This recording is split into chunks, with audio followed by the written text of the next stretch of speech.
All right. Stream number 2 of the night.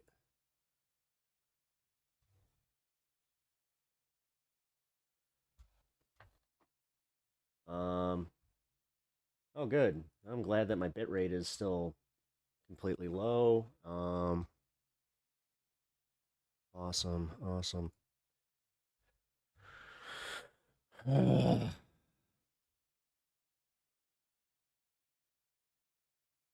Well, welcome to stream, guys. We're gonna try this again. Welcome back over on Twitch. Appreciate you guys hanging back. We're back. Yeah, we're back. Kinda. I'm not sure how long I'm gonna be back up because honestly, I don't know what's happening. I literally don't know what's happening. I just ran an entire diagnostic on all my stuff. Nothing is coming back with any reports. So, don't know. Might be getting DOSed. I have no idea. I'm just gonna say I'm a little pissed off at the way that this is going because yeah, America in a nutshell. American Wi-Fi in a nutshell. I don't have. This isn't Wi-Fi, dude. No, I have a hard line. This isn't my internet. Like, that's why I'm actually like really pissed about this. This is not my internet. Streamlabs is coming back with absolutely no reports on this. But again, my bitrate is completely off over on YouTube. Hold on, let me check my settings. Did anything get reset here? Output. I should literally be running a perfect show right now. A lot of streamers I watch randomly cut out. No, it is. Not our infrastructure's ass. Network card drivers? I don't know what that... no, maybe. I don't know. All I know is that I'm pissed off because that really derailed everything that I had going on top of the fact that it is just like, yeah, I could have just ended stream there, with the fact that I already did the 4 hours, but whatever, man, whatever. I got to reset. I guess I'm just going at it again. That pissed me off. All right, well, let's try and watch this shit again because the longtime Mark Levine has been calling me a traitor, and so have other prominent, likely paid social media activists. This puts blood in the water and creates a feeding frenzy, and it could ultimately lead to a harmful or even deadly outcome. She said, I am not a traitor. However, when the President of the United States irresponsibly calls a member of Congress of his own party traitor, he is signaling what must be done to a traitor. She said, I thought harder than anyone to help President Trump get elected, and I support his administration and the promises we made on the campaign. I am a Republican in good standing and have paid all of my dues to the NRCC. My voting record is one of the most conservative voting records in Congress, and I'm very proud of that. This toxic and dangerous rhetoric in politics must end, and we need healing in this country for all Americans. This was 5 days ago.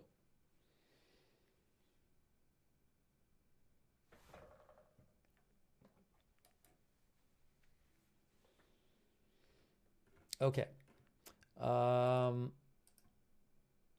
Hang on a moment here. So what will she do there? All right, we'll do a quick poll. I'll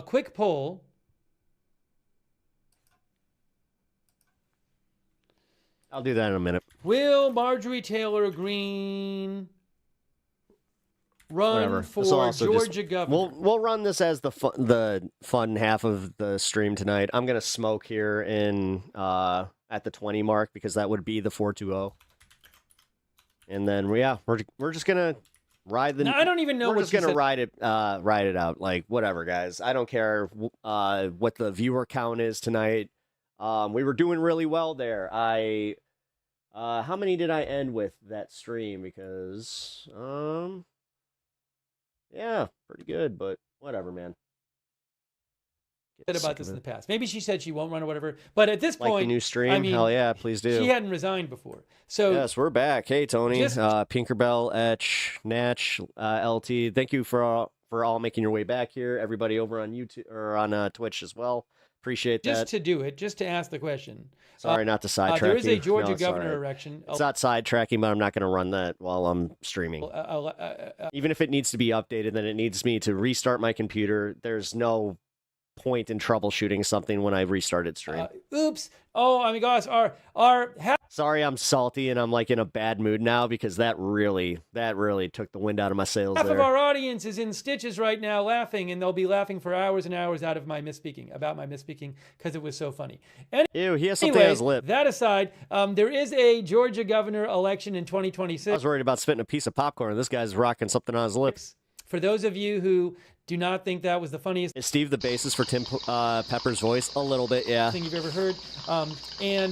Will. Thank you for renewing your membership, by the way. Will she run? Tim Pepper I voice? have no idea. Really We're going to ask you right that. now. Computers are frustrating in physical form. And let's see here. I'm going to post the poll on YouTube and Twitch. Yeah, I absolutely hate it.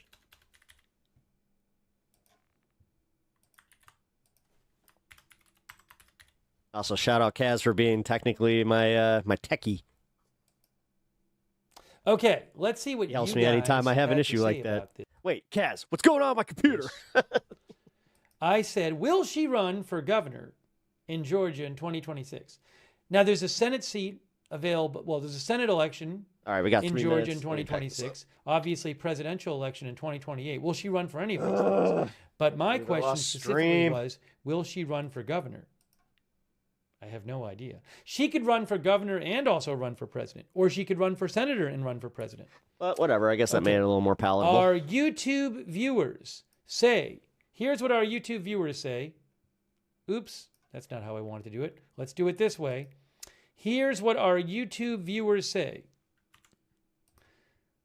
I'm really going to get it on the screen. President was the one that cut off Pep Talk's internet stream. Here's what our woke. YouTube viewers say. Oh, I mean, I thought he liked woke right now. I thought we were friends. You guys friends. are split. 52% she will run. She will run for Georgia governor. 48% say no. That's actually Meanwhile, interesting. on Twitch. Do you think she'll Would she ever run for on a third announcement party candidate for governor? Like anytime soon, or do you think she's just going to kind of sit in the wings until she can kind of ruffle some feathers? Could she run as a third? I don't even know if she can, because if she loses relevance after this announcement, if she doesn't do anything in the next month, she's going to lose relevance. John Kaplan thinks she's running for president.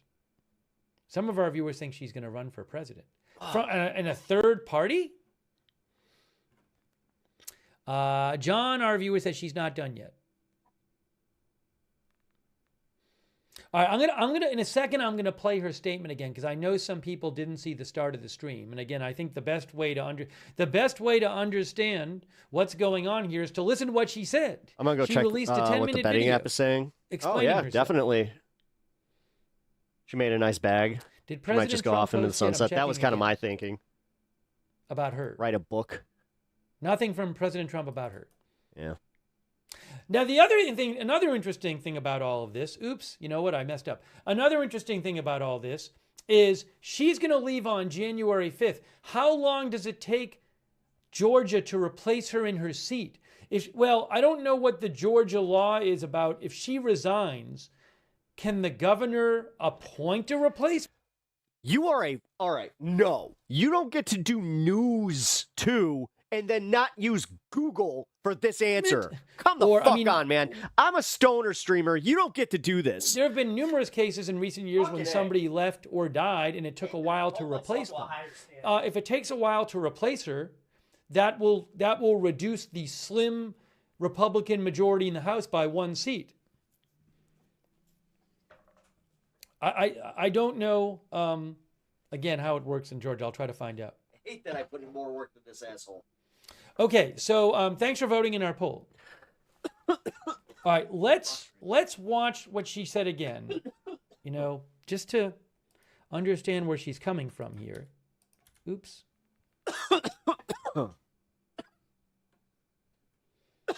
All right. Larry Martinez says if she wins as a third-party candidate, I don't know if Larry means for governor, she could set an historic president if she's eyeing the White House as neither a Republican or Democrat. Look, she has said, she's been talking about how she thinks the system is broken and how there's this political industrial complex of both parties. That's a quote from what she just said tonight. The political industrial complex of both parties. She's talked about how Congress, how the government is failing the common man. She said it again and again. Damn. Tonight, the common man. Yeah, my final tally on the numbers on the last stream are actually pretty good. The common person. You see these themes. She wants people to get along more recently. She's talking about that.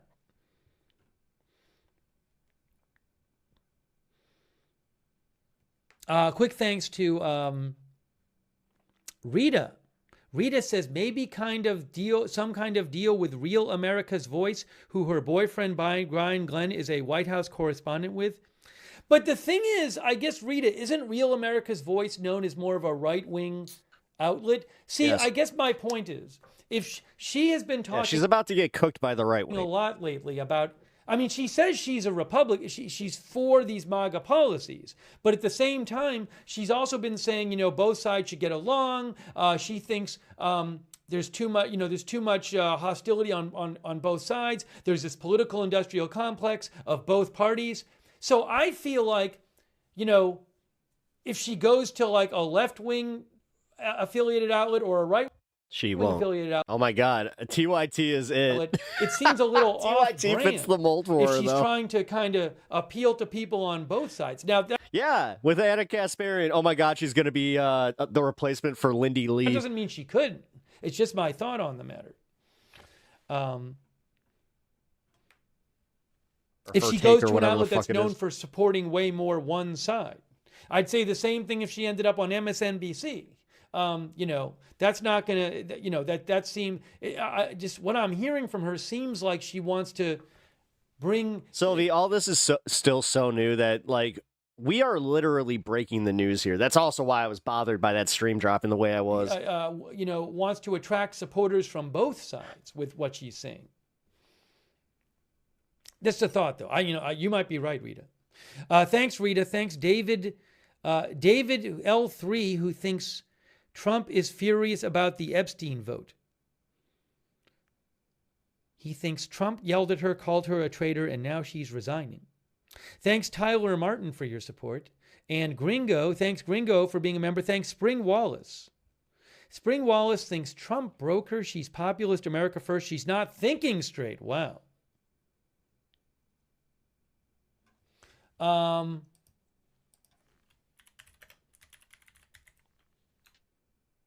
Sarah says ChatGPT said the governor must call a special election and cannot appoint someone. ChatGPT got that from somewhere, but I don't know if it's right. ChatGPT is not always right. So I'll wait and see if I can find out more. You're telling me more that firmly about how it works in Georgia. ChatGPT might be right about it, but I don't know. Thank you, Sarah. In terms of replacing her, somebody replacing her in the seat. Thanks, Dawn, for your support. Dozer 2422. RK thinks she's headed to The View. Matthew Bradford says Mamdani in Green 2028. Mamdani can't run for president, can't serve as president because he was not born in the U.S. You must be a naturalized born citizen. Thanks, Synthetic Gaming, for being a member. I had to have that reminder. Okay, let's watch what she had to say. I want to show you because I know a lot of people haven't seen it. Also, thanks to JCon for subscribing on Twitch. Thanks Crazy and KY for subscribing on Twitch. Right. Thanks Warlord Gord for subscribing on Twitch. Thanks also Kevin KF for a lot of information about what she's thinking with this video announcement. So let's multiple streams. Throw this on the screen here. My first one crashed. That didn't work. Hang on. Let's try this one more time. Okay, what I need to do is take this,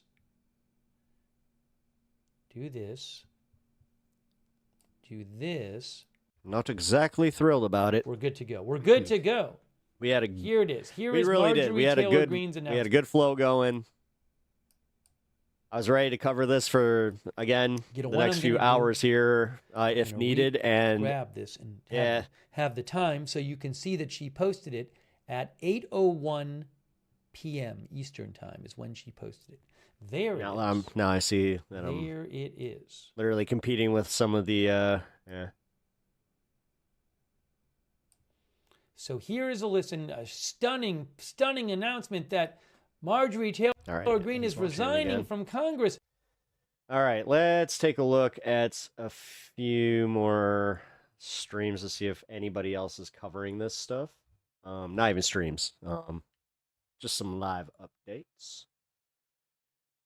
Man, talk about wild. Today has been crazy because I have 3 freaking Piers Morgan videos I wanted to play. I got this data center thing I wanted to play. Ah, dude. All right, well, if I can't find anything else on the Marjorie Taylor Greene stuff, then we can move on from that and just kind of do the show as I was already going to. Got this. Trump is not threatening. I refuse to be intimidated. Shut up, Slotkin. Honestly, I'm so sick of her.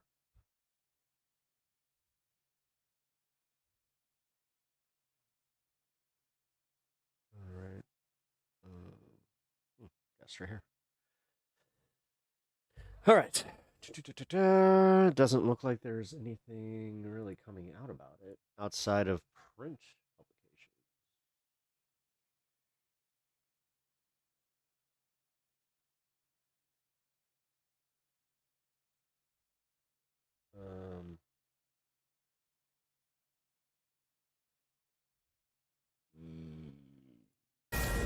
And another Fox News alert, Marjorie Taylor Greene announced she's resigning.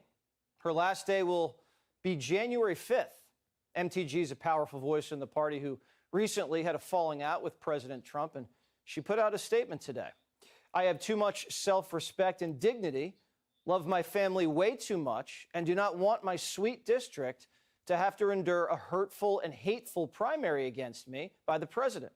We all fought for only to fight and win my election while Republicans will likely lose the midterms. I refuse to be a battered wife, hoping it all goes away and gets better. Click here to subscribe to the Fox News. That's all we got. 50 seconds. What up, DJX? Glad you could stop by. Glad you can make one of the streams since this is the... How the fuck does Steve have 17K live viewers? I don't know, man. It's actually, sometimes every once in a while, I will get, it's not like jealous, but I do get bothered where I'm just like, really? Really? Like, dude, what the fuck?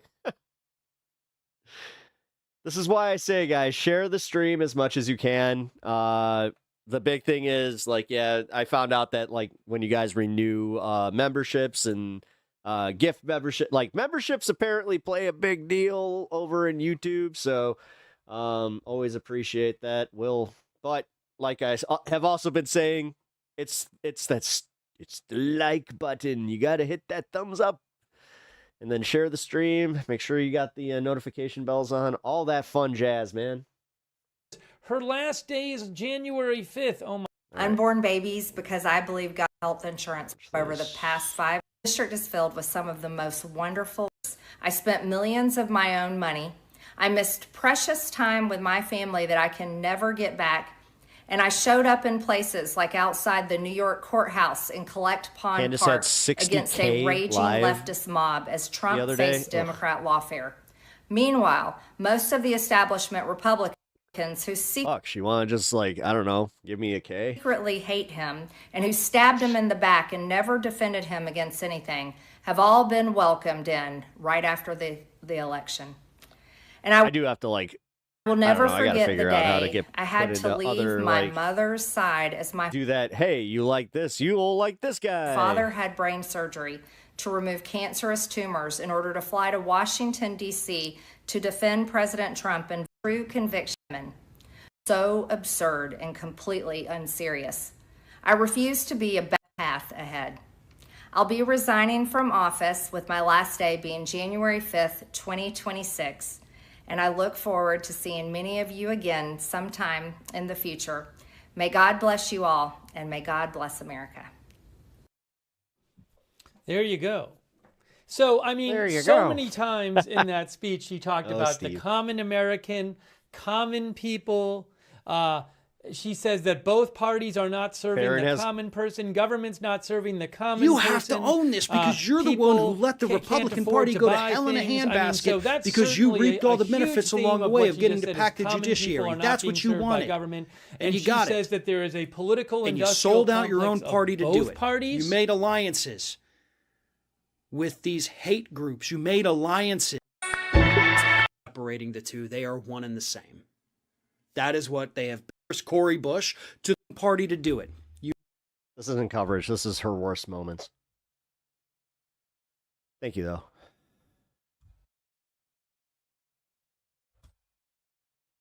All right. Well, you know what? While we wait for a little bit more coverage, we can let the story do its thing. I wanted to watch this one really bad. Because you got a lot of smug assholes on here. But before we watch this one, hold on. I actually just realized I forgot to check Piers Morgan's channel to see if he talked about the Zoran stuff.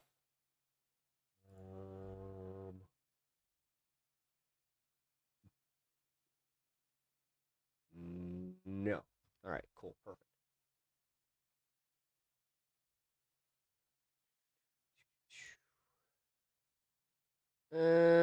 Actually, we'll do this one.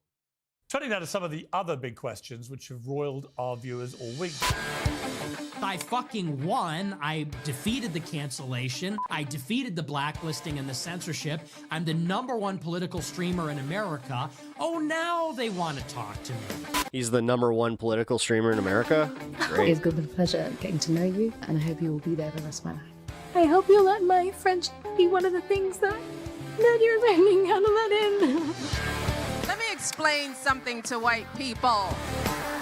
Our hair comes out of our head naturally in a curly pattern. So when we're straightening it to follow your beauty standards, we are trapped because we're trying to keep our hair straight for y'all.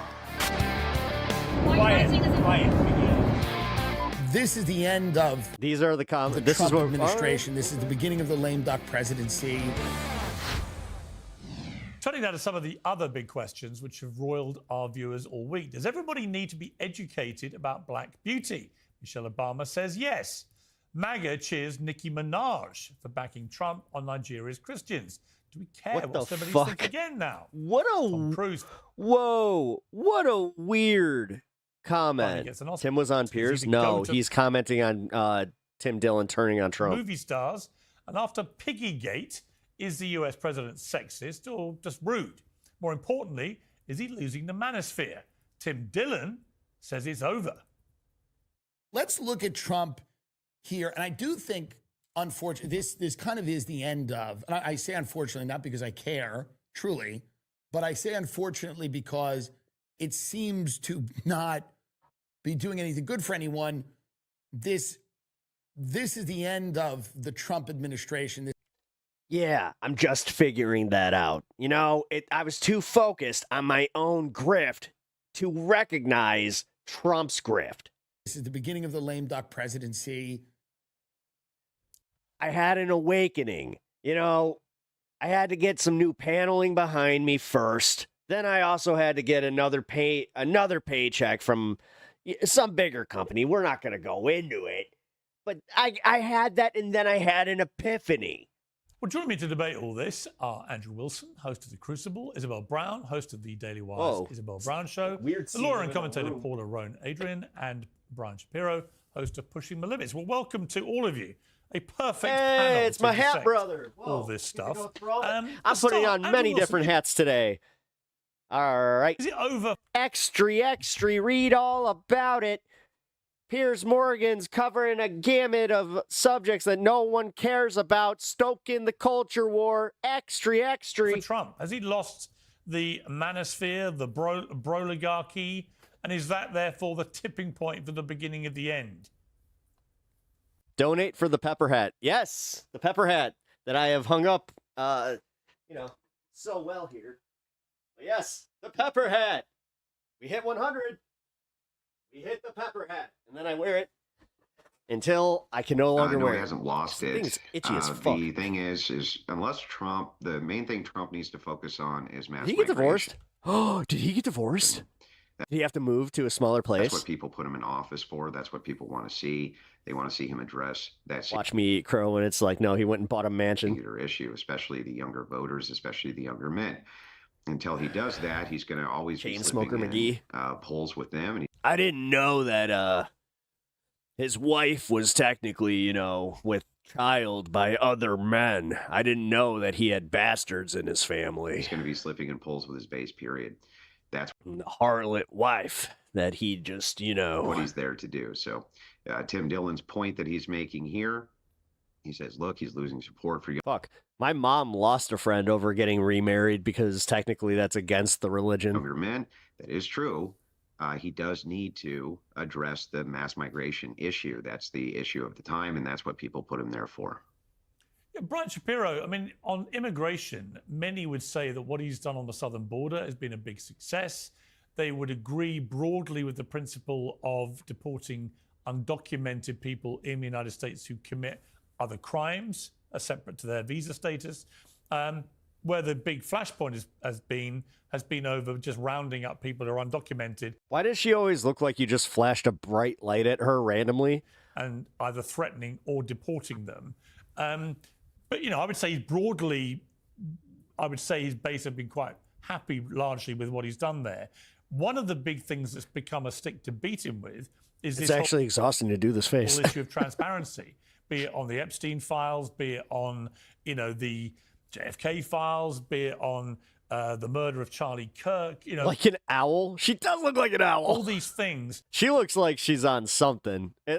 She looks like she took an edible that was just like, she couldn't tell, but like between the 50 milligram and the 500 milligram. There's become a sort of running sore of a lot of MAGA people saying we're not getting the full transparency we were sure we get on all this stuff.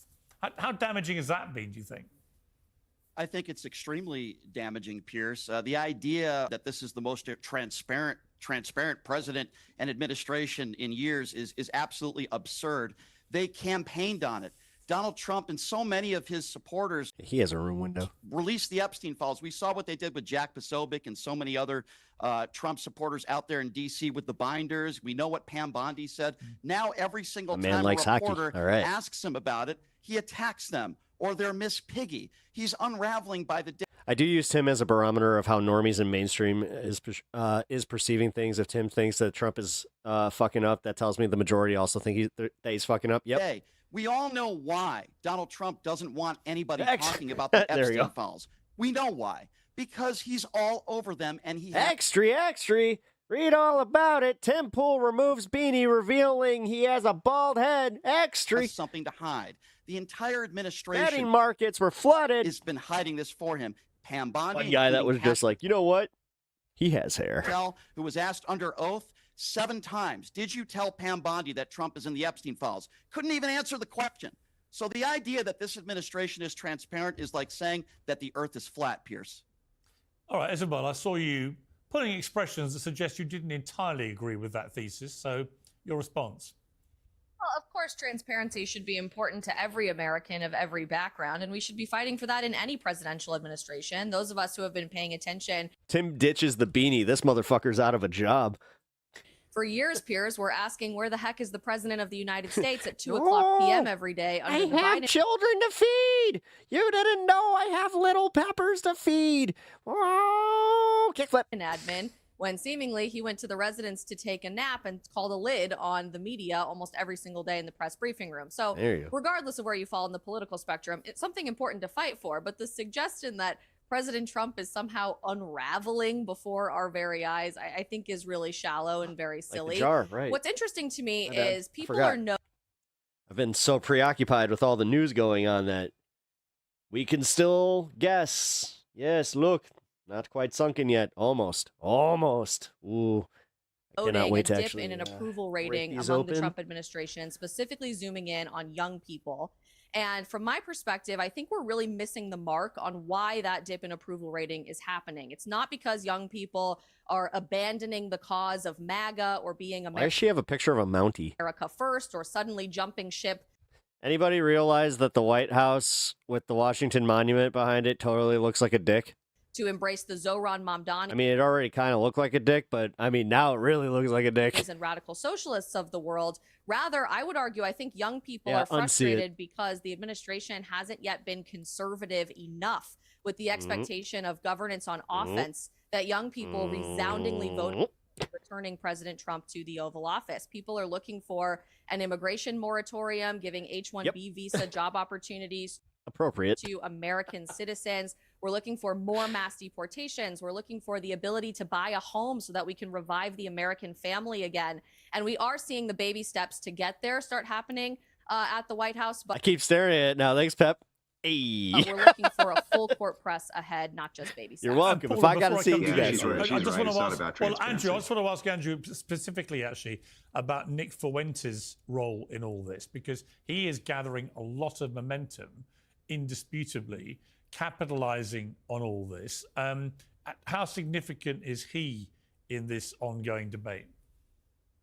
I mean, he's really significant, and that's the truth. And I'll point something out that is also true. TPUSA moved a lot more towards the positions of Nick Fuentes than Nick Fuentes moved towards the positions of TPUSA, and that's a fact. That's an uncontroversial fact at this point. Now, do I agree with everything that Nick says? No, I don't. Did he get kicked out? Are him and his wife still together? Don't need to. He doesn't agree with everything I don't know, man. He's giving me big divorced energy. Like, this isn't like I just moved. This is like he moved. He got the guitar behind him. That was the first thing he needed to make sure he had. Say either, but he is right about this. Until this administration addresses mass migration, the issue of our time, and the issue of the people in the UK, their time as well. He's going to it looks like a bachelor apartment. Continue to be more unpopular and move down in the polls. It's not about transparency or the Epstein files. She's absolutely right. It's about conservative issues. Oh man, and we need to see Trump. I mean, take. Does he not encapsulate divorced dad, cigarettes and all? More conservative approach to the things that we not want. Smoking. That's what. Oh, it's a rental. Oh, he totally got divorced. We want. Okay, Paula, thank you for your patience. Welcome back to our... He can't smoke inside. Sadly strumming away. Thing about immigration. It's been a while since I have debated anyone, and it's been a while since I pleased a lady. Raging now as a debate in America, in the United Kingdom, across Europe. Clearly, it's been a while since I had my last smoke just to think of you. There are a lot of issues about the way governments around the world have handled the issue of immigration, mass migration of millions and millions of people across the continent of Europe, never mind anything else. It's been nearly 10 million people have come across in the last few years. And we had 10 million people entering the US illegally in the Biden administration. The edibles are kicking in at the right time. Conservative estimate. These things are... At least yours kicked in at a better time than Riley Gaines 2.0. Causing a lot of anger amongst people who are in... She looks like the 6th place swimmer. ...countries legally, all right, who not do my all best the work. paperwork. I've repeated this many times, but it's worth mentioning again. If, for me to own a home in America and to work there... However, it's been a while. Go through a very laborious process every 3 years or so to renew my visa. Assess my jokes in real time. To be completely legal. Blessing and a curse. Millions of other people. And, I'm not an American, but I quite resent people just popping over the border illegally when they found... Yeah, like these white schmucks that come over here because they got their TV personalities. Come on. Because I think, well, they're not paying. They're not going through this laborious process. You laughed? All right, then it's a win. Why are they getting away with this? So I do think that there is more that can be done. It's just a question of how much more and how you do it. The UK policies under successive governments have been utterly useless. We've got... Wow, DJX, you don't know any... Okay, see, that's funny. She's the only one I don't know on the 50, 60,000 people just coming over on these small boats from France. I don't want to hear shit from a fucking Brit. Yeah, Call me American, asshole, but you know what? I don't like it when our colonizers that we ran from and won our freedom from come over here and try to pretend like they're one of us. Hey, poser, get fucked. With complete impunity. 35,000, I think, Piers, was the last. Go sip your tea and crumpets, you asshole. For this year? Yeah. What will it be by the end of the year? Well, we're a month to go. Right, but I think it's a new record. Suck on my crumpets. Right, this is from Sakir Starmer, the Prime Minister promised to smash the gangs. I just think we need to be careful, though. This is exactly the point, isn't it? That we need to be careful when we're talking about... I was not expecting her to be British, too. ...figures. Well, now I feel just damn disrespectful. What we're actually talking about is human beings. We're talking about lives. We're talking about people who have lost their lives because they are seeking a better life and because their opportunity. We found out. Take a suckle on me, crumpets. Let's not conflate the two. Let's not conflate but you are the two conflating two refugee and asylum seeker. Oi, you look like a penis. With those who are seeking to make a better life for themselves and the opportunity. Look at this penis breath. Do that is either limited or severely restricted. What about those who are simply gaming the system?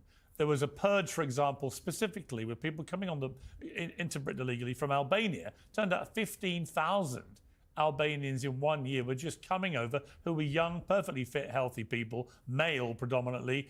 If there's any dude that's ever needed a hug, look at him. He's so miserable. He's so mad all the time, man.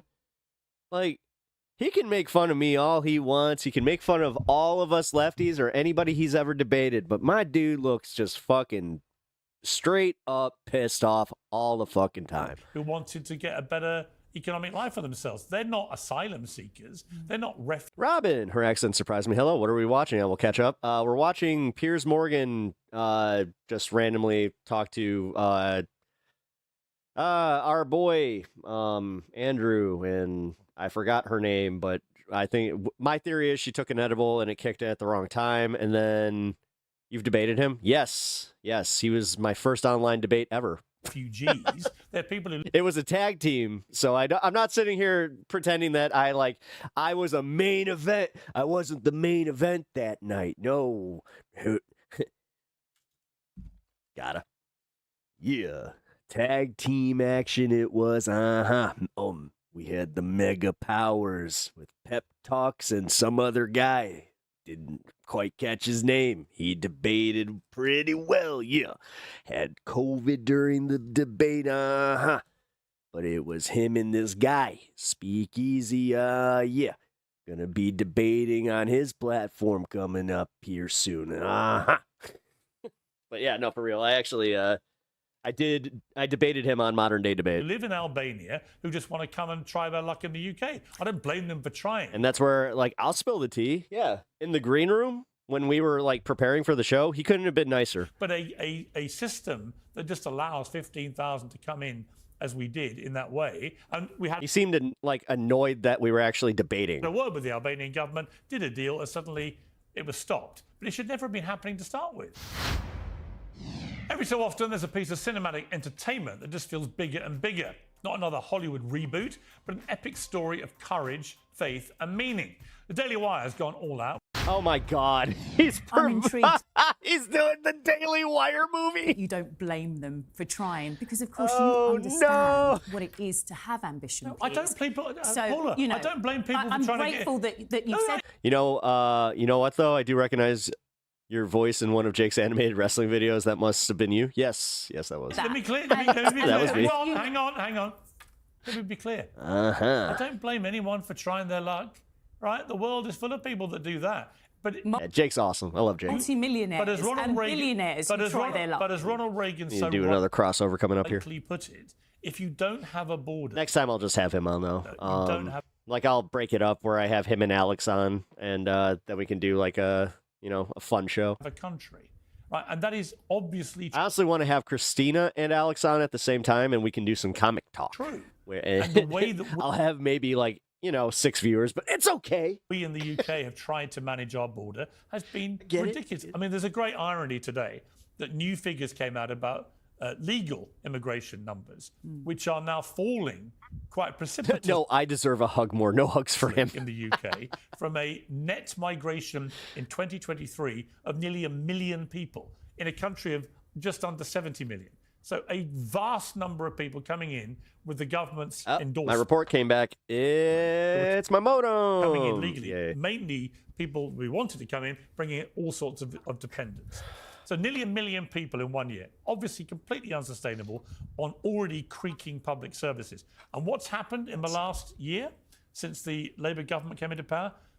I think nearly 500,000 people. Jake is awesome. He plays one of my guitar tracks in his outro music. Nice. Have left the country, right? They've just said, we're out of here because this is no longer an attractive place to live. Who has made... So in a way, the immigration issue is being resolved by people literally fleeing Britain to avoid the calamitous state of the country right now. Who has made those people feel so unwelcome? People keep voting against this. They keep voting against this. They keep voting against mass migration, and they keep being ignored. And they've been voting against it, for 30, 40 years. And because they just they've been keep sold being a lie. ignored. They've been sold a lie about mass immigration because you can go on our government, government website. You can go on our dude right there. See, this is what annoys me is how many people think that's a winning tactic. See, when I was in a debate class, we were taught the opposite. We were taught the second that you start obfuscating and then insulting your opponent, you've already lost the debate. Government website now. But the idiot chuds that watch this shit, they think that that's a winning tactic. Like literally, the comments will be, "Oh, Andrew Body-Eater, look, he's such an intellectual powerhouse." Website now, and you will see the very long list of empty jobs. Keep it up, Piers. You're doing a fabulous job lying to the American people. Keep doing it. Listen, I have a thing against British people coming and colonizing, but at the same time, you can colonize me anytime there, Piersy. Jobs that are desperately required to be filled. So we can talk about jobs from our construction industry Lady, they call it Londinistan. to our care industry, to our medical industry, to vets. What are you talking? What? They call it Londinistan. What? Who? I've never even heard that, and I've heard all the Chirac bullshit, but also, I live here. I know how much that's bullshit. Yes, we have some gang areas, but realistically, even like in the community that these gangs interact in, there is kind of like the understanding where it's just like, keep it to your fucking selves. People are so angry. Who calls it London? Who calls it? And that's where it's like, yes, I will agree. Something needs to be done about that. It's a boiling pot. Who calls it that? Hang on. Not ICE. Hang on. Not the fucking National Guard. Who calls it that? It's a boiling pot. Who calls it that? And the thing is like, it can be totally avoided. It can be totally avoided if you follow the actual will. It's almost like the FBI should actually do their jobs and, I don't know, do some surveillance and have some hard evidence against these, these ruthless criminals who, yes, like, okay, there was an 11-year-old kid that was struck by a bullet just like last week. And this is where I'm not going to play the game of like, there is no crime in Chicago. It's like, no, there is. Hang on. It's just not prevalent like everybody says it is. If you followed your actual will of your own people who consistently vote against Mr. Mime 777, first time chat. And you guys use every back door in the world to ignore them anyway, even though your own people are like, we don't thank you want it for popping up, Mr. Mime. Also, Mr. Mime, I got one more Pokemon pack to rip after this. They've consistently voted against it, and the UK government consistently betrays them. I don't already know got Charizard. who calls I can't believe I got that name, and I don't know who you're referencing when you say your people. You've never heard that, huh? But what I do understand is that we have been consistently misled about the importance of immigration, about why we need people to come to this country and to your great nation to work. We see that in your farmers, for example, who are struggling to get their crops in, who are losing money over and over and over because they do not have the workforce to replace it with those that have lost. And when we talk about, Piers, the people who have departed from this great nation, why is it? Well, it's the same thing that we saw with Brexit, wasn't it? When we saw the great Polish workers and the Romanians, etc., leaving in droves because they were chased away by the blatant racism, the outrageous behaviour. This isn't a filibuster. That they were receiving. So we can address the point. Like, you just said a bunch of stuff that wasn't true. What actually happens is not that we need more illegal immigrants, especially here in the United States. What happens with these farmers is they get massive subsidies.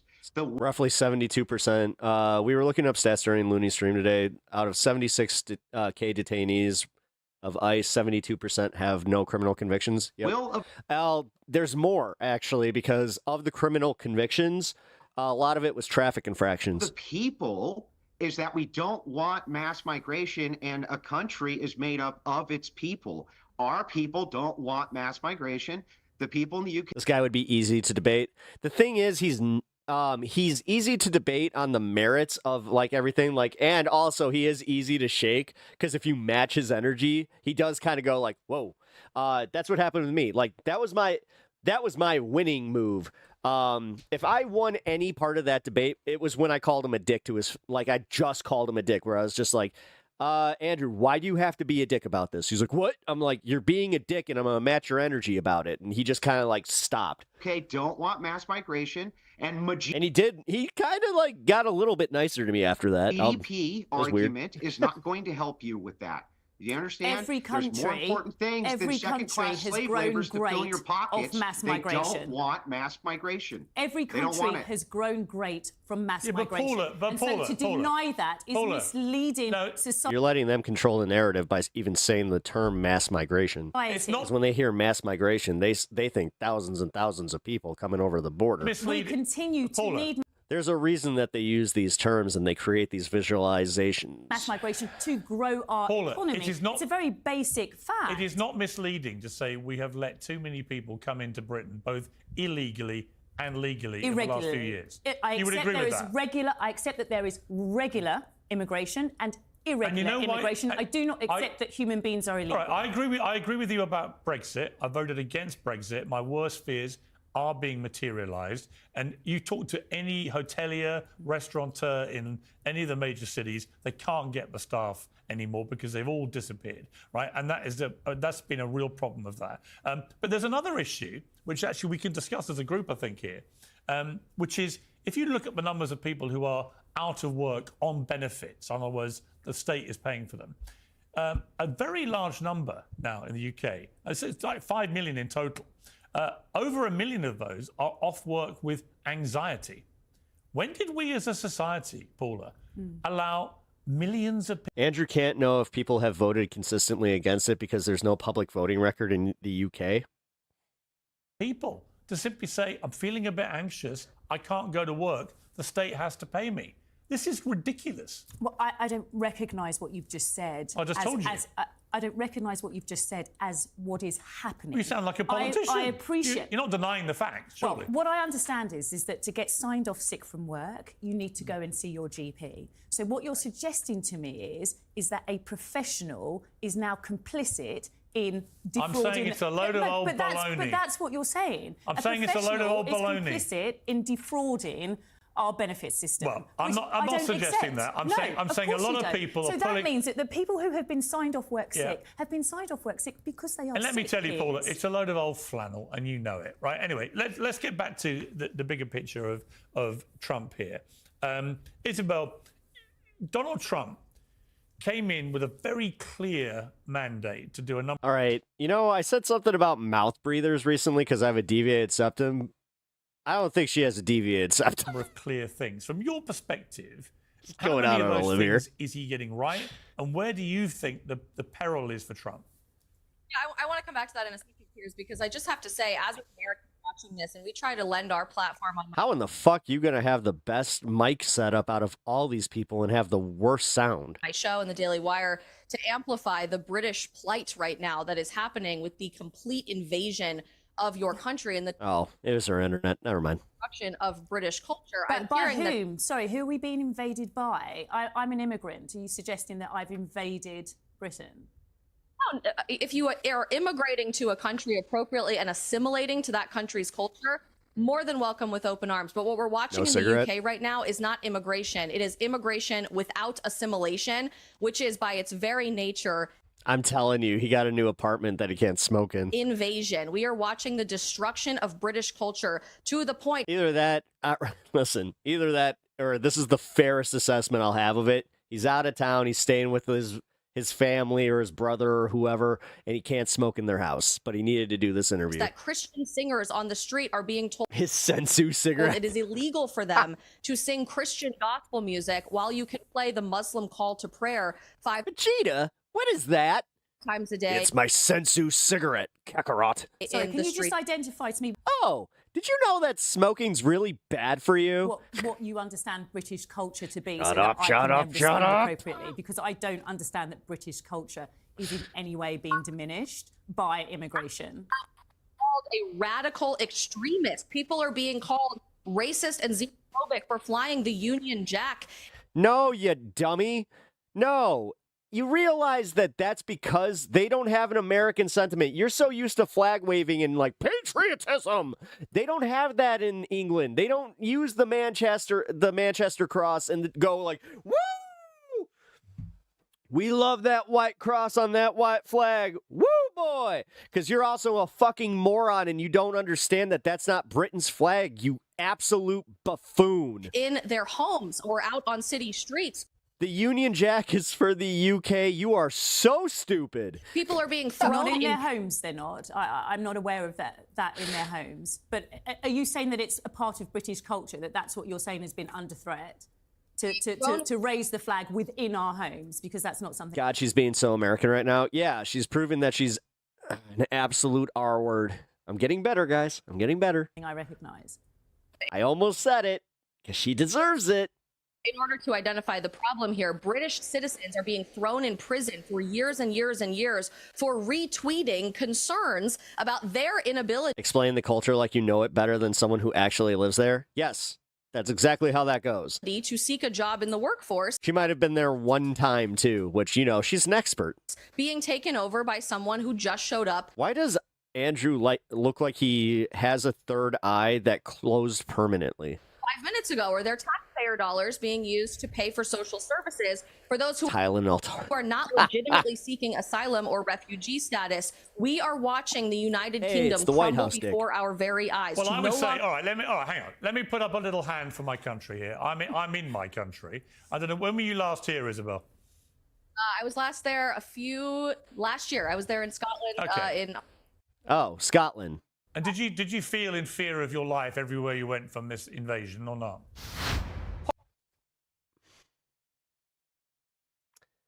Like how all of a sudden now he kind of gets it, where it's like, hey, asshole, this is how I think about you. Apparently not, but I was there the same week that they started throwing people in prison for Facebook comments. She is so fucking... I want to say it. I want to say it. Oh, I want to say it. Oh, she deserves it. Oh, ho, ho, ho. There are issues in the United Kingdom. Oh, look at that fucking face. In Britain. There are issues about free speech. Speech. Proper issues, right? People have been imprisoned for stuff they put on Facebook. I don't like it. I don't like seeing Graham Linehan being arrested at the airport by armed policemen. She really is an absolute airhead.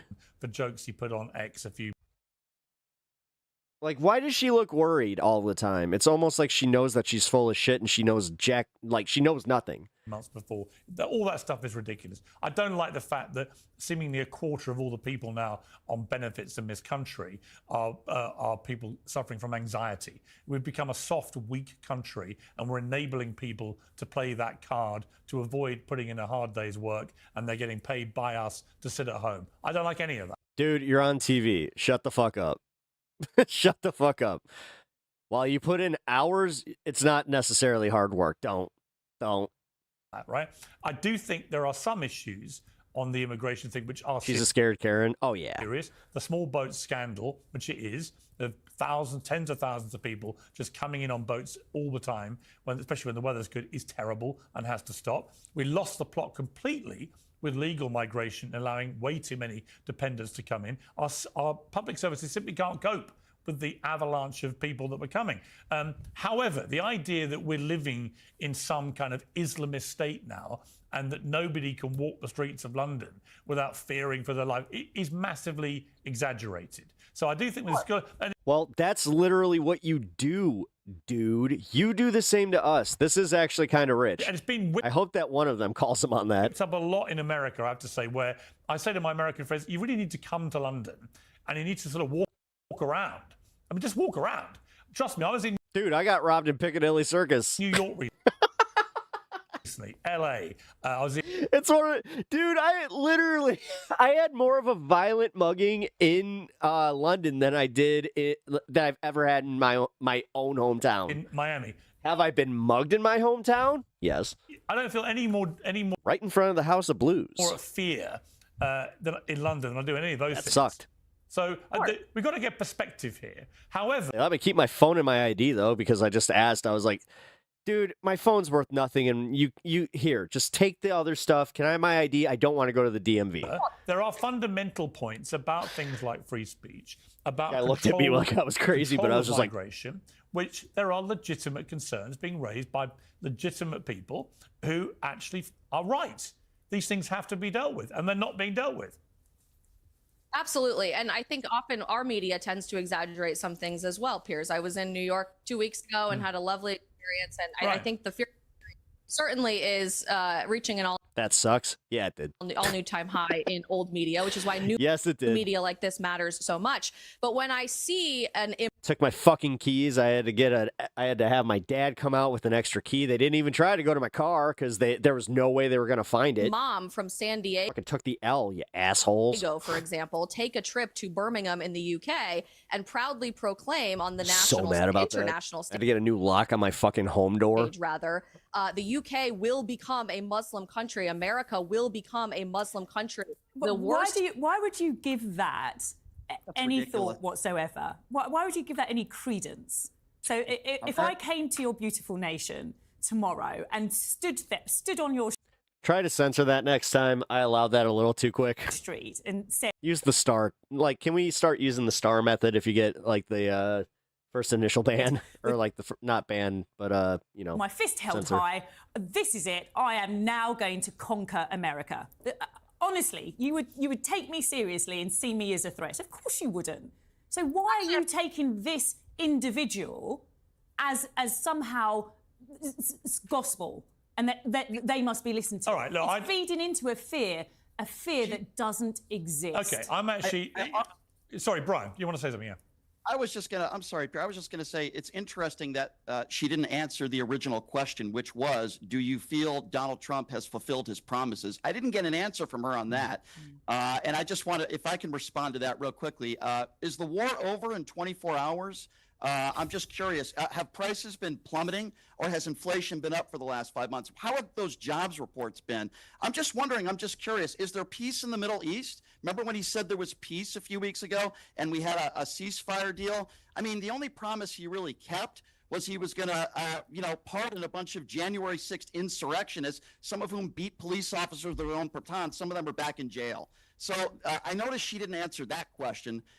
The bottom line is he hasn't fulfilled almost any of his promises. And when things go bad, he insults reporters. When things go bad, he blames Joe Biden. He blames Pete Buttigieg. He blames Barack Obama. He blames George Soros. That's what. Well, on that point about him insulting reporters, his sort of ongoing battle with the media. I wish someone would get the reference, but on the bonfire, they have a producer named DJ Lou. He looks exactly like him. Rages on. I want to play a comment where he actually Lewitsky called a female reporter piggy. Let's take a listen to this. There's nothing incriminating in the file,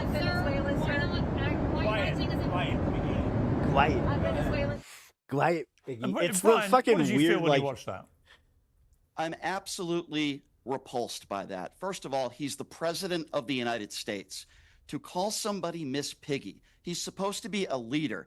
He is supposed to lead the way. And it's don't give them what they want. God damn it. Just go, yeah, he's a fucking asshole. Why can't anybody just say that shit? Like, you don't have to put it exactly like that. It's like, I don't know, Piers. It's because he's kind of an ass. And honestly, is that how you like your leaders acting? Would you be okay with, what's his name? Starmer or whoever the fuck, I don't know who's in charge of your country. Role model to many out there and be professional. You're the president. It's beneath the presidency. Every single time somebody asks Donald Trump a question that he doesn't want to answer, for example, the Epstein files, he asked, who are you with? Where are you from? You're fake news. And then he attacks them and threatens them. Well, let's take a look at that clip too, because the two go hand in hand in a way. Another female journalist. Let's take a look at that clip from the Oval Office. It's not the question that I mind, it's your attitude. I think you are a terrible reporter. It is Starmer? Woo! It's the way you Got it. ask these questions. You start Look at me being educated. off with a man who's highly respected, asking him a horrible, insubordinate, and just a terrible question. And you could even ask that same exact question nicely. You're all psyched up. Somebody psychs you over at ABC. They're going to psych it. You're a terrible person and a terrible reporter. As far as the Epstein files is, I have nothing to do with Jeffrey Epstein. I threw him out of my club many years ago because I thought he was a sick pervert. But I guess I turned out to be. Why does Andrew have a Doctor Strange eye on his head? I asked the same thing. Now, the it White looks like it was House permanently released a statement closed. saying about the piggy comment. This reporter behaved in an inappropriate, unprofessional way towards their colleagues on the plane. If you're going to give it, you have to be able to take it. One of the theories behind that statement being that the reason he called her Piggy was she was asking too many questions and was being a greedy pig. He didn't actually say Miss Piggy. Brian, your response to that rationale? Let me respond to that first, and then the last clip you just played. First of all, even if that was true, which I don't think it was, a president would say, hey, I want to give other people a chance to ask questions, or I have no comment on that. But Please Donald Trump's never going to do that. That's not why he got elected. Because he's repulsive. That's why. Now, going back to that clip that you just played, that reporter asked two very good questions. The Saudi prince was sitting right next to Donald Trump.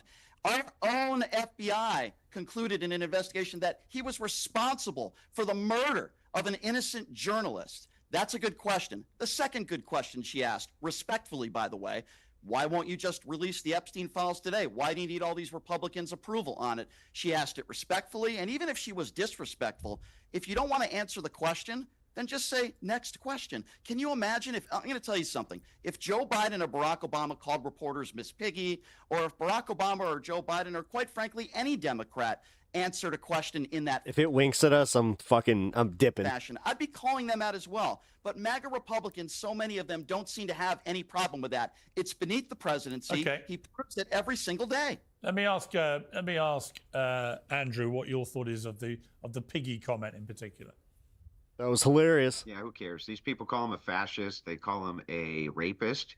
They say that he tried to screw his own daughter. They call him every name under the sun. Didn't say he tried to screw his own daughter. He said she was hot, which is fucking weird. Come on, you have to admit that's weird. And suddenly, oh, it's beneath him. You know, If she wasn't my daughter, I'd date her. That was the direct quote. I remember hearing that live on Howard Stern. I was just like, did he just say that? Because Robin was just like, oh, what? Who's that? It's beneath the president. I bet you. Shout out Robin Quivers for calling that out back in the day. He's probably called him a fascist. He's probably called him a dictator. He's probably said that he's a rapist. He's probably said all of these things. And so the thing is like, hang on, man. I didn't interrupt you once. Hey, I didn't interrupt you once. It's beneath your station to interrupt me. It's beneath your station to interrupt me, sir. It's beneath your station. So the thing is like, things about me that aren't true. Can I calm down? Can I at least finish and then you can rebut? So the thing is, why? See, he already did the lib thing where he gave them exactly what they wanted, and now he's gonna act indignant. Bro, this is where I say, like, this is, yeah, you shouldn't have been here. You're not the guy. You're not the guy.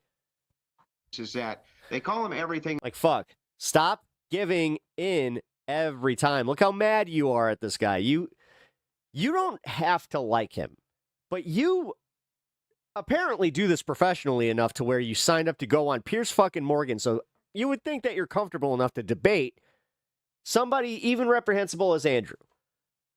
Don't give him the ammo.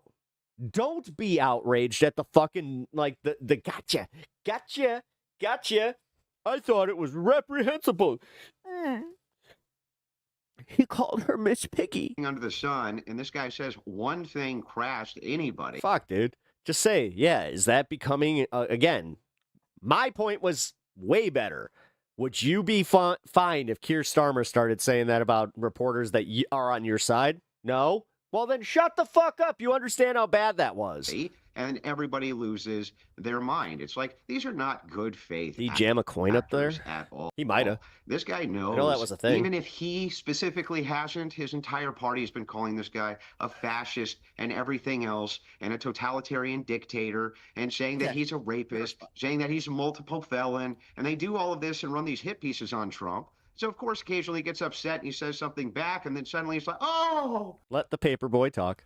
Oh, it's beneath your office. It's not beneath the office of any of these newspapers to consistently bash this guy 24 hours a day, 7 days a week. I mean, if he came out with a straight-up Irish accent, it would fit. You know, I was part of the Dropkick Murphys back in the day. I came over from Ireland to teach him a few things. All right, Paula, your response. How to shave a proper chin strap and wear this hat. Only we look very good in these hats. I'm slightly confused. Your president is a convicted felon. Am I right about that? And secondly, he was found to have, and I don't want to get this wrong, so Piers, I'm sure you correct me, sexually assaulted. Okay, this dude's a dick. Fuck, he rubs me the wrong way. Yeah, he pulled the same shit with me. That's why I called him a dick to his face. I gotta find that clip because that was pretty funny. Journalist was he did not react the way that I thought he would too, because like I thought he would get like mad, but he kind of went. EJ like, Powell, what? again, forgive me if I've got. Yes, thank you. And she won damages for millions and millions of dollars In a civil case. In a civil case, that's right. I think he called me Shaggy a few times though. The finding was made by 12. Like I know that he pointed to the fact that I am a stoner. That was easy. It was just like, really? Criminal conviction. Yeah, but Paula, the criminal conviction, just to be clear. Well, just to be clear, on the criminal conviction, for example, I do think that was an utter farce. Today's show is sponsored by OneSkin, which can help all of us look even younger. They dragged a former president through a criminal court for shuffling a bit of paperwork to potentially hide something he says didn't happen, but hide an alleged one-night stand with a porn star 20 years before. That was demeaning to the American system. If you want to dismiss. No, you don't get to do this thing where you go and talk about fucking Kamala Harris having something with that one guy. They did that. No, and looking into her dating history and all that. Come on, I'm man. just responding to what your. Can I just respond real quickly to what he said, if that's okay, Pierce? Sure. First of all, I don't represent the Democrat Party. You have no idea what you're talking about. I'm not even a Democrat. Number two, I've never called Donald Trump a fascist. I don't like the word Nazi. I don't use that as well. Number three. Donald Trump called Kamala Harris a fascist multiple times on the campaign trail. I didn't hear you complaining about that. Number four, I don't know which people you're referring to, but the buck stops with the guy who's the president of the United States. Now, I'm not saying this is World War III when he calls somebody Miss Piggy. What I am saying is it's beneath the presidency. And you make all these excuses and you curl up into your MAGA pretzel like you MAGA supporters always do. Why can't you just say, hey, guess what? He probably shouldn't have responded that way. It's wrong. This isn't the first time either. Well, let me answer your question. Yeah, sure. I'll answer your question because I think it's good. I think it's good that this guy rips these reporters to shreds. I think it's good that he pushes back a little bit in culture. And the reason that he was elected was, hang on. Do you want me to answer the question or not? The reason that he pushes back is because that's what we have him there to do. He's designed to push back against the culture, against the lying mainstream media, who has been lying nonstop since COVID-19. And the thing is we know that now, don't we? Because we know for sure that there was all sorts of political pressure put on by the Biden campaign to remove stories that they didn't like about C-19 and things like this. We know for sure. Oh my God. Oh, this is like such a trump card to play too. And that's what this guy is there for. Yeah, it is. He's there literally to push back against the mainstream narrative. Excuse me for interrupting. Inferno X is insane. Like if you build enough energy on your team, you can just discard the energy and you can just do a one-shot kill. I'm almost done, dude. I'm almost done. Calm down. Excuse me for interrupting you both. What I'm trying to understand from this. You can't help yourself. It's beneath your office to do this. It's beneath your office to interrupt me. Forgive me for interrupting you both, but what I'm trying to understand, and I think has been raised, is you can push back. No one's saying that you can't push back, but push back with an answer. Answer the question. That's your pushback, surely. And without an answer to the question, you're wanting, Paula, you're wanting Donald Trump to behave like a conventional president. He did push back with an answer. The one thing we know about Donald Trump is I threw him out of a club. Well, Donald Trump That's what he said. He gave an answer. He did. So, and the truth what do you about mean? Trump is he's never going to be presidential. That's why he gets elected. That is not an excuse anymore, Piers. Precisely because he's not like every other president. People may not like it. He's a trash-talking New Yorker who gives it back with bells on when he gets it. And I do think, Andrew, I don't defend the piggy thing. I think he shouldn't have said that. I don't like the way sometimes he talks to the women in particular. However, it is entirely true that Trump has been subjected to the most vicious, sustained abuse of any president in history by the mainstream media, who have with impunity called him a Nazi and a fascist and so on. And I'm sorry, that's a little bit worse than calling somebody piggy for asking too many questions. Okay, but the reporter didn't say that, Pierce. If somebody in the press called him a Nazi, then that would be grounds for taking your credential away. I agree. But that's not what the reporter did here. And I keep hearing these excuses from Andrew all over again, blaming the left. Well, it's the media. And no, listen, I don't want to, maybe I'm different than Andrew, I guess. I don't want a president put there to call people second-grade insult names. A president is put there to lead the country, to help us with the economy, yes, maybe to end wars, and to help the American people, not take food stamps away from people, not take Medicaid coverage away from people, and not to make people laugh or talk about injecting yourself with disinfectant. That's not why we brought Let me ask Isabel, if I may. Isabel, your response to that.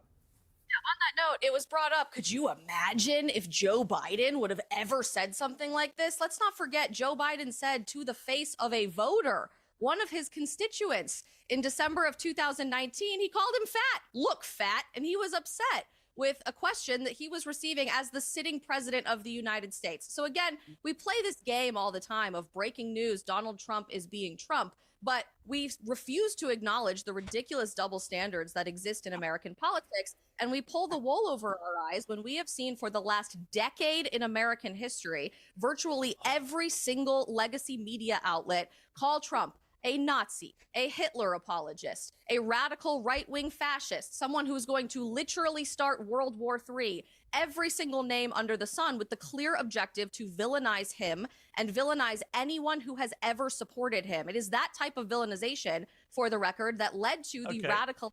Let me ask you, Isabel, I want to change to a couple of other fun stories of the week. But first, before I go to Paul, I want to ask you, how long has it taken you to prepare aesthetically for this panel? Hair, makeup, so on. About 5 minutes, probably, Piers. Paula, how long has it taken you? About that time, because makeup's amazing here. Right, so there's no disparity here between the white member of the panel, female, and the black member of the panel, female. We can agree on that. Same amount of time, right? There's a reason I'm asking. Let's play a clip from Michelle Obama this week. Let me explain something to white people. Our hair comes out of our head naturally in a curly pattern. So when we're straightening it to follow your beauty standards, we are trapped by the straightness. That's why so many of us can't Then don't. It's not the beauty standard. swim. I mean, I guess. And we run away from the water. I'll be honest. I thought that we were over that. People But won't go okay, to the gym I guess not. Whatever. because we're trying to keep I can't really speak to it as a white dude who has. I thought I had wavy hair, but whatever. our hair straight for y'all. Last time, Paula, I went swimming in the sea, for example, there were a lot of black women in the sea. Last time I went to the gym, there were a few black women in the gym. This is all baloney. And she's on this weird little victim tour, Michelle Obama. God. Last, I think 2 weeks ago was about how she couldn't afford to have a team at the White House. Literally, her and Barack Obama, two of the richest people in America. Now it's like the terrible agonies of living up to white. Do me a favor. She doesn't actually believe that, does she? Of course she believes it, and it is a reality. And I'm intrigued that you're actually upset about this, as opposed to going, oh, okay, is that what it's really like? So, yes, I have lost jobs because of my hair. I was even told by other black women, maybe you should straighten your hair, Paula. Why? What job? I'm a barrister. And I have lost roles. You lost a legal case because I of your... didn't lose a case. Hair? I didn't lose a case. I'm saying I've lost roles. I've lost jobs. What role? Because of my What role? because of my hair. I've written all about it. It's in various articles. Well, give me a little. So I was told, for example, that hair like this, I didn't look like a barrister. I didn't look like what the clients would want, so I should straighten it. I would fit in more if I straightened my hair.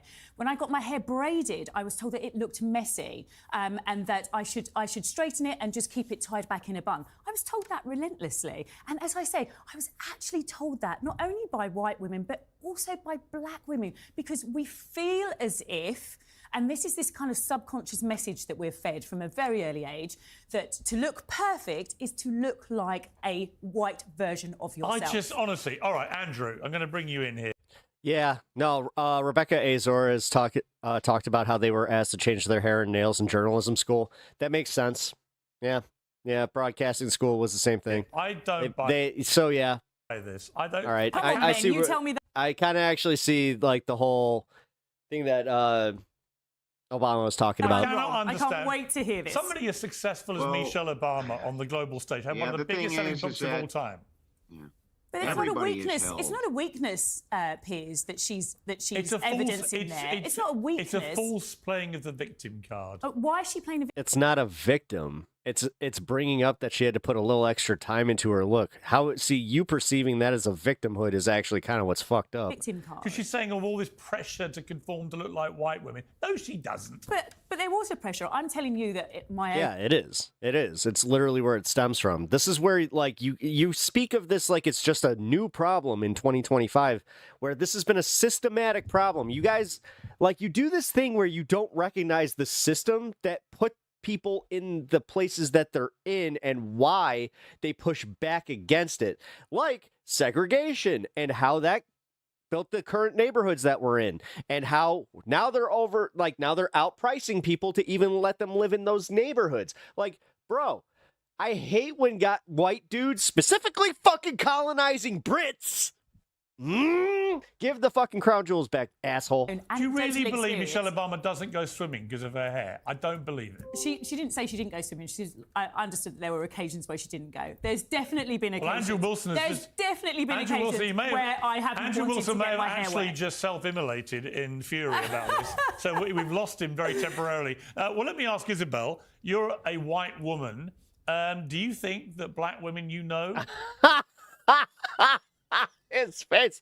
I am not a white woman. Are intimidated by how you look, your hair, your makeup, and so on, to the degree that they want to conform to look like Isabel Brown? No, I don't, Piers. In fact, I think beauty standards have changed so substantially over the past few years that in many ways the script has been flipped in America. How many years? How many years, Isabel, would you say that this script has been flipped? Just out of interest.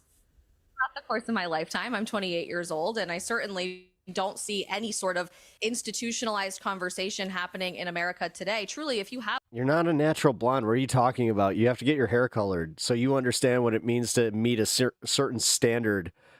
Are you... I'm about to use the R word again. Lost a job because your hair was traditionally considered quote unquote black hair. My heart goes out to you, but I don't think that this is a larger institutional problem to tell women, hey, just make sure. But you have acts that have now been passed federally across your great nation, don't you? Crown Acts, I believe that they're called, where you are there specifically, legally protecting women of colour who want to wear their hair naturally in the workplace. That's right. Sure. So if you want to wear your hair naturally, by all means do it. You've needed a law to be passed to ensure that their employees protect Paula, you post a lot of extremely impressive videos of your workout routines in gymnasiums. So clearly, this terrible pressure you're feeling does not extend to going to the gym. Because you go to the gym, I'm 51, you're very fit, and like the videos Michelle, are great. I don't see anyone feeling cowed She's by a need to do it like 51? She looks great. Piers, I'm 51. I don't care anymore what you think about my hair or what the world thinks about my hair. That's why I can look like this. And that takes time. So when I was growing up, Isabel, and you may be able to understand this, there were no magazines where there were people who looked like me in them. You know, there was no magazines where I could reference what was the best hair product used in my hair. But that's not the case now, Paula. That has changed. Absolutely. Here's a fucking magazine from that time. How many women of color you see there, huh? Huh? How many women of color you see? Huh? Let's see.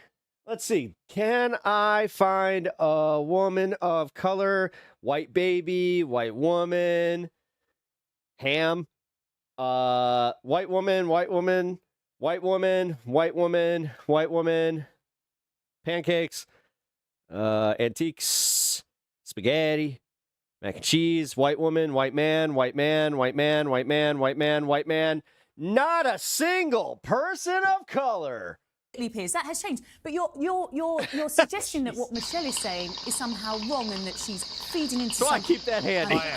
It's a Hey, reality. thank you for the five. It's a reality. It's what I call, And if you want to spend the afternoon Like And you're looking like one of the Home Alone goons after getting knocked in the head with a hammer. Talk about a hair afro salon with me, I then call you're it welcome rich to. virtue signaling woman of either color narrative. I'm not buying it. It's like when famous white female Hollywood stars start whining about their terrible life. It's like, shut up. It's fine. Michelle Obama is one of the most privileged people in America. Nothing has held her back. Certainly not her Do you know hair how many or her- times I have men who come up to me? Just come up to me. Isabel, I don't know if there's something that you've ever suffered with. Men will just come up to me and we will be putting their hand in my hair and at the same time saying to me, can I touch your hair? And it's white men who do that. Have I ever done that to you? You haven't, but I would say yes. You know if why? did. Because I'm an old-fashioned gentleman. Brian, you'll be relieved to hear I'm not going to talk to you about the intricacies of women's hair. However, I do want to talk about one of the most fascinating... The thing is, I could. ...stories of the week, which is the Olivia Nuzzi scandal. She, of course, was a... I could go through a product discussion. ...top New Yorker journalist. She got embroiled in a scandal involving R.F. Kennedy because they were... My sister actually did that. ...alleged to have had when she was a little kid. It led to her splitting up with her partner, Ryan Lizzer, another top journalist in America. She's now released a memoir about her affair called American Canto without ever actually referring to him by name, is the understanding. It included this extract that's got a lot of attention. Like all men, but more so, he was a hunter. In a literal sense, he used not a bullet, but a bird. It wasn't about a chase, but about a puzzle of logic and skill that amounted to a test of his self-mastery. He was the mouse and the architect of his maze, the giver of his own pleasure and torment. He desired desiring, he desired being desired, he desired desire itself. I understood this just as I came to understand the range of his kinks and complexes and how they fit within what I thought I understand of his soul.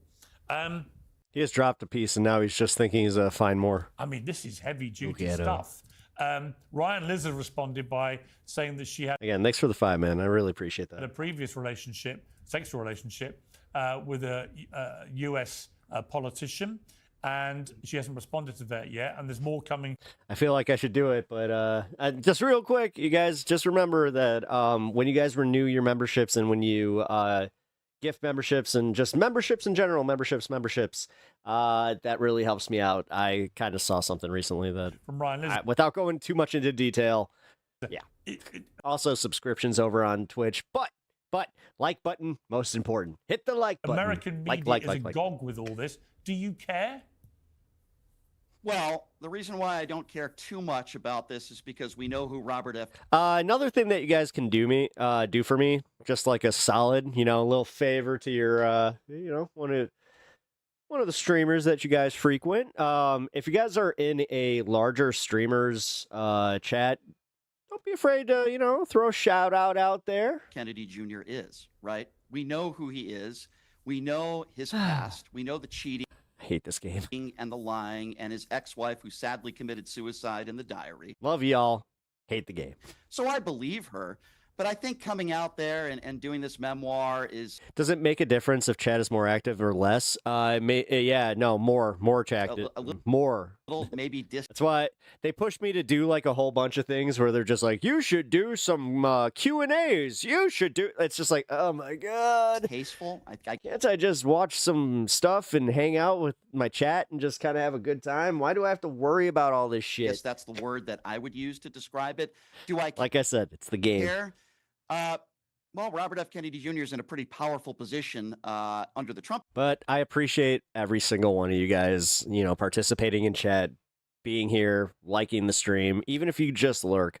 Thank you. Administration. So a part of me cares a little bit, but I already know who Robert F. Kennedy Jr. is. It'd kind of be like if 20 women put out memoirs about how they claim Donald Trump sexually abused them. I would care, but I would say, well, it doesn't surprise me because look at all the women that have already come forward. I feel the same way. I think you guys all know how I feel about Kennedy this. Jr. I think he's a I can make enough to just be comfortable to make a living. I'd be fine. despicable human being. He's never been faithful, my I'm trying to understanding, get that most bag the women way he's been the with in his the life. kids say. And unfortunately, he's in a position in the White House that he shouldn't be in with no medical credentials at all. So, yeah, to answer your question, Pierce, I do care a little bit. I'm not surprised about this. I think maybe it's a little bit distasteful to put this stuff out there when we already know who the man is. Okay, changing gears again. Isabel, Tom Cruise. What do I do for my wavy hair?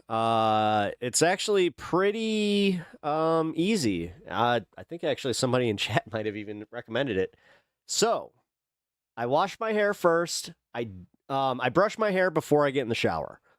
Wash my hair with my shampoo. Then while I'm conditioning, I'll condition, and then I'll brush my hair with the conditioner in it. Wash it all out. And then I don't brush my hair after that. I dry it, let it air dry, and then wait. He got an Oscar, an honorary Oscar. Try it. Let's take a little listen to what he said.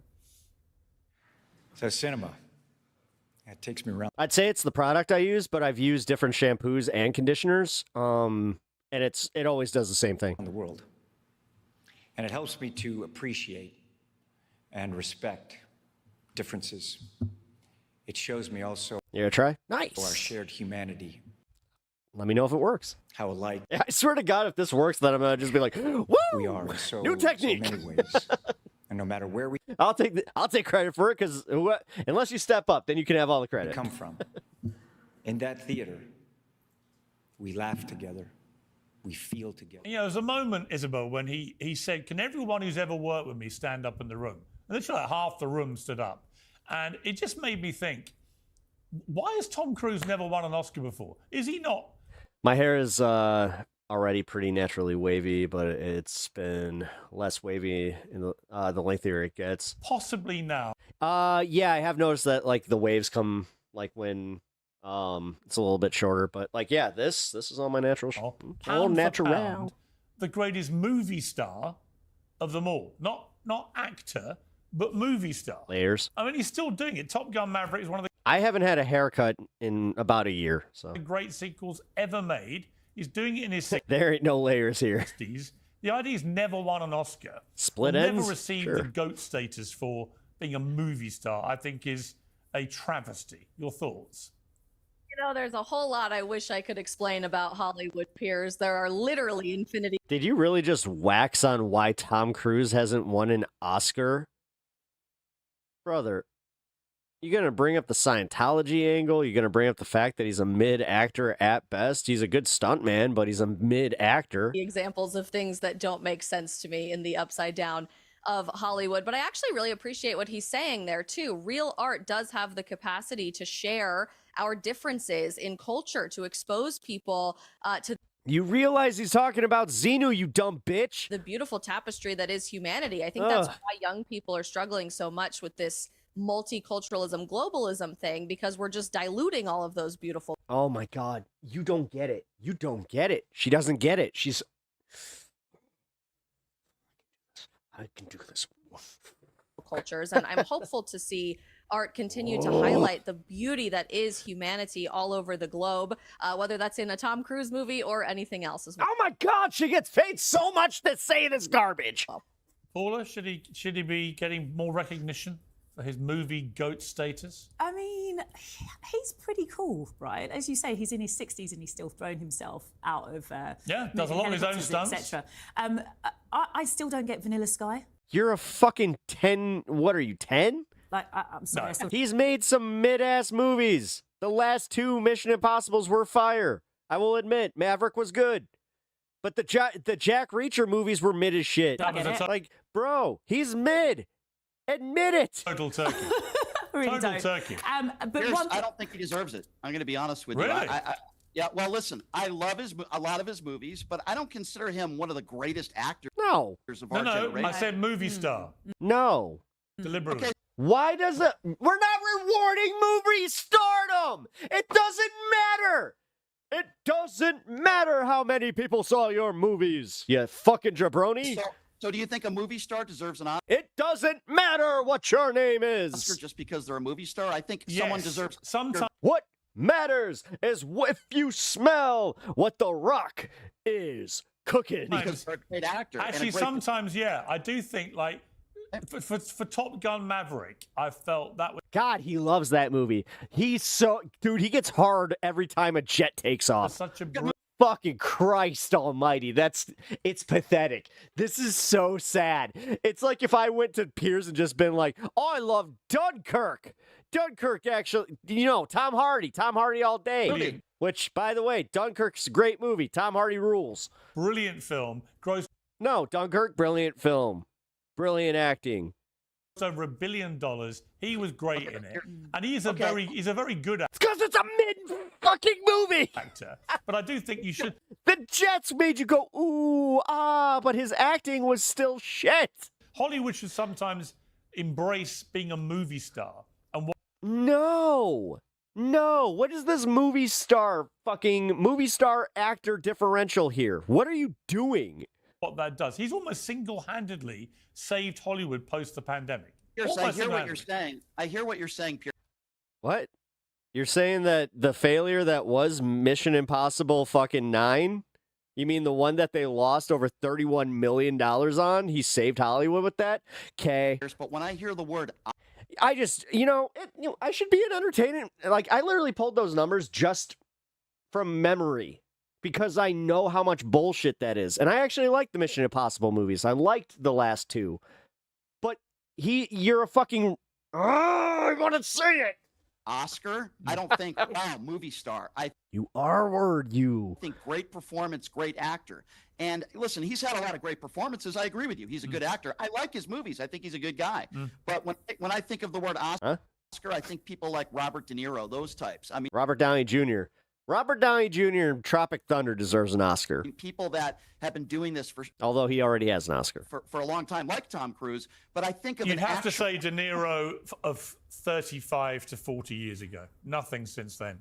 Perhaps. So what movie do you think he deserves an Oscar for? Who? Tom Cruise? Yeah. What movie do you think it was an Oscar-level performance? Born on the 4th of July. Good movie. Good performance. He was great in that. Yeah, I just want Oscars for actual performances. Yeah, well, there's one. There's one. Yeah, but he didn't win one for that performance. No, that's the my point is it's ridiculous. He's never won one. I mean, Daniel Day-Lewis is a great actor, but he's won it 3 times Best Actor. Come on. I think he's a much better actor. Daniel Day-Lewis is a much better actor than He's a Tom great Cruise. actor, but he's not as big a movie star. Well, I don't like Paul Thomas Anderson. yeah, but again, it goes back to what we said. I might like the new Leonardo DiCaprio one, but I don't like overrated directors that get a pass just because of their names. Earlier, I don't think you give people Oscars for being a movie The Coen brothers are like that too. Coen brothers have made some shit movies. star. Does that mean Arnold Schwarzenegger deserves it? Sylvester Stallone? Would you give him an Oscar? There's a lot. Mind you, Big Lebowski is one of my favorite movies of all time, so it's not like I hate these directors. I'm just admitting that sometimes directors make some mid-ass movies. Some movie stars out there. Sylvester Stallone did win an Oscar for Rocky. I know, but you don't give them an Oscar for being a movie star, in my opinion. This is where we disagree. No, but that's where I think they're right. I think too often Hollywood actually rewards people which suits their own kind of narrative and agenda, and they forget the impact That's the command where he stops licking his dick. People have had on the public. I think that Steven Seagal. Steven Seagal has had some huge blockbuster hits. Would you give Steven No. Seagal an Oscar? No. I think he's a terrible actor. No, Yeah, but Under Siege is undeniably a fucking banger. I don't think he's even a great movie star. I don't. But I do think Cruise is. Hey, I don't like the way you're talking about me. Hey, Pierce, don't make me kick you in the face. And by kick you in the face, I mean taking my shoe off and hitting you in the face with my shoe and then putting it back on. Because I can't kick that far anymore. You know, age catches up to you.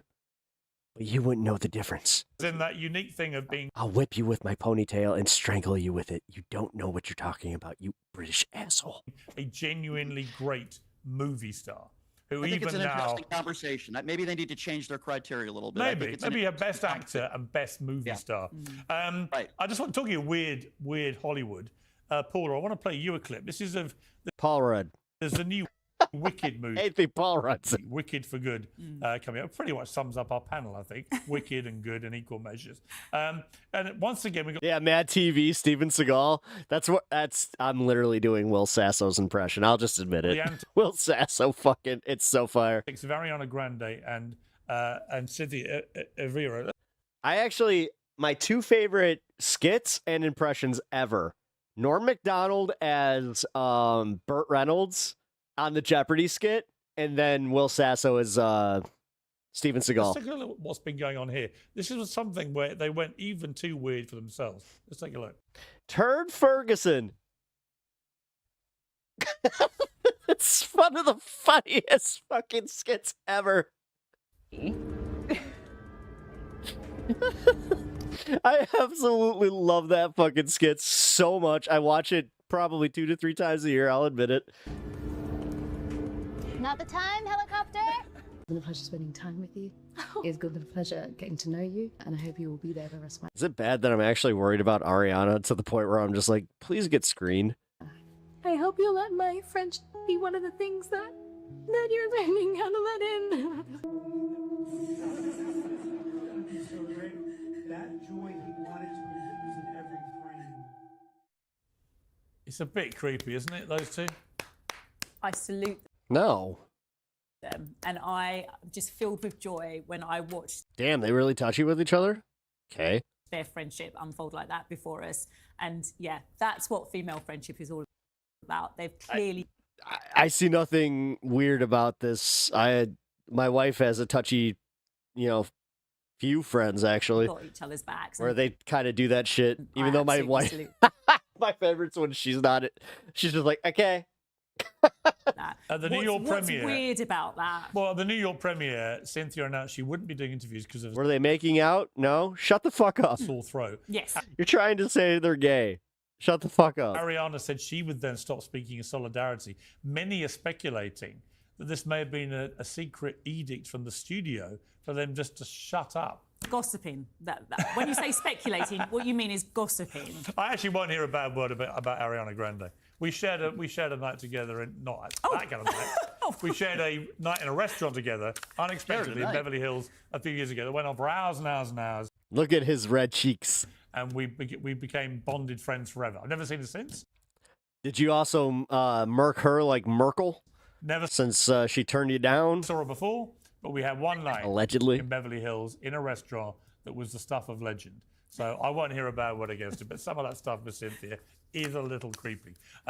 Thank you to my panel. Andrew never came back. Everyone's a little gay once in a while. Something happened. I think you dodged me, Pierce. I think it was the whole idea of having to talk about I think I brought it up, but it's like you have to have a level of it to just be like, Michelle Obama being I'm gonna watch wrestling. a victim when it came to beauty standards.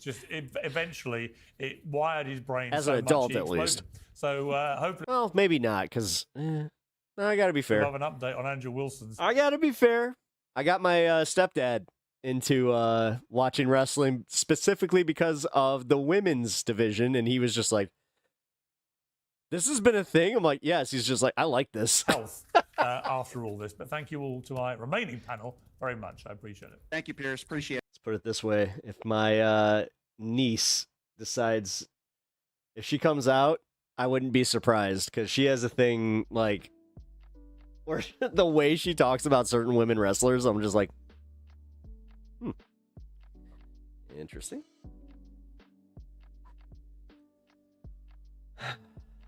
All right. That was fun. Hey, guys. How long is this? Oh, this ain't long. Let's do it. Man of culture. Hey, what can I say? Dude, I just found out Elimination Chamber's coming to my town. It's the first time that the WWE is going to be at the United Center in like 20-something years. Man. Oh, I want to go, but yeah, it's not in the cards. All right. I want to do this fun little bit here, and then I want to I got one more Piers Morgan. Actually, you know what? No, let's do the Piers Morgan thing, and then I'll go into that. MAGA versus MIGA. Let's go. Nick Fuentes, of course, should have a platform if he's not breaking the law. He's on record as saying he loves Hitler. What does he mean? The bloke's a fucking idiot. If you're not an anti-Semite, why so much animosity towards Israel? We do need to ask what radicalized them. Tucker Carlson, Fight! Candace Owens. Let them fucking fight! Let's go! Who are these people? They're attention seekers. They're click chasers. American politicians got feel like Big they Boss, have to be let's go! the world's daddy. And that's not why we elected you, damn it. What's going on with my boys and, in some cases, gals? The words of a perplexed president as he gazed over the enormous schisms in his MAGA empire caused by the Epstein files. He could just as well have used them again to describe the situation today. Leading conservatives are trading blows and jostling for influence. They want to define or maybe preserve America first for the post-Trump era. One side accuses the other of cancel culture and censorship in defense of Israel. The other says that Israel derangement syndrome has opened the door to anti-Semites and extremists. And when you look for it, the same dividing lines run through everything from the panic over bombing Iran to suspicions over why the Epstein files were covered up. And they are set to run all the way through the contest to succeed Trump. Axios is now reporting that Senator Ted Cruz is preparing a 2028 presidential Pokemon, bid don't ever change the lean way into that his you rack feud your with packs. Tucker Carlson, Magic, who is, go of course, a very close ally of the expected frontrunner, Vice President Gundam? J.D. Vance. Straight Once up, again, go fuck it's yourself. MAGA versus MIGA, and Ooh, it's hard to Sableye. see I like how these two sides can be united. To make sense of it all, we're going to do things a bit differently and speak directly to some of the influential people with different Chameleon. views on what comes next. Got another Joining me Dawn. first Hell is yeah. Benny Johnson, host of The Benny Show. Benny, welcome back to Uncensored. Well done, Piers. MAGA versus MIGA. Let's go. Yeah, I'm sure you can sell some merch on that. I'm sure you can sell some swag, and that's I could sell it to everybody that way. I can cover all bases. Turning to the conservative right. Have you come out yet, Benny? In America, it's kind of fascinating to watch what's been going on. How big a deal is this kind of schism that's been developing, and what do you fundamentally put it down to? Oh, I just love this question. And I've come prepared, Piers, for this with a prop here. And I hope that your cameras can pick this up. And I wish I had time to print it off, but there we go. You can see here the fragments of both political ideologies. You can see exactly what Piers was talking about with woke. Now, the blue obviously is the left. The entire landscape of acceptable thought on the left, as charted out by very reputable and very good data scientists. The left is this teeny little blue dot right there. Teeny little blue dot. That's what the left is. That's the arena of acceptable opinions and thought. Piers was just talking about how illiberal actually the Democrat Party is, and how illiberal and how non-progressive. It's actually regressive. Oh, I'm going to butcher my child and turn him into a girl. That's regressive, man. That's sick, you know? Like that's not progressive. That's like Stone Age. That's like Hey, I show my phone. Aztec stuff. I mean, it's sick. But anyway, fuck you. This is the right. What a nightmare. And okay, I'll put the prop down now. That's the right. I was going to print it off for you, Piers. Hey. I thought I'd save some trees here, you know? Maybe we'll bring in the I'm a little environmentalist wing, insulted. you know, into the right. What I'm showing you here is that the ideology of the right is insane right now. And I love it. It is a very, very messy Thanksgiving dinner with our aunts who have all been divorced 3 times. They've been hitting the box of wine, and they are ready to battle. You got a weird family there, brother. And it's a lot of fun. It's entertaining. You can put some of the videos up on Oh, we know what uncle you are, though. World Star of the aunts fighting, but we're Stay all away from still him. under the same roof. We're all still family at the end of the day. And this is a coalition that has been created by Charlie Kirk. In no small part, he's one of the driving forces of J.D. Vance and Donald Trump, RFK Jr. and Donald Trump, Elon Musk and Donald Trump. This is a world that is wildly different than like a Steve Bannon and Donald Trump, right? And that's what you had in the first administration. This is a huge party with a lot of competing interests and a lot of people that care about making sure that their agendas get done. And I'm one of them, by the way. I have little pet projects that I really want to see done. And Charlie really wanted to see these kind of things done, like the destruction of the college cartel and the destruction of wokeness. The point is here, Piers, is that the reason why it's messy is by design. It's good. These are the good. These are iron sharpens iron. You know, it's considered woke to stand up for women's rights. The scripture says it's important to train and it's important to spar. And it just came from UFC. I mean, those guys, the fighters need to have other fighters hit them in the face a couple times. And when they're training, they got to prepare for this. That battle. Oh, I don't show off charts. Oh, no. Good on our side. Here's the thing that is bad about it, because I know that's going to be your next question. No, so I I'll don't just do speak that. to it. I'll show you a picture or something. The thing that's bad about it is disintegrationism. When people black. Now I'm going to be like legit. I'm going to be like self-conscious to ever show you anything. Like if it pops up on my phone, it's just look. And say, I'm done. Like, oh, I'm done. I'm cashing out on politics. It's all rigged. It's all broken. It's too messy. Whatever. It's too mean. People use naughty words.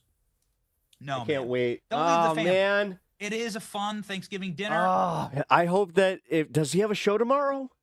I don't think he does weekend shows, but I'll tell you what, the next one he does about Zoran and then MTG, we're in. We're already booked. Let's go. The food's flying. The box of wine is pouring.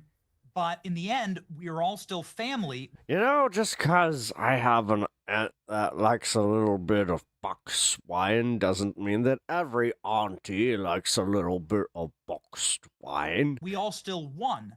This I actually, true story, I have an aunt that's how I found out what boxed wine was. I was just like, wait, they have wine in a box? Coalition of like, extreme diversity. The only time. And then she was just like, it's cheaper and there's more. I'm like, oh. Piers, I'll say diversity is our strength. I don't agree with it any other time, but right here, diversity is our strength. Is in the 2024 election, President Trump not only won, but he won all 7 swing states. He won the popular vote. He won 90% of American counties. What? No, he didn't. 90% of American landmass voted for President Trump.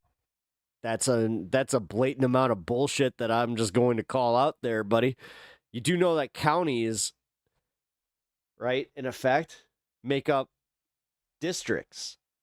And those districts prove otherwise. He had 1.7 more than Kamala. 1.7%. Trump. That is a winning coalition. It's a coalition I want to keep together. I don't. Such a winning coalition that honestly it was maintained, and they totally had a blowout election this last time. I want the disintegrationists, and I'll leave you with this thought, Piers. The way that you fix it is America. Landmass doesn't vote, dickhead. Well, see that's that. the Well, movement. that's the banner. look, that's very interesting. To which I would say, how those Epstein files work out for you, Benny? You know, Marjorie Taylor Greene obviously has had a big split with Donald Trump. She believes he is now betraying the ethos of America first. Many on the MAGA side say, look, Donald Trump promised full transparency on the Epstein files and then reneged on that promise. He promised no more engagement in futile foreign wars. Now he's gearing up for one potentially in Venezuela. He promised that he would bring, the prices down and end the raging inflation, but inflation has continued to go up. Prices are still very high. There's an affordability crisis. I know you feel strongly about Man, when he can't be smug, Benny really is miserable. about that. There's a number of things in the making of America First Those are eyes that tell me he's not living his best life. Just live your truth, bro. pledge box, which Trump is not delivering on. What do you say to people like Marjorie who say that?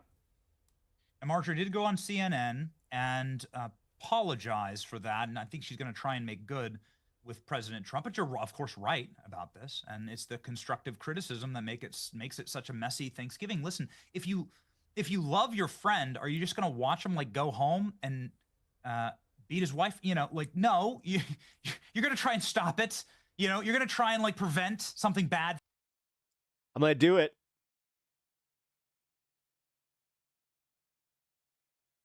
No, that's funny. From happening. And I believe that. Yeah, that was funny. And I can tell you this from inside of the administration and the people that I talk with, that there has been an almost intoxicating effect that happens when you assume the most powerful position on earth. Donald Trump is often called the president of the world. Multiple I told you. World leaders have called him that. I don't want to call him never that, but that's what underestimate me. world leaders have called him because the office itself is so unbelievably powerful. Peers, and you have military bases all over, and every second there's another world leader calling you for something. And I think there's a reality distortion field in DC that has been very pernicious in our politics in America for the last 50 years, for sure, since the Second World War, where American all right, his entire tone is shifted since that politicians feel like retort they have from to be the world's police, and they Piers. feel like they have to be the world's daddy. And that's not why we elected you, damn it. You know, we elected you to be daddy here, to care for your children. Hey, Benny, I know that you are allegedly into some stuff, but you know, for us that we don't think that way, you know, keep it in the bedroom. Children, which are American. And I think that that's how a lot of administrations, Trump's and many others, have gotten sort of derailed and have soured with the American people because they do focus. Don't think there's any doing that to you, homie. So much abroad, and it's like this. I'll see myself out. Lack of an ability to focus domestically here in a country that has a ton of problems, like a lot of real problems for real Americans. And Pendulous, what up? Penny was daydreaming about night things in the middle of the afternoon. They're the stakeholders in this nation. They're the ones who elect you. You should have allegiance to absolutely no one else other than kind of made the same joke there. This nation. I swear, Pendulous, I didn't see you you before. Should care for them like your own children. That's your job. Great That's minds. why we pay you, and that it's actually your moral duty, in fact, as a leader in this. Would you include Benny? Would you include? Yeah. Would you include Trump and the Trump administration, and indeed every American administration in modern times, the kind of slavish support for Israel? And the reason I ask that question is because if you look at the split on the conservative right, you can pretty well draw a line between the likes of Tucker Carlson, Candace Owens, and others, even Marjorie Taylor Greene to a degree, and others who have been critical of the Israeli government strategy, for example, in the war on Hamas, and those who have steadfastly defended everything Israel has done. There is a running line there developing between the two, and Israel does seem to be a common theme between the split. Totally. I've always been blunt about health. It's one thing you can't debate your way out of. Like all of you, I've had first-hand experience of vague doctor visits which leave you guessing. Sometimes you need a lot more reassurance, and that's why superpower resonates with me. Piers, I'm exhausted, man. You know? I'm tired. Bro, I got like 4 little kids. I got a lot of taxing on this business to run, this media company to run. I got a lot of taxing time on my energy. I am so tired of having this Israel debate. I'm so sick of it. And what's happened is they've done a hat game, a shell game, where they've swapped out Ukraine for Israel. And I don't know what the hell is our problem in this country with our obsession with getting involved in other people's business. You know, George Washington, who I think most people would tend to say is our best president. Sorry what he did to you Brits, Piers. I know you'll never forgive him for it. But actually, I blame King George III. Wasn't he British? He was such an imbecile. Truly, that guy was your own Joe Biden. That was your Joe Biden. Piers in England. The two of them would have got along.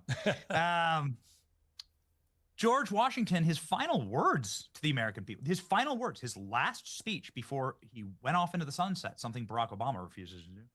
But he went off into the sunset and lived out his days. He said, don't get embroiled in foreign entanglements. That's how we lose this place. That's how we destroy our country. These countries have problems of their own. That was 300 fucking years ago. The internet, phones, boats weren't even what they were. What are you talking about? They couldn't even conceptualize air travel. Benny, my guy.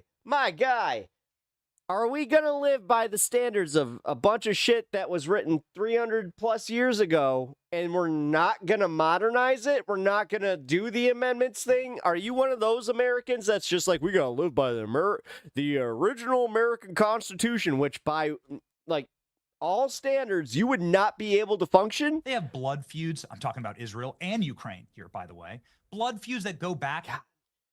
It's always frustrating to see a white dude like acting cis, because I mean, God, it's so frustrating with this guy specifically, where everybody in media, including his side, is just like, no, Benny's gay. Thousands of years, dude, just do your thing. Before there was an America. Fucking A. And how the hell we're supposed to go in and solve this? Where we're supposed to like come in and like somehow be I mean, Dave Rubin made it work. Why can't you? The solution to something. You're just gonna ruin your wife's life too? Okay. That it goes back to Tracks. Abraham. Ruining a woman's life, being in control of her. Yeah, that totally tracks. Or back to the feudal times, like in the Roman Empire, if you're looking at Ukraine.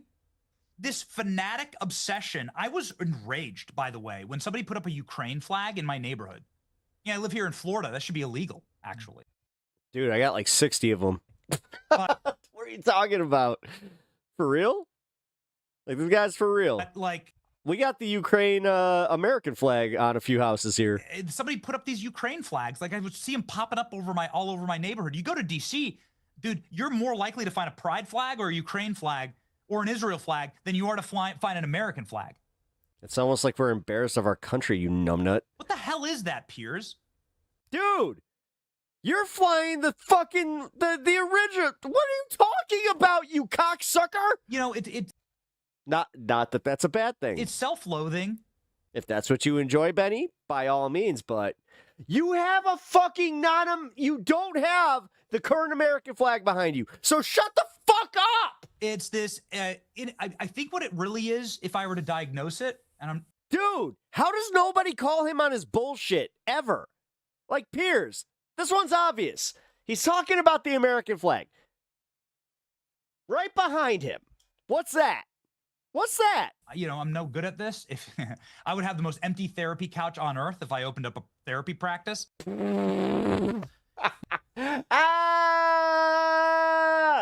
Dude, you're as gay as it is obvious that Sigmund Freud wanted to fuck his mom. Because people would be like, that guy's got enough problems of his own. Holy crap. But if I were to diagnose it, Piers, here's what I'd say. People know that their country's broken. And they know that this place needs so much work. And that it's going to be tough work, really hard, to fix this place. And instead of doing that tough work, they're going to project onto some other country. And we're going to sit here and woke scold about Israel or you don't get to use that word. You're not woke. Palestine, Hamas, Ukraine, and the Donetsk, whatever, Crimea, Russia. Instead of fixing ourselves, it is so much easier to look at someone else and be like, they're a fat ass. They're such a slob. They need to go to the gym. Jesus Christ. It's always dudes that like legit are fit. Like, I'm not exactly fit, but I don't do this. Jim, well, you're sitting there 150 pounds overweight on the couch. It's so much easier to sit there and like do the work, like say someone else needs to do work instead of working on yourself. That's not woke scolding, Benny. And so that's why I'm disgusted, frankly, by our obsession. No, he's profoundly stupid. To just this is where I get bothered by these guys that like talk professionally, but they're good at the talking bit, but they're not good at the thinking bit. Swap out the next country. Trust me, it'll be Taiwan next, okay? And then it'll be okay. Papua New Guinea, whatever, right? It's gonna be we're gonna find some other. It's called influence. I'm gonna teach you a lesson here, Benny. So when you exude your influence, and we're not talking colonialism and building an empire the way that we were getting so used to. It's about exuding influence and positivity and having a positive a positive, God, what's the word I'm looking for? God, I'm brain farting. We leave it. God damn it.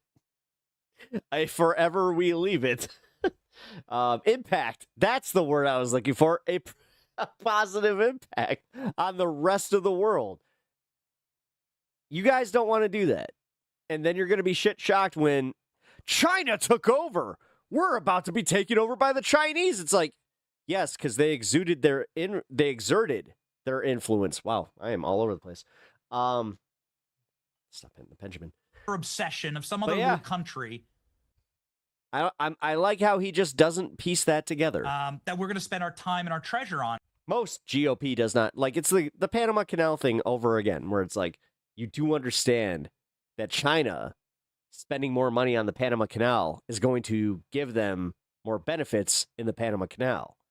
Instead of doing this thing where you're like, I'm just going to take it over. It's like, no, you're not. That's not how it works, you dumb motherfucker. And then when they get a new partner, that's what causes us to have even more problems because we did this isolationist thing. And people are sick of it. I got to tell you, Piers, people are just sick of it. They're done. Nick Fuentes has posted on X, funny how Republicans became the party of censorship and cancel culture the moment that Americans started criticizing Israel. Any Republican that engages in these tactics on behalf of Israel should be removed from office. It's un-American. 2026, we will be watching. I mean, his influence is rising.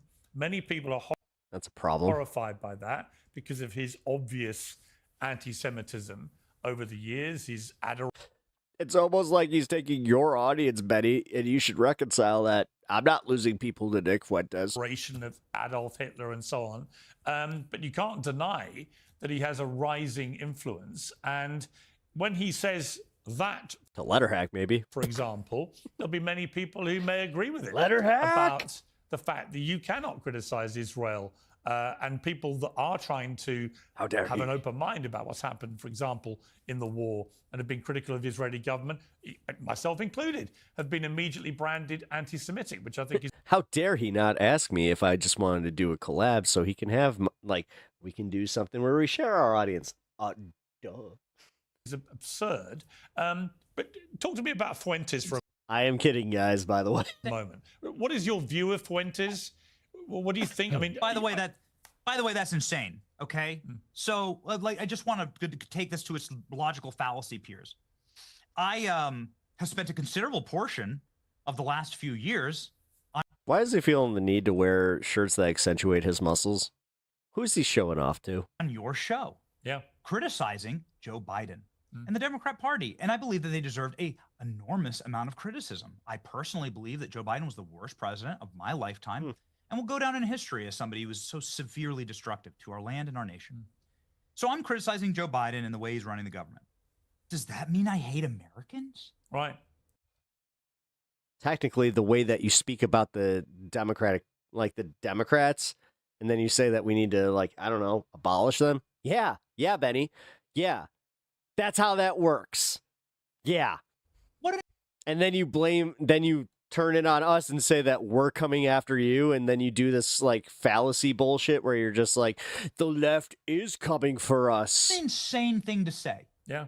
We've criticized the UK government. You've disagreed with me. You said this and that, and the Piers, don't legitimize this, please. Mayor of London and all this stuff and the horrible things that are happening in the UK. Does that mean I hate the British people? Like, of course not, actually. Like, no, you're invited to the cookout anytime, Piers. Anytime. You're not invited to the cookout, you lily white fuck. What are you talking about? Well, I oppose, when I... Jesus Christ. Can somebody black here please tell him? You're a jolly old elf. Well, when I was a newspaper... Well, Benny, when I was a newspaper editor over here of the Daily Mirror, which was the Labour-supporting newspaper, I very vociferously, front page after front page, opposed the Iraq war. Cookout? What are you making? Unseasoned chicken with mayo? Fuck off. During and after, even when it put me at loggerheads with Tony Blair, who was the Labour Prime Minister. I make a great steak on the grill. We only cook it rare. It was supposed to be the pro-Labour newspaper, and I went the other way on that war because I thought it was completely unjustified. But again... Oh, well done. I got rare and well done mixed up. My bad. And to your point, for you. The idea that by your mayonnaise what sandwich my government was doing, that in any way reflected my... This guy doesn't use Dukes. He uses Miracle Whip. ...view of the people of my country is completely ridiculous. And the idea that you can't criticize the Netanyahu government, which has Miracle Whip on Wonder Bread. That's this guy. Some absolute headbangers on it, by the way, like Smodrich. Meanwhile, I'm on a fine Italian or a baguette.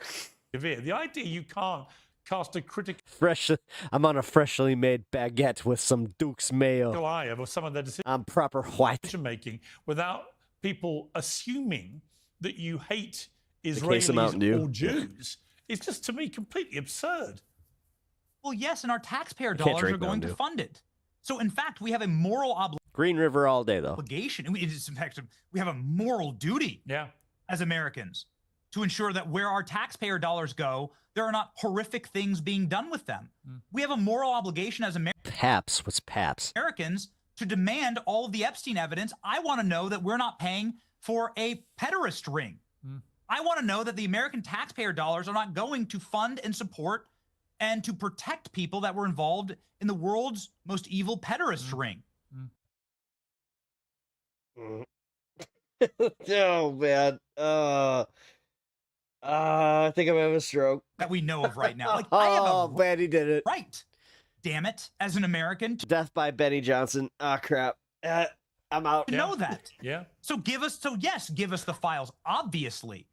You know, and there were a lot of Israeli leaders. Ehud Barak was one of them. Some Mossad agents. We're now learning a lot of deals that Epstein was doing with the nation of Israel. Yes, of course you can criticize that. Yes, obviously. That doesn't make you anti-Semitic to say that Jeffrey Epstein negotiating a bunch of security deals on behalf of the nation state of Israel seems extremely suspect. If he's not what is your view? What is your view, Benny, of Nick Fuentes, given his rising influence and given... Oh, Pabst. It's Pabst. Here.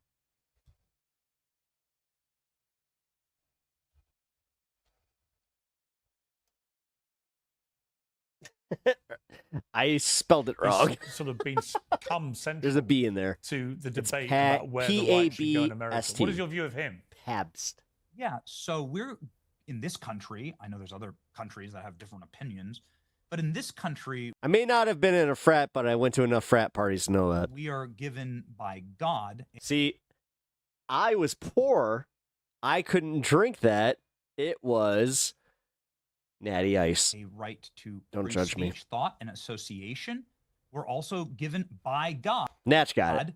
The ability to peacefully disagree with each other. And I know that you've offered to interview Nick Fuentes. Well, I've been thinking about it. I mean, I had a view before not to. And then we used to get kegs of Natty Ice. I watched the interview that Tucker did with him. And I just thought if I was to do one, I'd probably do it a different way to the way Tucker did. My only argument, I totally subscribe to Tucker's view. He can interview who the hell he likes and do it how the hell he likes. I was just struck that he was a bit tougher with me, Tucker, than he was with Fuentes. We have old style here, though, in Chicago, which is, it's essentially Pabst Blue Ribbon, just tastes better. So I would certainly go harder with Fuentes. But I do think this argument of not... OMG keg stands? Platforming people with very, very, very small number of exceptions. I do think, generally speaking, I have to find some pictures. You should platform people, and then it's down to you to interview them in a way that adds to public discourse and doesn't look like it's just part of their PR machine. That would be my argument. Oh my God, when my sister gets drunk at my house, she puts on a cowboy hat that's made out of Pabst Blue Ribbon logo. Angel Studios are back with a new must-see documentary. It's called Thank You, Dr. All right. Fauci. That's some Texas shit. A lot more about it. And funny as fuck. It's a pressure release valve.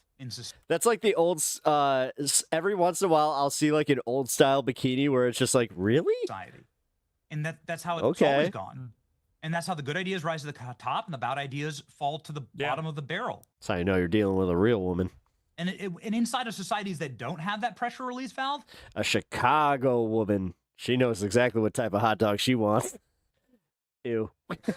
You don't want to see. In fact, you do see the dark. Our dad collects beer memorabilia for real. And the evil that arises. I have a pair of Joe Camel shorts that my mom gave me when I was 10. Rises in those societies when it's like, shut up, shut up, shut up. We'll put you in jail for thinking that. Right? Like, I also have a Zippo from my uncle's Marlboro. That's actually the way to guarantee that things become more radical. I'm starting to realize that my family might have been a little bit trashy. We've built in freedom of speech. We have something called the Bill of Rights here in America. I know this is going to be very painful for you. Oh God! A lot of them were based, frankly, on John Locke and a lot of great British thinkers, Magna Carta, and so on. But freedom of speech is right up there at the very tip top. And so I believe, no, I don't believe in cancellation. No, I do not. Or deplatforming. Yeah, no, I'm with you. I'm with you on that. And actually, I wish we had your First Amendment in my country, and it would stop us arresting comedians at airports with 5 armed police officers for making jokes that some people found inappropriate. Donald Trump just said this. Piers, he was asked about that. Nick Fuentes and Tucker. And Trump's like, wait a second, I thought we had free speech in this country. Tucker does things, I agree with him. Tucker does things, I disagree with him. Like, what is that? That's like, that's human life. That's the way that the world works. And if I may add just one final thing, Piers. Yeah. I need to get a neon sign. To this conversation, because I think I found one that was really cool where I was able to take Michael Brooks's quotes and put them on a neon sign. I want to put them right above my TV. It's critical in this moment where you don't want to go in all of this. And we just witnessed 2 months ago precisely what happens when you stop having debates. And when people pick up guns, and they do truly ugly and evil things. Charlie Kirk is sitting there on a college campus wanting to debate. Yeah. Is he going to debate a groyper? Is he going to debate some trans activist, that pees in a kitty litter box? Like, who knows? It could be anyone. But he's there and he's asking people that disagree with him. I'm not sure how familiar you are with Charlie's game. No, very. He asked people who disagreed with him to come to the front of the line. You mean like you, who fucking has to hide his fucking sexuality to make your grift plausible, even though there's other people in your grift that do it? Like, dude, I'm gonna call it what it is. Like, I'm sorry to anybody that, might be closeted or has gone through this, but for real, I don't have tolerance for people like Benny Johnson that play this game, where it's like, we all know, his own side knows, like, bro, just do it. Just admit that you're fucking gay. We get it. Fine. Yes. But, like, this is what causes you to have such R-worded takes. So that he could lower the temperature. I'm being good tonight. And a lot of it never only dropped one C word. Devolved into screaming. It never devolved into Charlie throwing the mic, and hitting him in the head. That never happened. In fact, like the vast majority of these, and I went to these events, the individuals who disagreed with Charlie at the very least felt respected. Yeah. Like they got a chance to say their piece. No, I totally agree. And they probably felt good walking away. Yeah. Even if they got roasted by Charlie, they probably felt Notice how you're not saying the opposite. good. Because they're like, yo, I got to say Yeah, you've seen Charlie rage quit plenty of times. Yeah, we all have. my thing. And Benny thinks he's some kind of philosopher. Yeah, he really does. Kind of weird how those people act. And then most of them were wrong. There's never any bit of humble ever in their thing, or I disagree with their thing. That's my right, by the way, as an American. Sit down. Be humble. But what you can't have in this country is like the ultimate cancellation, which is I'll shoot you and kill you, right? For what you believe. I'm just gonna murder you, right? He's a Drake fan. Right? For what you believe. Tracks. And you get that by not having debate. Yeah, and actually, as I've been saying, as I promoted my book, this is the weird thing about the progressive woke left, is that in the end, they began to behave like the very fascists they profess to hate most. And you couldn't be a purer personification of that than what happened to Charlie Kirk, where he was literally shot dead for his speech. That is what happens in a genuine fascist state. And yet, well, for us that watched it happen live, yeah, those were his last words, counting gang violence. Cacao. and it's the progressive left that was cheering that on. The number of people I saw on TikTok afterwards, doctors, teachers, professors, it was insane. I should make that graphic where it's the GTA wasted, but it says Kirk. Celebrating his death.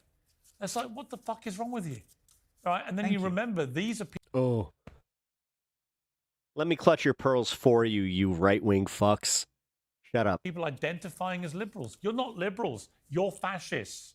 If you celebrate a man's murder for his speech, you are a fascist. I'm gonna That's not how fascism works, you dumb fuck.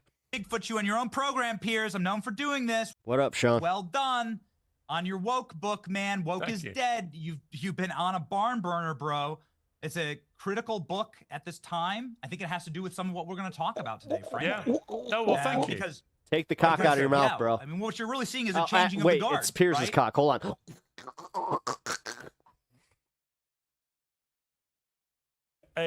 an ideology which fundamentally, to me, is the opposite of liberalism. So that was what made it interesting to me, is it became something where you and I could have regular debates, for example, where we would agree about whatever the particular issue was, because it clipped. normally involved in the last few years completely insane behavior. Damn it, Tinkerbell! By the progressive left. Yes. And now you got something on me, Piers, and I just can't stand it. You can say, I wrote the book. Shut up, Benny. I wrote the book on it.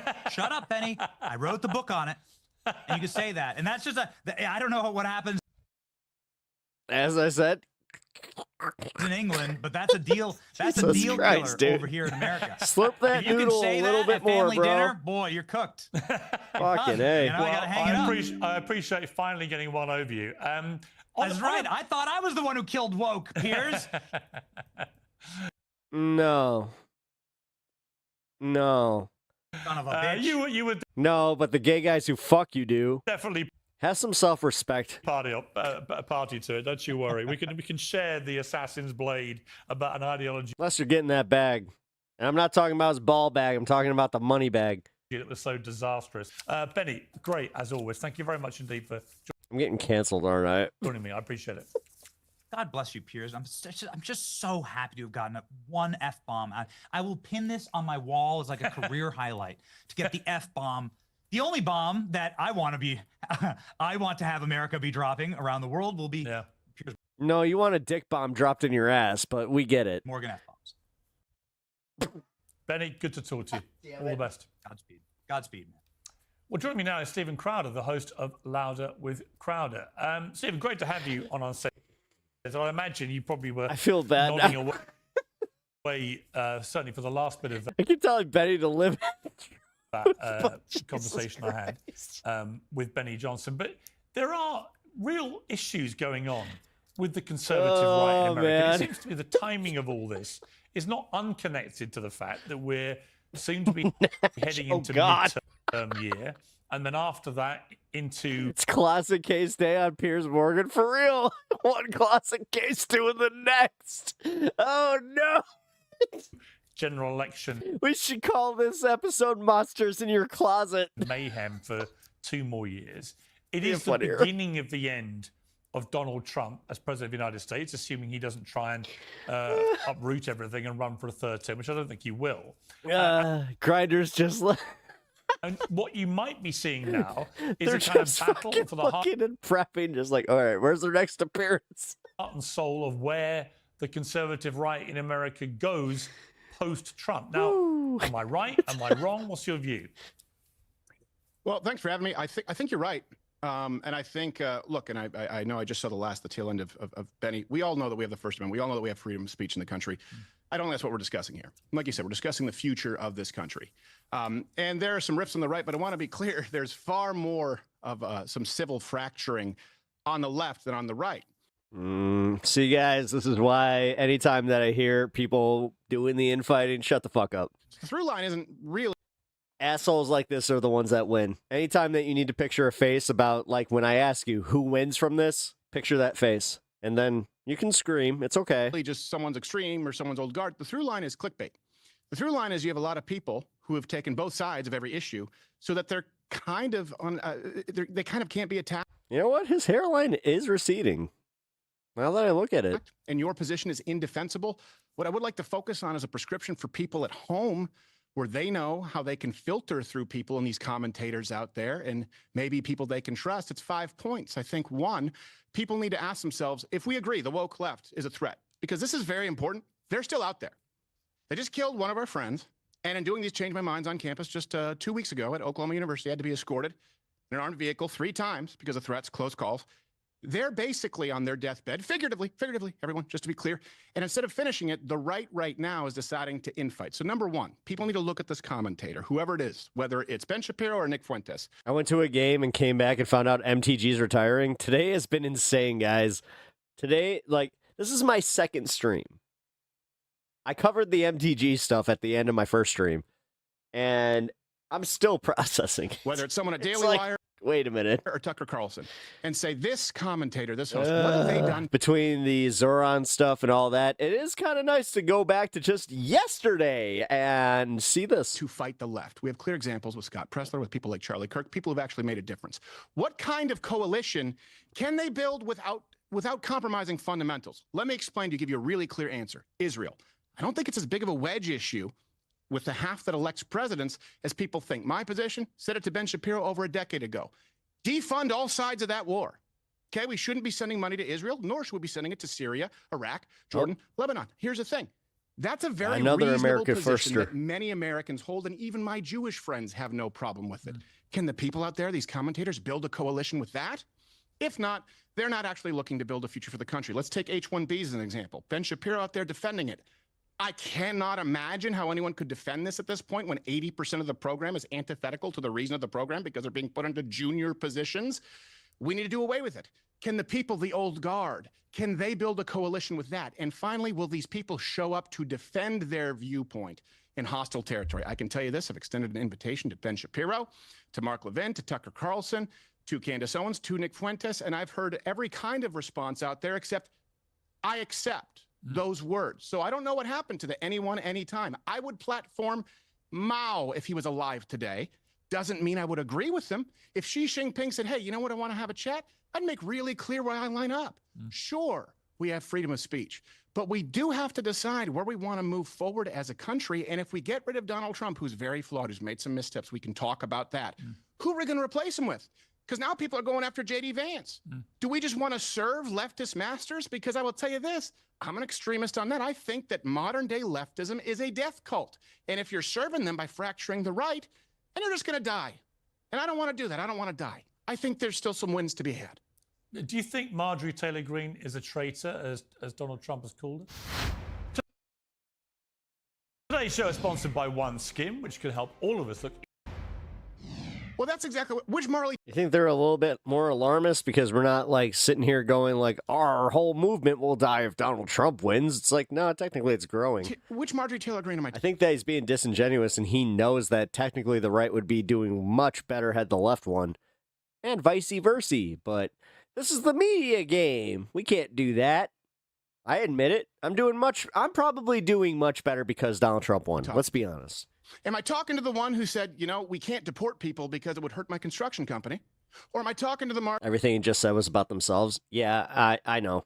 And I disagree with that. We call it projection, but yeah, I know. I think that's antithetical to MAGA. Thanks, you. Or am I talking to the Marjorie Taylor Greene who said, we need to do away with H-1Bs, which, by the way... Oh, boy, I can't wait for the follow-up episode on this one. I agree with. The only common thread I can see between them is that you're very unlikely to have Indian H-1Bs in your construction company because they're a physically feeble people. So, which Marjorie Taylor Greene am I talking with? Which Tucker Carlson am I talking with? Which Ben Shapiro am I talking with? The one who said lockdowns are bad, or the one who said that anyone not getting a vaccine is an idiot? The through line here is not extreme points of view. The through line is people pursuing... Sounds like you're trying to get people to vomit violence against lefties, Crowder. Commit. At the cost of the future of this country. And I will platform anyone so that I can't answer these questions as far as their views because I don't know them. For example, Nick Fuentes, you talked about his interview with Tucker. Now, I want to be clear. Him saying, I love Stalin, he could have meant, I'm fascinated with Stalin. There's nothing wrong with that because you know who else is?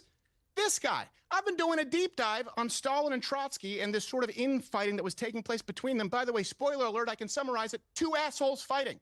There's nothing wrong with being fascinated, and I'm not saying Tucker should follow up because it's despicable, because it's ridiculous, because I'm curious. They're back. And sometimes I'm wondering where the curiosity Look at the end of the chats. goes when you have someone throw down some wolf bait like that. Well, you love Stalin? What do you mean? You mean you're fascinated how he was able to manipulate people? You mean all the people that he killed? You're doing the same thing with Hitler, you dumb fuck. Wait a minute. No.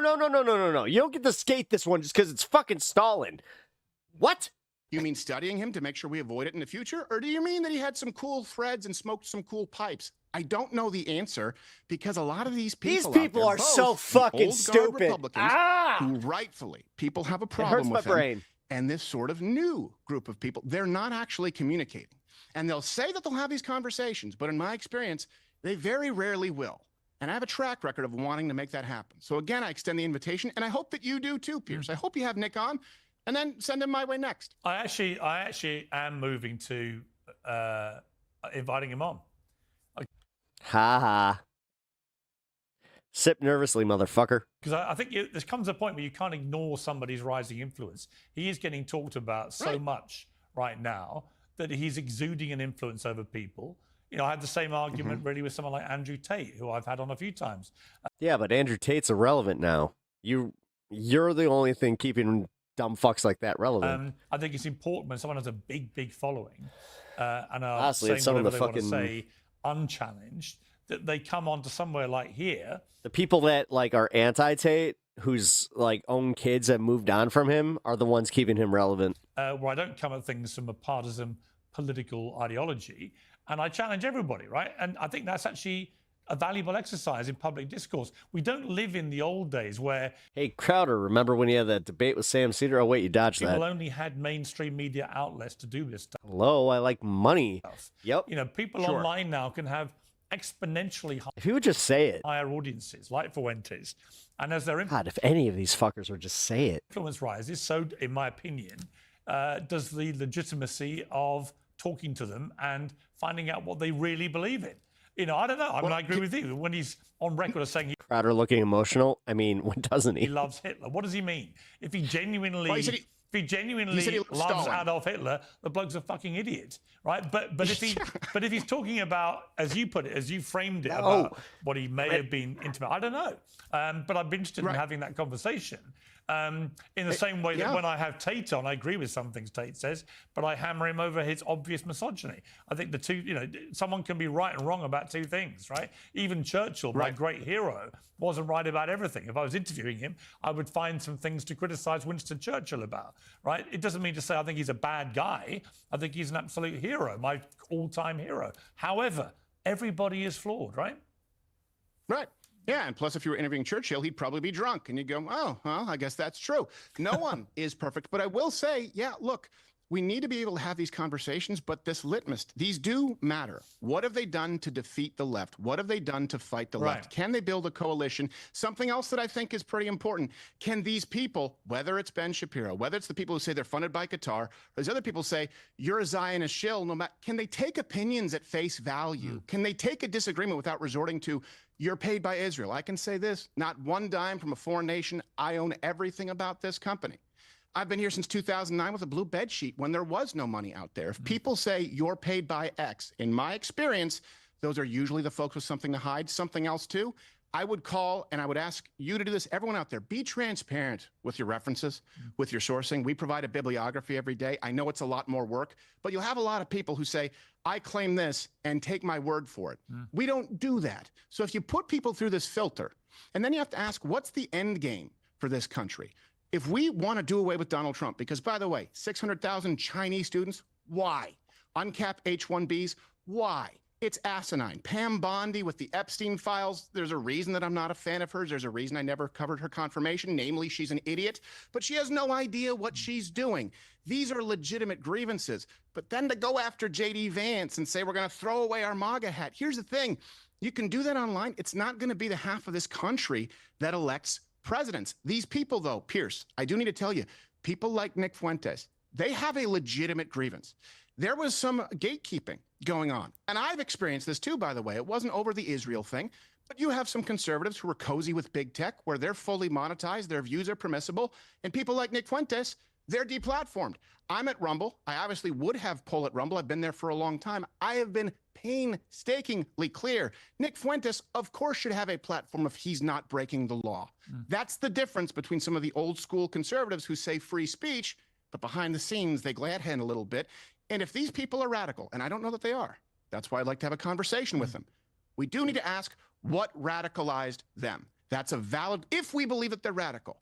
But I think they have some legitimate grievances. And you have one side saying, these people are despicable, these people are offensive. Those are victim bitch words. Don't use those words.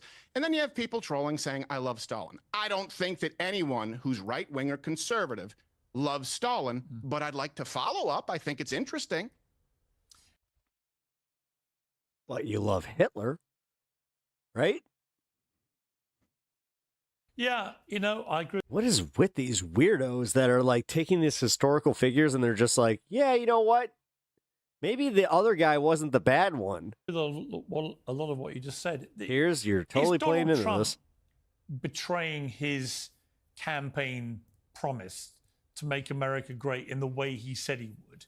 I mean, Marjorie Taylor Greene ticked off a number of things. You've had some issues yourself, clearly. Is he betraying MAGA, do you think? Well, I don't think he's betraying. I think he's made some missteps, and I wonder who's in his ear. Again, which Marjorie Taylor Greene am I dealing with? Tucker Carlson. Well, which Tucker am I talking to? Am I talking to crossfire, bow tie, libertarian, legalized black tar heroin Tucker?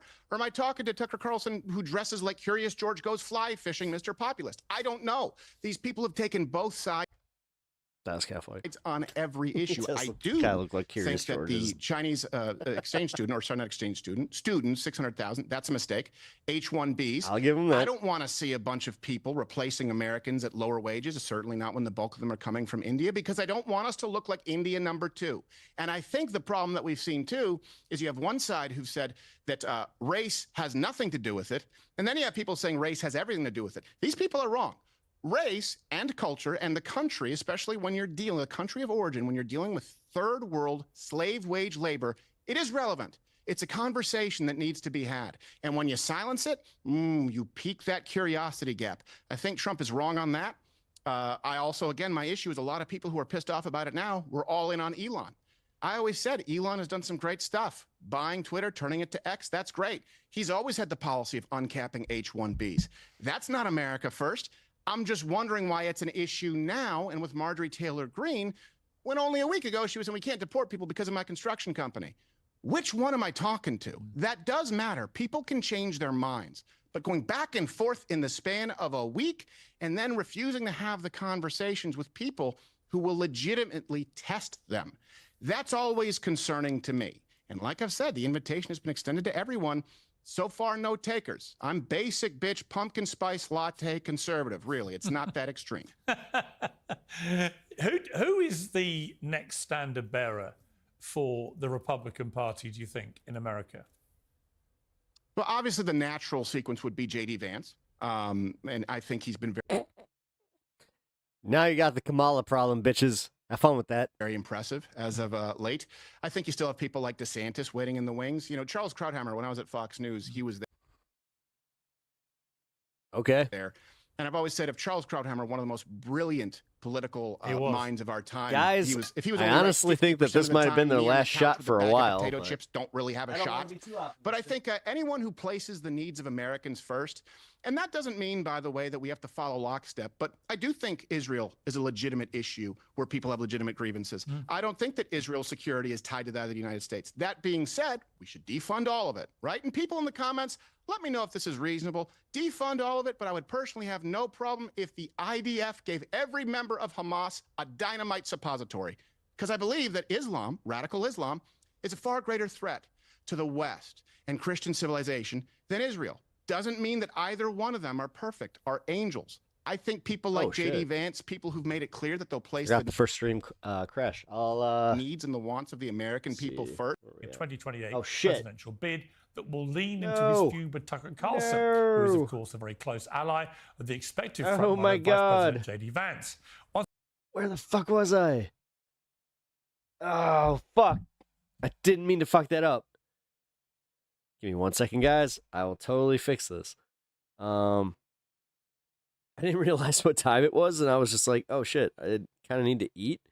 But that doesn't mean that I wanted to quit streaming and quit this. So give me 1 sec. Where was the timestamp? All right, there it is. So he brought Crowder on. Blah, blah, blah, blah, blah, blah, blah.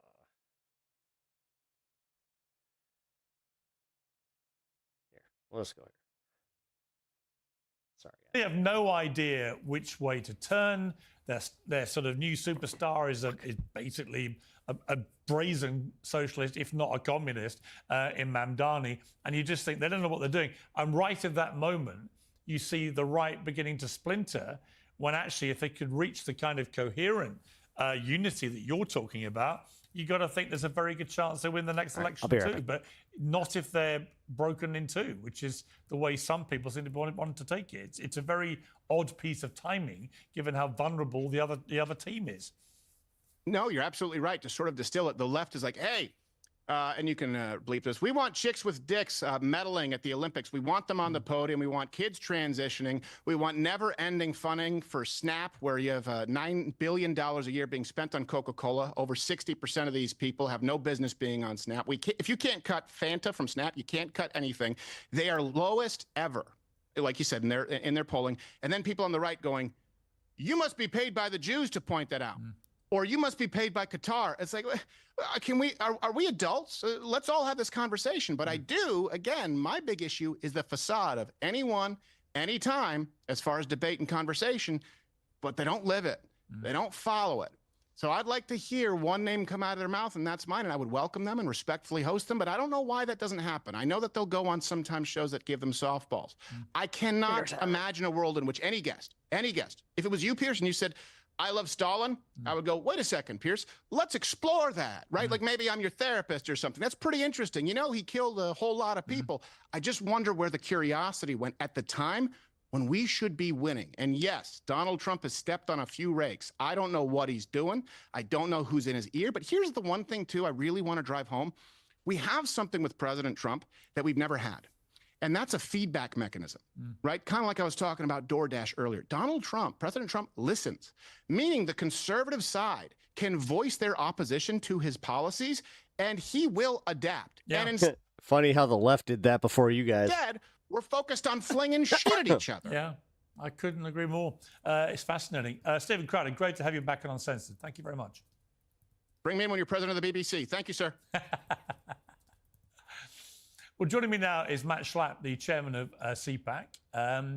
Welcome to you, Matt. I mean, I've had some fascinating conversations with Benny Johnson, with Stephen Crowder, and with others about where the conservative right is going. You're right in the middle of all this. What do you feel is happening? Feel. Interesting word that a conservative doesn't really ponder very much. I'll be honest with you. My feelings are fraught.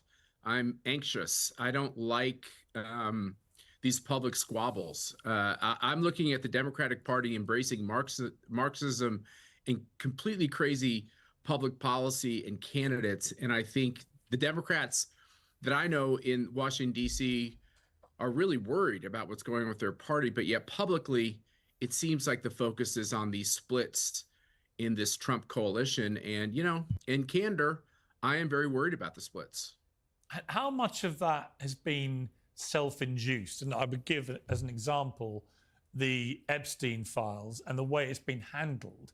You know, I mean, whatever emerges from these files, there's no doubt that the Trump administration before the election and in the immediate aftermath were encouraging everyone that they were going to release everything.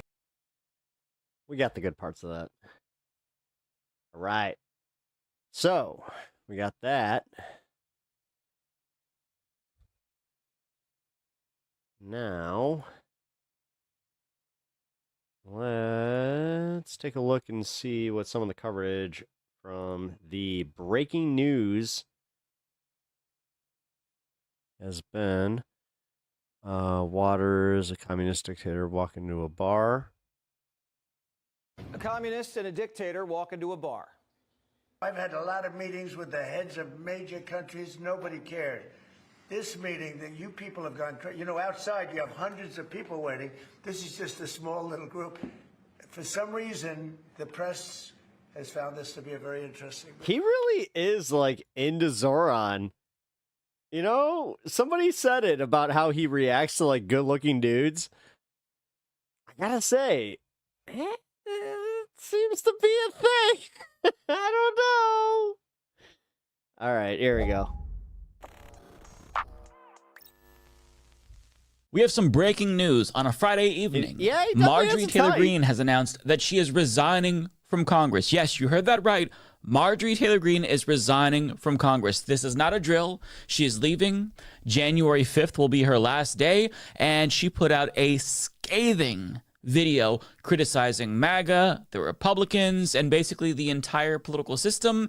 And Hot Boy Magic is real. Here's a clip from the speech. It's funny. I said that to Christina about how we have Hot Boy Magic here, and she was just like, oh, yes, we have that here too. That she released today. I have too much self-respect and dignity. We share the Hot Boy Magic all across the leftist community. I love my family way too much, and I do not want my sweet district to have to endure a hurtful and hateful primary against me by the president that we all fought for, only to fight and win my election while Republicans will likely lose the midterms, and in turn be expected to defend the president against impeachment after he hatefully dumped tens of millions of dollars against me and tried to destroy me. It's all so absurd and completely unserious. I refuse to be a battered wife, hoping it all goes away and gets better. We're all wondering. If I am cast aside by the president and the MAGA political machine and replaced by neocons, big pharma, big tech, military-industrial war complex, foreign leaders, and the elite donor class that can never ever relate to real Americans, then many common Americans have been cast aside and replaced as well. There is no plan to save the world or a 4D chess game being played. When common American people realize just figured that one out there, Marge, and understand that the political industrial complex of both parties is ripping this country apart, that not one elected leader like me is able to stop Washington's machine from gradually destroying our country. And instead, the reality is that they, common Americans... I can't ever see the cross and not think of the whole Sam Kinison joke about, like, the cross being the symbol for Jesus and him coming back and seeing it. The people possess the real power over Washington, then I'll be here by their side to rebuild it. Until then, I'm going back to the people that I love, to live my life to the fullest as I always have, and I look forward to a new path ahead. I'll be resigning from office with my last day being January 5th, 2026, and I look forward to seeing many of you again sometime in the future. Wow. So I have a lot of thoughts, and let me just try to collect myself before I say that. I was not prepared to make a video on a Friday evening. I just woke up from a nap, actually. So, first of all, my reaction is awesome. I am glad that she is resigning. Her policies were terrible. She finally got good on the issue of Israel-Palestine. That's awesome. But on every other issue, be it immigration, trans rights, just economics generally speaking, she's not good. Now, the problem is she's probably going to be replaced by somebody who is worse. So there's that. Nonetheless, I'm not going to be sad to see her leave. Don't let the door hit you on the way out, Marjorie Taylor Greene. Now, you know, my initial instinct upon reading the headline is to think, oh, okay, so she's definitely gearing up for something else. Like she's going to take a break before she does some type of gubernatorial, senatorial, presidential run, perhaps. But I mean, at the end of the day, listening to her, it does seem like she is genuinely just pissed off and scorned because of the situation. And this kind of feels like she's rage quitting politics. I mean, nobody knows for sure, but we'll find out eventually, depending on what she does. But I mean, Marjorie Taylor Greene is a multimillionaire. So if she wants to, she can fuck off and have a wonderful life. And that'd be it. This could be the last that we hear from her. I genuinely don't know, but Trump has absolutely fucked up by burning this bridge with Marjorie Taylor Greene. She's in a very deep red district, so now that she's resigning, there's going to be a special election that takes place. Read that. Why couldn't you make the symbol of me walking on water or making wine or some cool other shit? Yup. Healing the blind? Can that be won by a Democrat? It's hard to say, but is it possible? I mean, we'll see. We'll see. I don't want to count my chickens before they hatch. That would be hilarious if that happened. But her leaving definitely is going to hurt the Republicans because they already have a razor-thin majority in the House. So losing Marjorie Greene and somebody who months ago was one of Donald Trump's most loyal soldiers is crazy. I mean, this is somebody who, she was a real Kool-Aid drinker. I mean, just last year or the year before, she was accusing Democrats of pointing hurricane guns at red states. I mean, and now she's like, you know what? Trump was mean to me. Fuck it. I'm out. I'm out of MAGA. I'm done with politics. It's kind of crazy. It's kind of crazy if you think about it. So, she is leaving. She's resigning. And this kind of feels like a political earthquake. It kind of feels like the MAGA train really is coming off the rails and that the ship is starting to sink. I mean, again, to lose one of his most loyal foot soldiers and for her to go out okay, I don't think in a blaze of glory is just shocking for me to see. And that's coming from somebody who I feel like I can't get shocked by American politics. Nonetheless, it's continuing to happen. And on that note, in the same day, to make us feel like we're living in an episode of The Twilight Zone, Trump actually did have his meeting with Zoran Mamdani today. And I feel like that entire thing was just befuddling. I don't even know how to process that mentally, because Donald Trump was like swooning over Mamdani. Like, it's crazy. Like, I don't even know how to describe it. He was talking about how he's going to be a great mayor and how he's wonderful. And there was a moment where, and I'll have some clips for you all, where somebody asked about Zoran calling Trump a fascist, and Trump was like, "Oh, you can call me a fascist." I mean, just wild shit. Crazy. Wild Go shit. ahead. Trump's saying, "Oh, well, he's not a jihadist." You say things like that on the campaign trail. I'm paraphrasing. You'll see the clip in a moment. But it's just so bizarre. And this really proves that, like, everything Trump says, it's a lie. And he's aware that he's lying by calling Zoran Mamdani a jihadist and being hysterical about him only to, suck his ass. That's kind of embarrassing for you, Donald Trump. Zoran didn't yield an inch, but Trump, he was groveling before Mamdani. That's the way that it felt. Like, it was like big brother, little brother energy here, with Trump being the little brother, with Trump being the beta and Zoran being the alpha. And I want people to take away from that, oh, Trump is full of shit and he knows he's full of shit. Because if you really thought that Mamdani was the threat that you said he was, this would not be happening in this way. It would be a confrontational meeting. But I mean, that's not the case. So here's a little bit of a compilation from that meeting that is just, again, mind-blowing. Are you affirming that you think President Trump is a fascist? I've spoken about... That's okay. You can just say okay. yes. Okay. It's easier. It's easier than explaining it. I don't mind. He's different than, your average candidate. He came out of nowhere. I said he has a great campaign manager standing over there. He came out of nowhere. Would you start off at 1 or 2? And then I watched. I said, who is this guy? He was at 1, then he was at 3, then he was at 5, then he was at 9. Then he went up to 17. I said, that's getting a little bit interesting, right? At Bandit's and then all of a sudden he wins a primary that nobody expected he was going to win. It's great. Would you feel comfortable living in New York City under a Mamdani administration? Yeah, I would. I really would. Especially after the meeting. Absolutely. What makes you comfortable? We agree on a lot more than I would have thought.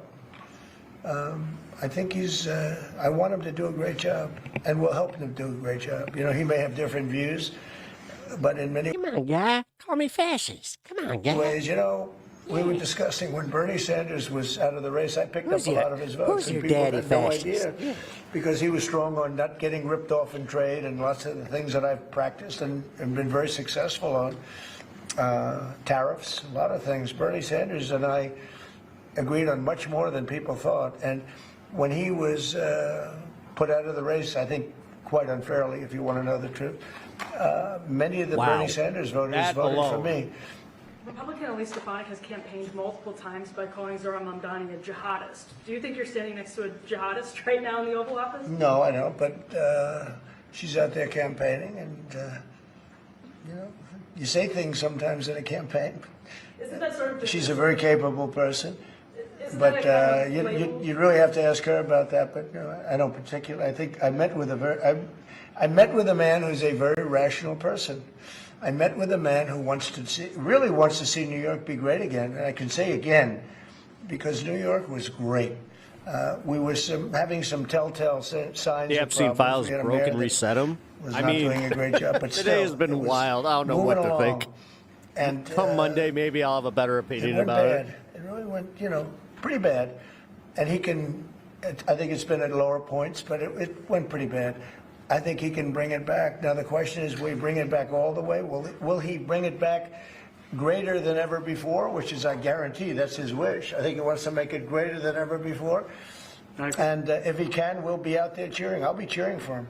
Right? Like, what the fuck was that? I mean, I don't know what to say anymore. American politics keeps getting weirder and weirder, and I feel like the only thing that I can predict is that it's going to get even more weird as time goes on, because in the same day we've got Marjorie Taylor Greene South resigning. Park is going to have a ball. We have oh my Donald God, Trump yes. sucking off Zoran Mamdani in the Oval Office, and I'm wondering, like, okay, what's next? Is like fucking JD Vance going to come out as a furry? I mean, I feel like that's not weird enough for the type of environment that we're living in, right? Yes, like, boss. it's got to get weirder than this. I bought my furry costume just for you, boss.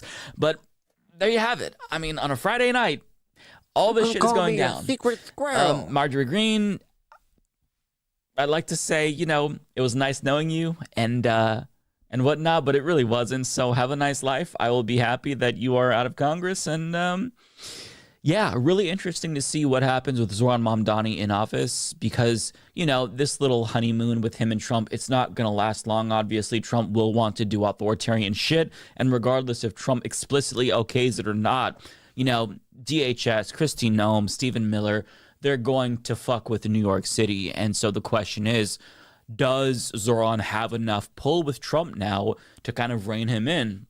We'll see. But man, what a weird day. And I just wanted to talk to you about it, not to offer any clarity or make sense of it, but just to also say what the fuck with you, because I don't know how to process what's going on. I'm sure you don't either. And I know this video doesn't help, but no, we can say Mike, what the fuck together, right? This. That was hilarious. It's like, so I can just say, what the fuck with you? It's like, yeah, you know what? We kind of needed that. It was a lot. Let's be real. It was a lot.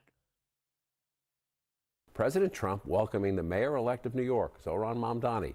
President Trump stepping in to keep things from going off the rails. Are you affirming that you think President Trump is a fascist? I've spoken about... That's okay. You can just say yes. Okay. Okay. It's easier. It's easier than explaining it. I don't mind. Fascist, just one harsh Mamdani campaign label for Trump. And the son of Queens, now turned president, happily returned those insults. Remember, calling Mamdani a communist, a disaster, and threatening to withhold billions in federal aid from the city. But this very, very different day included the president sounding as if he'd be happy to move back to soon-to-be Mamdani's New York. Would you feel comfortable living in New York City under a Mamdani administration? Yeah, I would. I really would. Especially after the meeting. Absolutely. Now, we all know from experience it did not have to go the way it did. More than a few others, with those who've clashed with the president, those meetings will have not gone well. Just ask Ukraine's president. I don't think you'd be a tough guy without the United States. And your people are very brave. But you're either going to make a deal or we're out. Many thought this also might be a slugfest, especially given what each has already said about the other. It's going to be hard for me as the president to give a lot of money to New York. What are the chances that Trump doesn't know what fascist means? What's the poly market odds, you mean? 80%. Because if you have a communist running New York, all you're doing is wasting the money you're sending there. We have won because New Yorkers have stood up for a city they can afford, where the mayor will use their power it means very to cool. reject Donald Trump's fascism. This guy is a communist That would be funny. At the highest level, and he wants to destroy New York. I will not be intimidated by this president. I will not be intimidated by anyone, because my job here is to serve the people of this city. This communist from New York someday gets elected. I can't believe that's happening. That's a terrible thing for our country, by the way. So hear me, President Trump, when I say this. To get to any of us, you will have to get through all of us. Yeah, all that happened. In the end, though, for reasons we'll talk about with our very New York accented political panel tonight, the two men appear to have decided that, at least for now, it is better for their constituents and themselves to be seen as the kind of unlikely pair, maybe, that only a city like New York can produce. That said, some of the moments today were truly remarkable.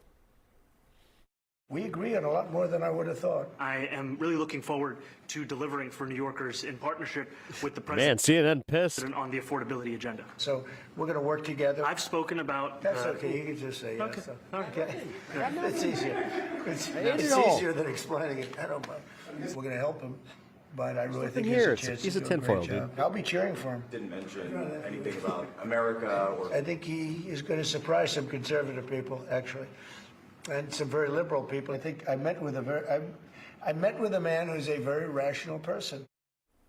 And now, even more evidence this love fest has a shelf life. Take a look. These are new photos of the visit. The president just posted them on his social network with the words, "It was a great honor meeting Zohran Mamdani, the new mayor of New York City."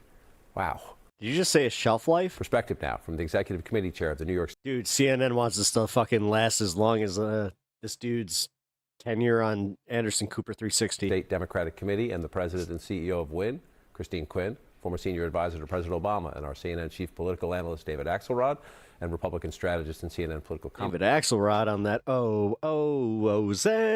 Commentator Shermichael Singleton. You know. David Axelrod, to you first. You've been in some awkward and some interesting and some fascinating Oval Office meetings. I had this morning, my bet was that this would go actually pretty well because it's in the interest of both men to delay any fighting until the mayor's actually in office. But I did not have on my bingo card Donald Trump saying, "Oh, yeah, sure, hey, call me a fascist. I don't care." Why? Why did this play out the way? Because you're a milquetoast newsman. The way it did. Y'all are fake. Y'all get paid way too much money for your commentary. Well, first of all, did you have on your bingo card that the week would begin with him calling Marjorie Taylor Greene a traitor and would end with him embracing Zohran Mamdani? It's been there's a disruption in the quite force. A week. Yes. It's been a The Force? Exposing yourself. So you are on the dark side. Yes, good. Good. I knew that we had the media behind our power. But I didn't expect CNN to fold so quickly. been quite a week. Look, I think you were right. I do think it was in both their interests. I think Mamdani made the right move by asking for the meeting, and then he made another good move by showing up and really Looking like a turtle there, a Nunja turtle. For areas of agreement on which they could work together.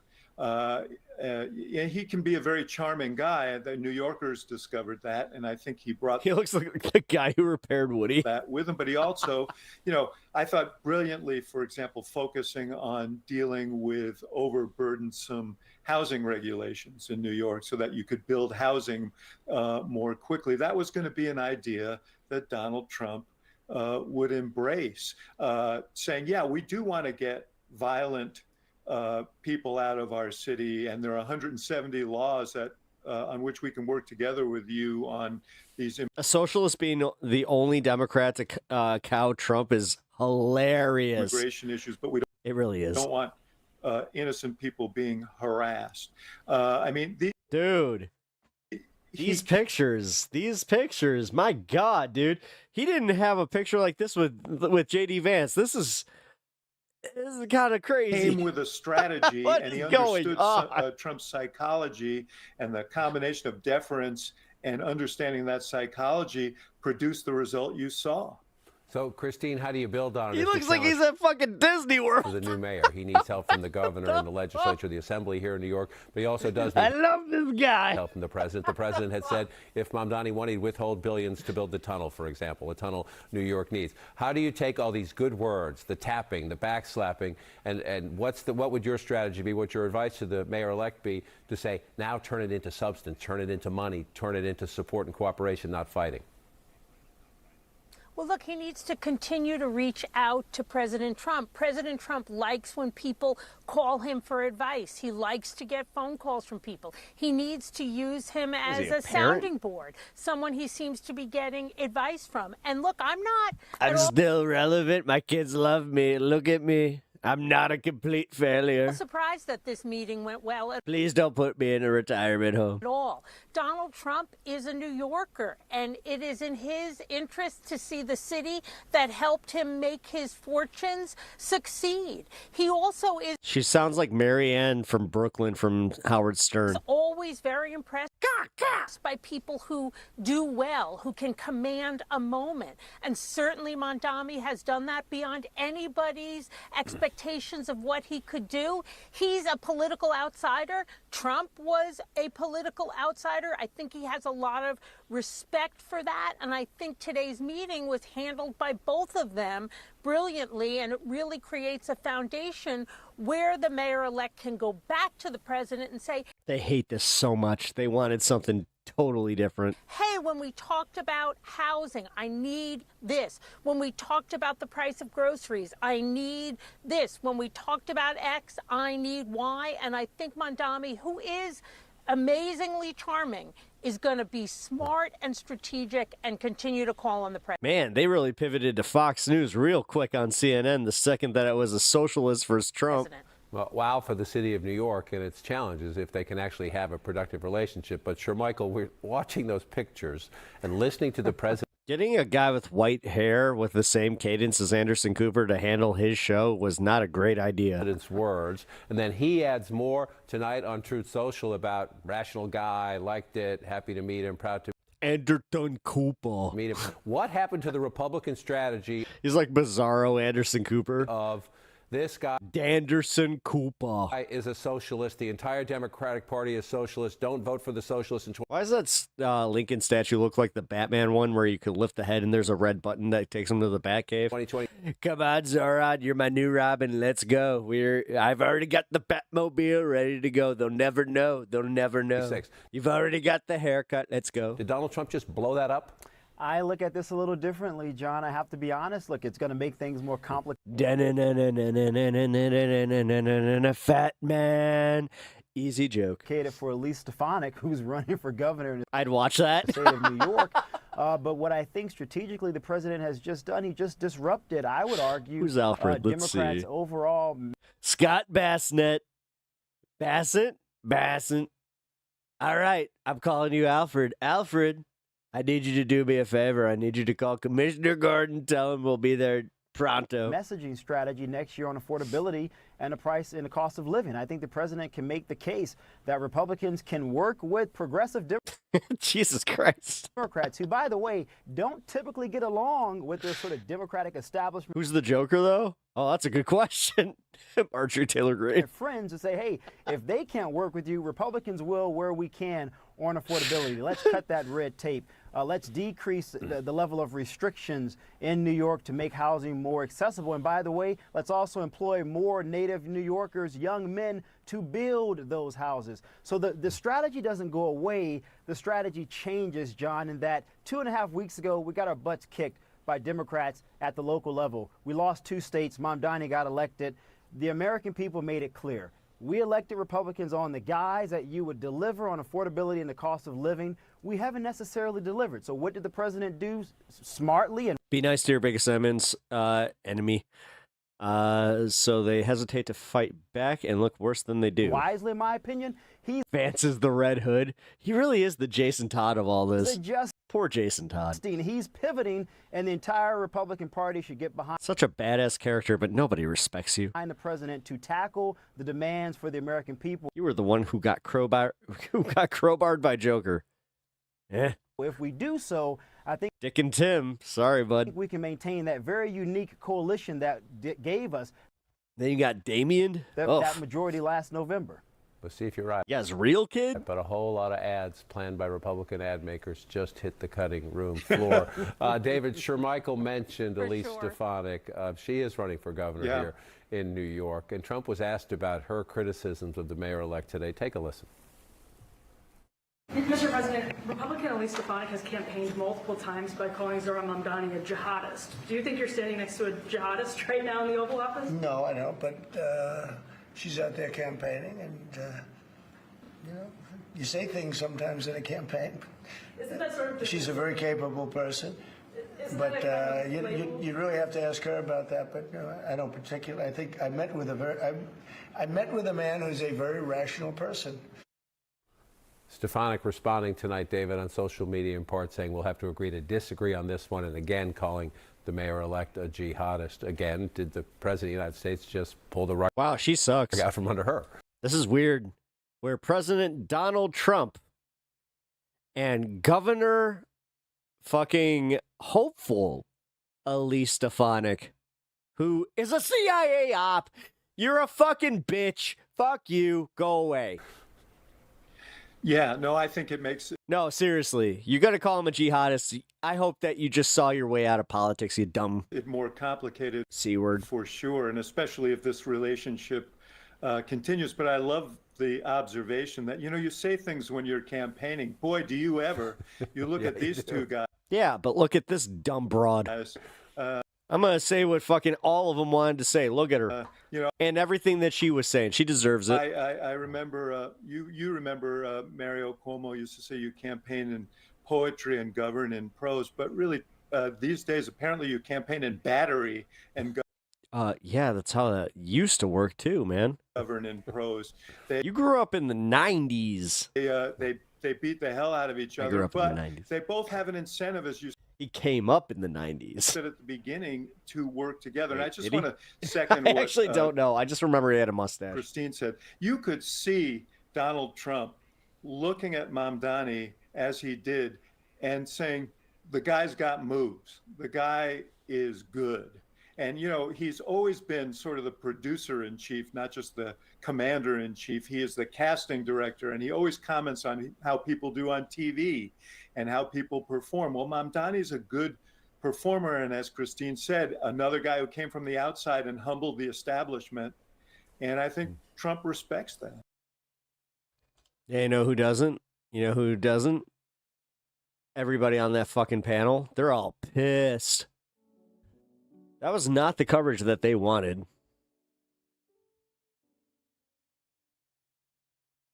I wonder how much pressure this puts on Whitmer to comply with Mamdani's goals. A lot.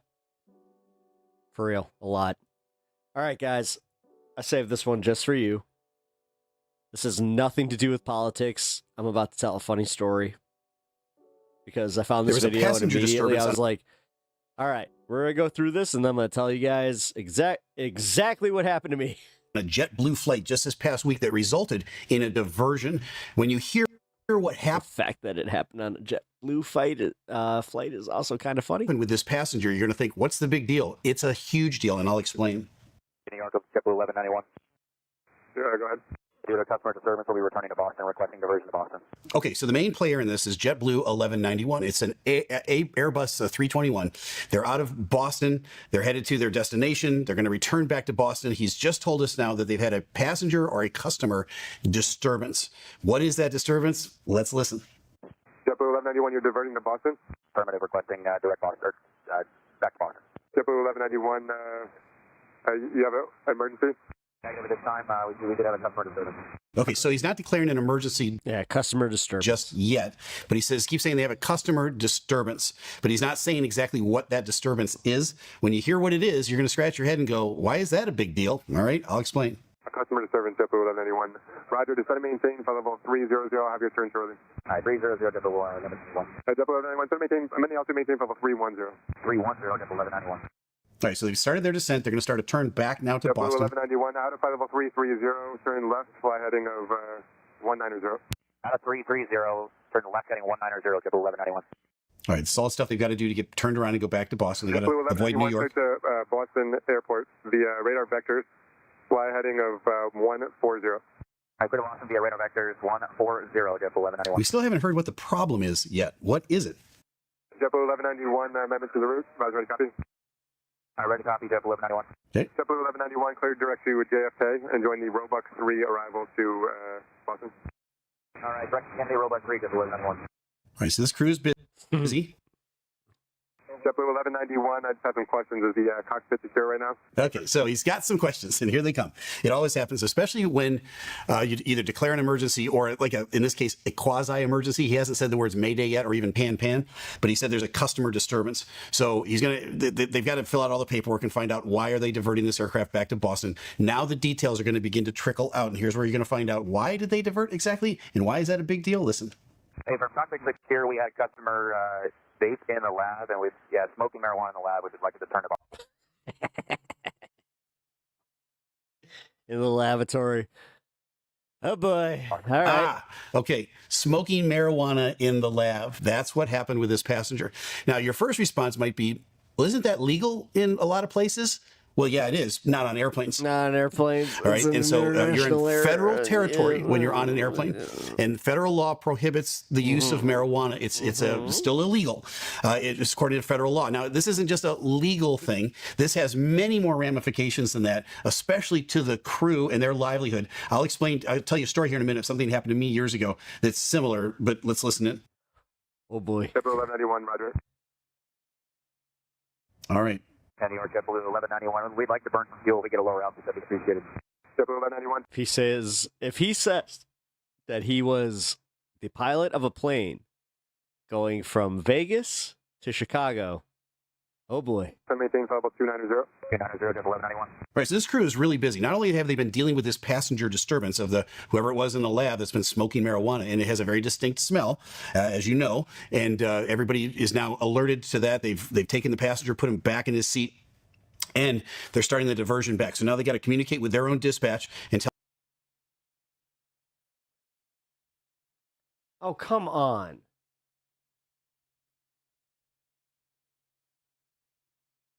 Hold on. You got to be kidding me with this. As I said, I know what the problem is. Please fix yourself. Come on. Just got snacks. Yeah. Give me one sec. Let's do this. Yeah, fuck it.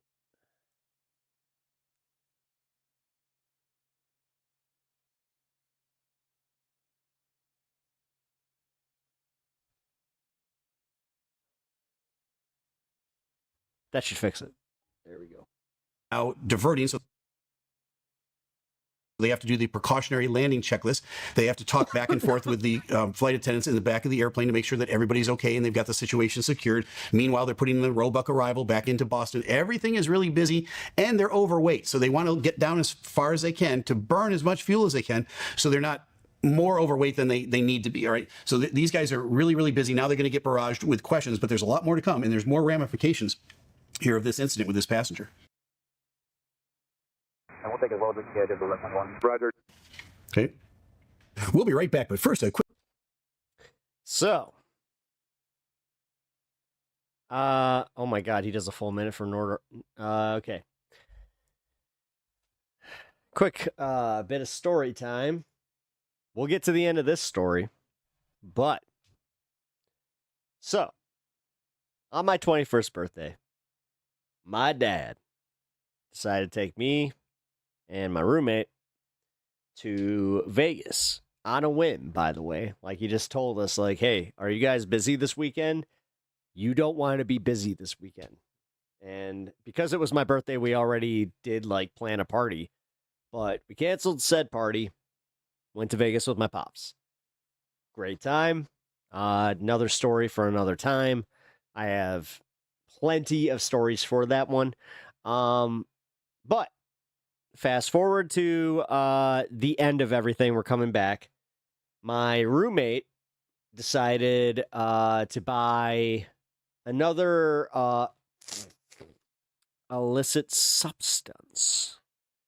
And yeah, I may have gotten a little too buzzed up the first day, or like the day before we were leaving. I had a little bit left over of the this fine plant that, you know, it's a journey plant. You know what I'm talking about? Journey plants. I did the same thing, went into the lavatory because, you know, this guy probably thought like me, you're smart. So what you're going to do is you're going to do this. Take it. They're going to blow it into the toilet, and the toilet is going to swirl it and send it out into the ether. As you know, science. No. I didn't necessarily have this experience, but I did have the experience of getting back to my seat and my roommate looking at me like, what did you do? And I was like, what? He's just like, you dumb motherfucker. They're pointed in the right direction. Direction news. He was staring at the flight marshal the entire way home. And descend and maintain flight level 23. Thing is, I'm pretty sure they thought it was him. 20 close, I can go for you. All right, that sounds good. Direct news 230, JetBlue 1191. Okay, what's the magic of flight level 230? That's the dividing line between approach control and center. So center can only descend you to 230. Below that, he's going to hand you off to approach. They're not close enough yet for that. So he's going to get him down to 23,000 feet so he can stay on center's radar screen. All right, little fast forward action here as they head towards Boston. Hey, Boston, JetBlue 1191, flight level 230, 290 indicated. Okay. JetBlue 1191, Boston Center, descend and maintain flight level 210. 210, JetBlue 1191. All right, now they're going to begin to descend and get down into approach and landing an airspace. overweight landing, we'll declare the emergency at this time. All right, now they're going to declare an emergency. Probably should have said Mayday, Mayday, Mayday. That's the proper ICAO nomenclature. They declare Mayday over that. Here in the U.S., if you say emergency, they know what you mean. JetBlue 1191, did you say you are going to be an overweight landing? Hey, firm, just ran the numbers. Man, this would have been embarrassing if this happened to me. An overweight landing, JetBlue 1191. JetBlue 1191, roger, numbers, you are declaring at this time. Hey, firm, got the info for you right here. Why is the overweight landing such a big deal? Because the airplane can land at any gross weight. So why is that a big deal? Well, it's a big deal because as you land heavy, you're going to get on the brakes to stop the aircraft before the end of the runway, and that tends to overheat the brakes. So the fire crews want to know that because the fire truck's going to follow you down that runway. Because there's been so many overweight landings where the tires actually deflated because they overheated and they actually caused secondary fires. So they want to be right there on top of it. So that's exactly why he's asking all these questions. On the way into Boston. JetBlue 1191, clear direct Provi, and go ahead with the information. All right, direct Provi, JetBlue 1191, 208 souls on board, fuel remaining 28.1. Should say it in thousands of pounds. 28.1 is confusing. It was 208 and the fuel again? 28.0 now, JetBlue 1191. 28.0. Okay, it sounds like a radio frequency. It should say 28,000 pounds. JetBlue 1191, but this is the nature. Is it just the overweight landing? For JetBlue 1191, yeah. We Different have a voice security issue with a passenger. Mostly at the surface. They were smoking marijuana. Our crew inhaled it, and now we're overweight landing. So that's the crew inhaled it. Now they don't know what to do. the main reason for the emergency. They served one customer a vodka when they asked for a Canada Dry. Okay, so now he gives you more amplifying information. There was a passenger in the lab that was smoking marijuana. Their crew is going to smell that. They're going to knock on the door. They're going to open the door. You can open the door from the outside. It's a little secret. I'm not going to tell you how to do it, but you can open the door from the outside. They go in to the person that's smoking the marijuana. They confront the situation, but I'm thinking that this bathroom was filled to the brim with smoke, all right? Dumbass. Think of your worst Cheech and Chong movie, okay? And the smoke all starts coming out, and the crew now inhales it. Why is that a big deal? Is it because this is a private laboratory? It's a private. Going to get stoned and start acting strangely? No, they may get randomly drug tested at any point in their career, anytime, and so their jobs and their livelihood and even jail time is in jeopardy because if they test positive when they land in Boston or land at the other destination wherever they were headed, they could absolutely lose their job. They could end up in jail. There's no trying to explain that away. Well, if you said there was a passenger smoking marijuana in the lab and that's why I tested positive. Nobody's going to, they're not going to get, there's no grace. That seems kind of bogus. For that. So they're headed back. They're declaring an emergency. The crew is most likely going to go get drug tested, or they're going to make sure they do all their due diligence to make sure that they don't and that they're off the schedule. The pilots are taking this very seriously. Now, something similar to this happened to me years ago. And I want to tell you why they take things like this so seriously. Well, it's not just the marijuana part. It's just not the illegality part of it. The bigger part is the impact it has potentially for the crew and their livelihood. Years ago, I was walking down the jet bridge to go to a flight, and a passenger made a joke. And there was a bunch of other people standing around. This wasn't me. And this passenger said something along the lines of, well, I hope you haven't been drinking today. There's been so many stories about drunk pilots in the news. And as soon as he said that, it was timeout. I was like, oh, man. Why did you say that? And there's other people standing around. And they all turn and they look at me. Now, that sets a chain reaction in motion. As soon as somebody makes a really poor joke like that, they're accusing me of drinking. I've now got to go get drug tested. And so I said to the guy, you shouldn't have said that. And he made another joke to kind of double down on it. And I said, stop talking. I said, what's your name? What seat number are you in? He showed me his ticket. We had to go back out to the agent. We had that guy pulled off the flight. And then I got pulled off the flight. And I went down and I got drug tested to make sure that I wasn't drinking and just to make sure that the due diligence was done so that I really kind of covered my 6 on that one. Now, you can't make a joke at TSA about certain things if you know what I'm talking about. And if you do, you'll get pulled out. You might spend a night in the box. You might spend a month or more with legal problems headed your way. So there's certain things that you should never say, certain jokes that you should not make to the pilot. Be careful about that. This guy now really steps on it because he's been smoking marijuana in the cockpit, not in the cockpit, excuse me, in the lab. And the smell of it now is going. So no one got high throughout the aircraft, and everybody is concerned, and they're going to take him back and have him arrested. Here we go. 91, Roger. Any others? Need anything else? Well, Roger, will do. Yeah, probably have law enforcement there when we land. JetBlue 1191, descend via robot 3. Man, the fact that they didn't get buses kind of, I don't know. Runway 22 left. Descend via robot 322 left, JetBlue 1191. Impressive. All right, they're headed back in. It sounds like one of the pilots is on oxygen. JetBlue 1191, just want to verify that. What a pussy. 28.0 on the fuel, is that in thousands of pounds? Affirmative, 27,600 pounds now. Yeah, he should have said in thousands of pounds. He didn't. All right. So they head back in. And they get lined up for the runway. They come around. It's a full stop landing. They end up at the gate. This guy gets arrested right off the airplane. The local authorities cart him off. The crew now, most likely, I don't know this for sure, but the crew most likely is going to go down and either fill out paperwork or they're going to request a drug test because of this, or they're going to somehow get some sort of an affidavit that says this is what happened on this is such date, and they're not held responsible for anything that might happen down the road, right?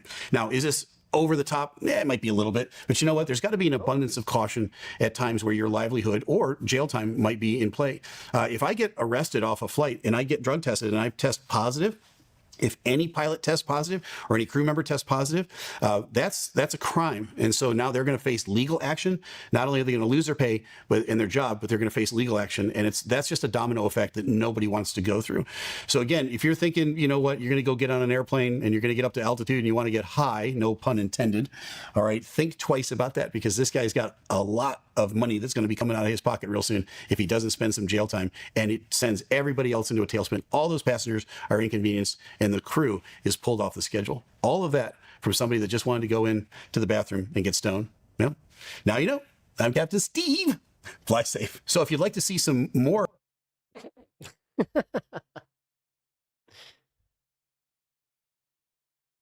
all right. I was asked a question about the client list.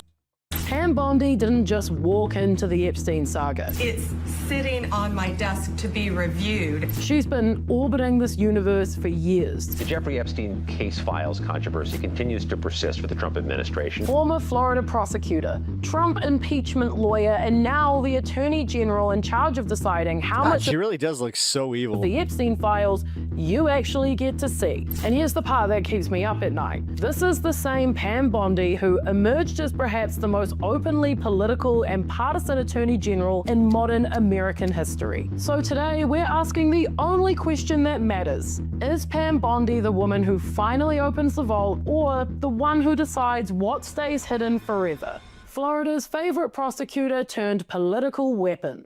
Bondi was a well-known Tampa prosecutor during her cable and network TV appearances. It's morally indefensible and it's ethically indefensible. She's always sucked. Offering analysis on the Anthony case.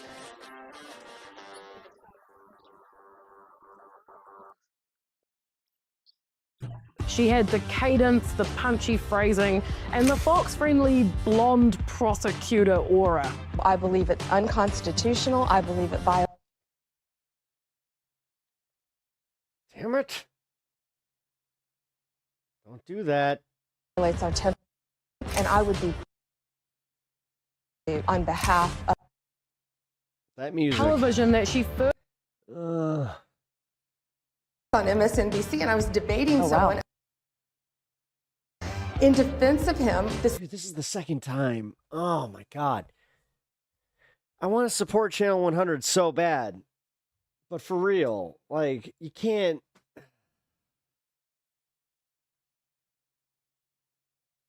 All right. All right. I mean, why use this music? This music doesn't add anything. To sue him over having this giant, beautiful American flag. So he saw me defending him, got my number somehow, called at the state attorney's office and just wanted to thank me. This would become a theme. In 2010, Pam ran for Florida Attorney General, a job that she'd never publicly sought, and won with heavy back. I can't. God damn it. All right, well, fine. Here, take the link. Go watch the video on your own. I lied the last time because I said get off stream, and go watch it, and I didn't because that. Whatever. Keep not using monetizable music in your videos non-shareable, because you know what? That'll just get me to not promote your channel. Seems a little dumb, but okay, whatever. With the BBC facing an existential crisis, with Donald Trump still threatening to sue the BBC for $1 billion. Sorry, $5 billion. Between $1 and $5 billion. I want $6 trillion and Claudia Winkleman's hair. That's more intimidation than litigation. I guess he expects the BBC to fold like a piece of used bog roll, like CNN, CBS and ABC did. But the BBC won't settle, because it's our money. They can't, so they might go all the way. The BBC might very well win, but there'll be no BBC left by the time it does. The BBC definitely were right to give the fat, adjudicated rapist fuck-in-chief an apology, because that Panorama edit, it wasn't just dishonest, it was demented. An example of indefensibly hack journalism, and so unnecessary, because the lie they told was so close to the truth. The President of the United States told the American public on multiple occasions that the legitimacy of the US election could not be trusted, and a riot ensued. Understandably. Jesus, if I genuinely believed an election was stolen in the UK, I hope we'd storm Parliament. But, in a more British, maybe a sit-in, or an online petition. But even if you think the BBC is a left-wing, woke, socialist, paedophile ring, or a right-wing, Tory-infiltrated, genocide apologist paedophile ring, fine, I respect your opinion, I truly do, but you have to look at the people with money and clout who are now laser-focused on ending the BBC once and for all, and ask yourself why. Because of a lazy-ass 10-second edit in an hour-long programme? I think not. Liz Truss, Suella Braverman, Boris Johnson, people who know a thing or two about losing the trust of the great British public, who want the licence fee payer to line Donald Trump's pockets. The Telegraph, the Mail, Rees-Mogg and Lee Anderson, both on the payroll at GB News, just a coincidence, I imagine. And of course, Nigel Farage, promising to essentially abolish the BBC as we know it if he wins the next election, which now seems all but inevitable. At least he's being open about it, I guess. But why now? Because now he has the backing of Donald Trump, a man who has destroyed public service broadcast in the US, and Elon Musk, the guy who pays Tommy Robinson's legal fees. Elon Musk's Twitter AI system, Grok, now saying, and I quote, defunding the BBC... Go ahead out. Night, Natch. Would end the mandatory subsidy for biased content, letting viewers choose truly impartial sources like GB News. I'm not fucking joking.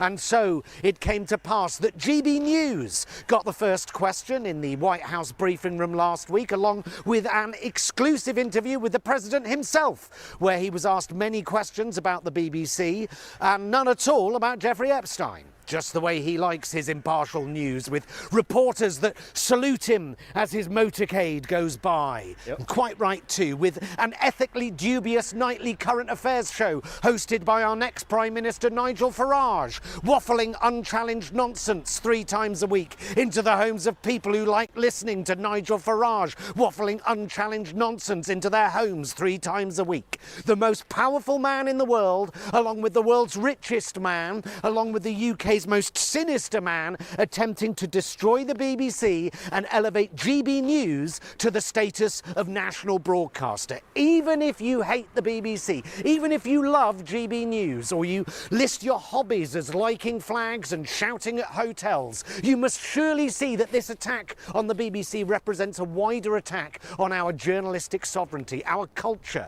No, you're telling me that they're using the same tactics to make sure that you don't report on things that the billionaires don't want you to report on, while they're actively getting reported on as being fucking, you know, Kabbalists? Okay. And our reputation abroad, right? You go to a tribe in the rainforest and say you're from the UK, they'll say two things: Princess Diana and the BBC World Service, and maybe Greg's the baker. Right? But love it or loathe it, the BBC is an incredible ambassador for British values across the globe. And yes, I know the BBC has harboured a few paedophiles and let Greg Wallace on the telly and allowed a sex offender who likes taking pictures of his own arse to announce the death of the Queen.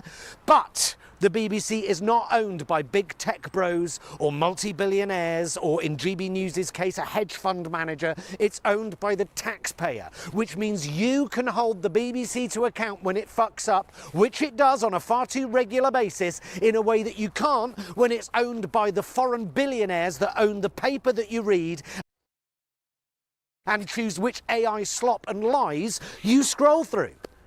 When it's obvious, it's obvious. At least the entirety of its on-screen talent isn't made up of ex-Conservative MPs, ageing hacks, and dead-eyed free speech warrior bum-faced piss drinkers shouting cultural Marxism at anything that moves, and you haven't got the Chancellor of the Exchequer hosting fucking Question Time every fucking week.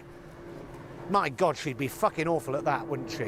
You know, say what you like about Fiona Bruce, but at least she isn't Rachel Reeves.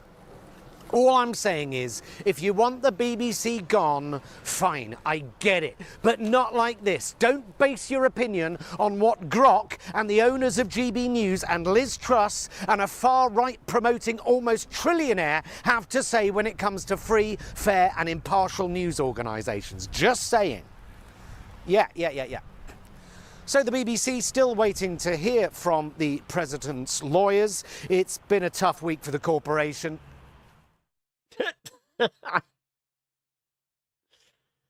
Still waiting to hear back from the president's lawyers.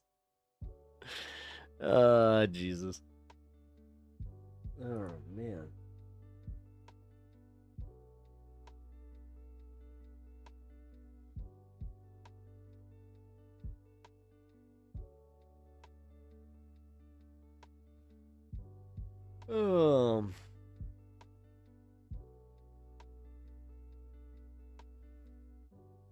All right, so I got this data center hot debate.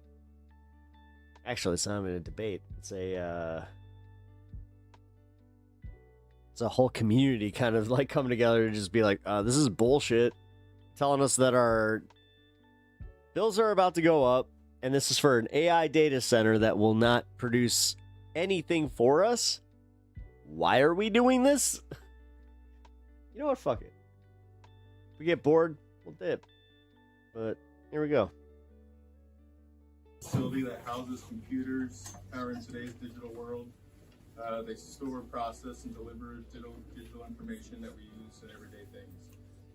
So phone apps, video. Oh, bots. Exactly. Boo! Let's listen to what Let's listen to what We'll ask you to leave. I just don't want this place to become like San Francisco. Okay, well listen to his presentation. Thank you. All right, so some of the, and I just got some pictures here of what a data center is. It's just a big storage facility for servers. All right, so I love how this guy comes here. He's got his black Carhartt hoodie, trying to act like one of them. Here's the inside of one, just showing the servers lined up. The key things that the data center needs are power generation. They need natural, most of these are going to be run on natural gas power plants and grid. Gonna be running natural gas, blah, blah, blah, blah, blah. And they need community support. So really we started... Why couldn't they get a fucking microphone for this? I'll step back a second. There's nothing final about this project. We don't have a data center lined up for this. Yeah, this is not viable. Guys, let him do his presentation. He's going to answer a lot of your questions. If you still have questions afterwards. I thought you wanted to listen to us. If you have questions, you guys got here late after the introduction. It's on a 15-minute presentation, and then we'll open to questions. Yeah, I think that they're starting to figure out that the fucking public doesn't want these goddamn things. Yeah. Damn it. I don't know what the hell is going on with YouTube lately. It's happened in the last few weeks where all of a sudden all their audio's fucked. Weird. Wonder what's going on with that. Nothing sus at all.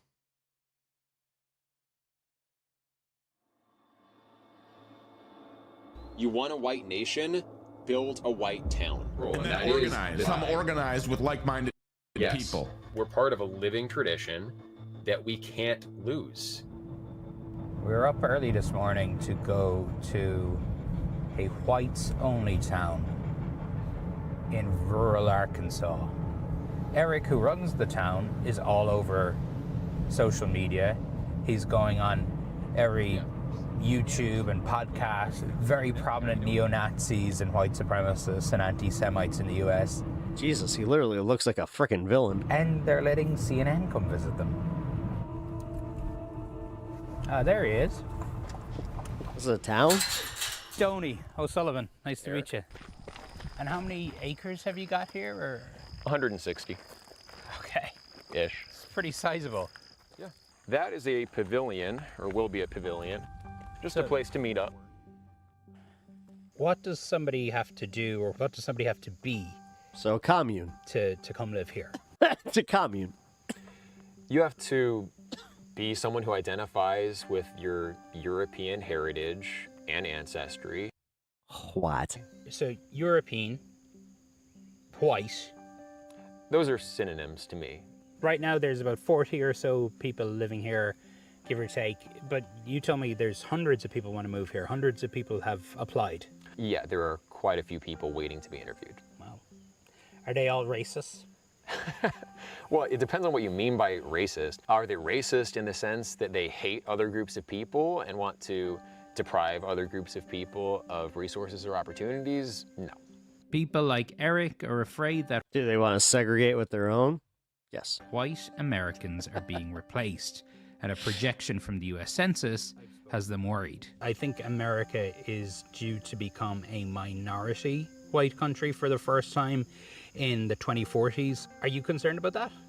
Of course I'm concerned about that. And look at what's happened in South Africa, right? White people used to run that country.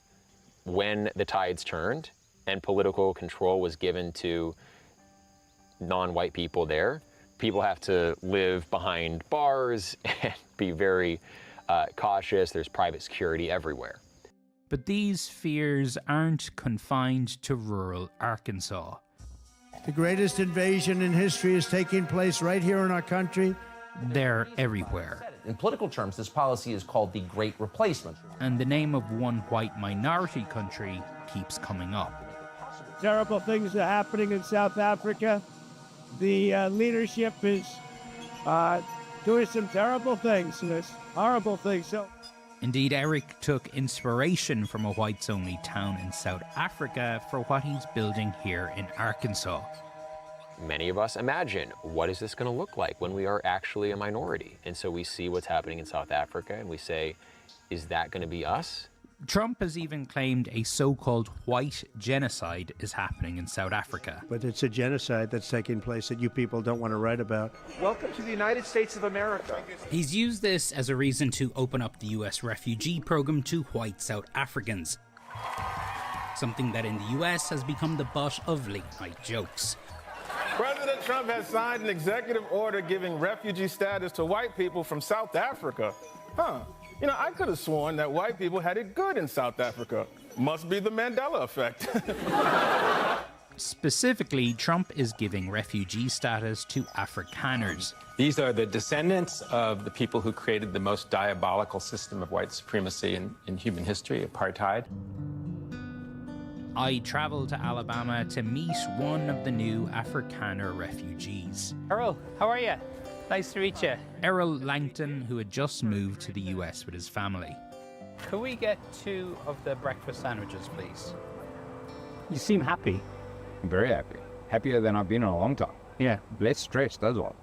You know, anybody who knows me, the first thing that they do is, if they haven't seen me in a few months since leaving South Africa, is the first thing is go, you're looking good. You're looking healthy. You're looking like you're getting on top of things. Where you lived in South Africa, you and your family felt unsafe? We are very nomadic. So we've lived in multiple locations of the family. And in multiple locations, I've had the same kind of sense of, I'm just waiting for something bad to happen. Yeah. And I've had bad things happen. So they're scared of people that don't look like them. Cool. 2003, Errol says he was stabbed 15 times in his home. He says the intruder was black, but he doesn't know if the attack was racially motivated. Is there a white genocide in South Africa? I feel that's a little bit of a loaded question because genocide, the definition of genocide is such that you can interpret it any way you want. Do I believe there's a white genocide? Yes, I do. They want it to be a black country. And if that's not the definition of genocide, I don't know what is. Again, it's not always just about... Well, I mean, the same people and media outlets, they tend to justify this as a different thing. I'm mourning it. And literally set the bar so high for... the term is eradication. Gaza, or whatever means. Yeah, I look at you and immediately go... the idea of white persecution in South Africa taken such a strong hold in the US? I think one could say that a lot of the problems that we experience in South Africa today might be experienced by countries like America in the future. A lot of it is down to this man, Ernst Roots, an Afrikaner who's made multiple trips to Washington, D.C. and has appeared all across conservative media. Especially farmers in South Africa, white farmers in particular, where they would be tortured to death and it would receive very little news coverage, and that's unfortunately... One of the lessons from South Africa is when white people or Westerners become a minority, the threats and the targeting doesn't stop, it becomes worse. So you view this as a fight bigger than just for South Africa, it is... Well, if you're fighting for South Africa, why aren't you in South Africa? Hate to be that guy, but it's kind of weird that you're just doing this thing where it's like, it seems to all be racial. For Western civilization. Just We do believe that Western noticing civilization is things. under threat. I think America should look to South Africa and be concerned. How important has Donald Trump been for putting the Afrikaner issue on the world stage? Well, he's been fundamental, and he's played in a very important So an role. Afrikaner and a racist. Let's see if we can get some balance here. Death, death, death, horrible death. Roots' message has made it to the White House. Excuse me, turn the lights down and just put this on. It's right behind you. When President Trump showed videos of what he said was evidence of white persecution in South Africa. Now this is very bad. These are burial sites right here. Burial sites, over 1,000 of white farmers. So what is the truth? These Afrikaners are among the most privileged people on the entire continent. Everybody got all hot and bothered about, the program being stopped and, South Africans are now coming in and how unfair that is and all these whiteys getting an opportunity when there's people somewhere else that should be getting an opportunity. I think it's utter bullshit. Do Americans need to be worried? What really is going on in South Africa? We went there to find out.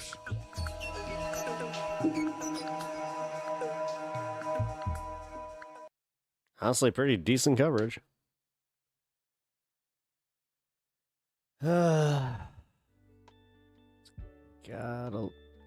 Gotta love it. All right, let's see. We need updated coverage on what happened today. I'm doing overtime and a half, but here we go. After Marjorie Taylor Greene's surprise announcement today that she would be resigning from Congress effective January 5th, 2026. Take the hoodie.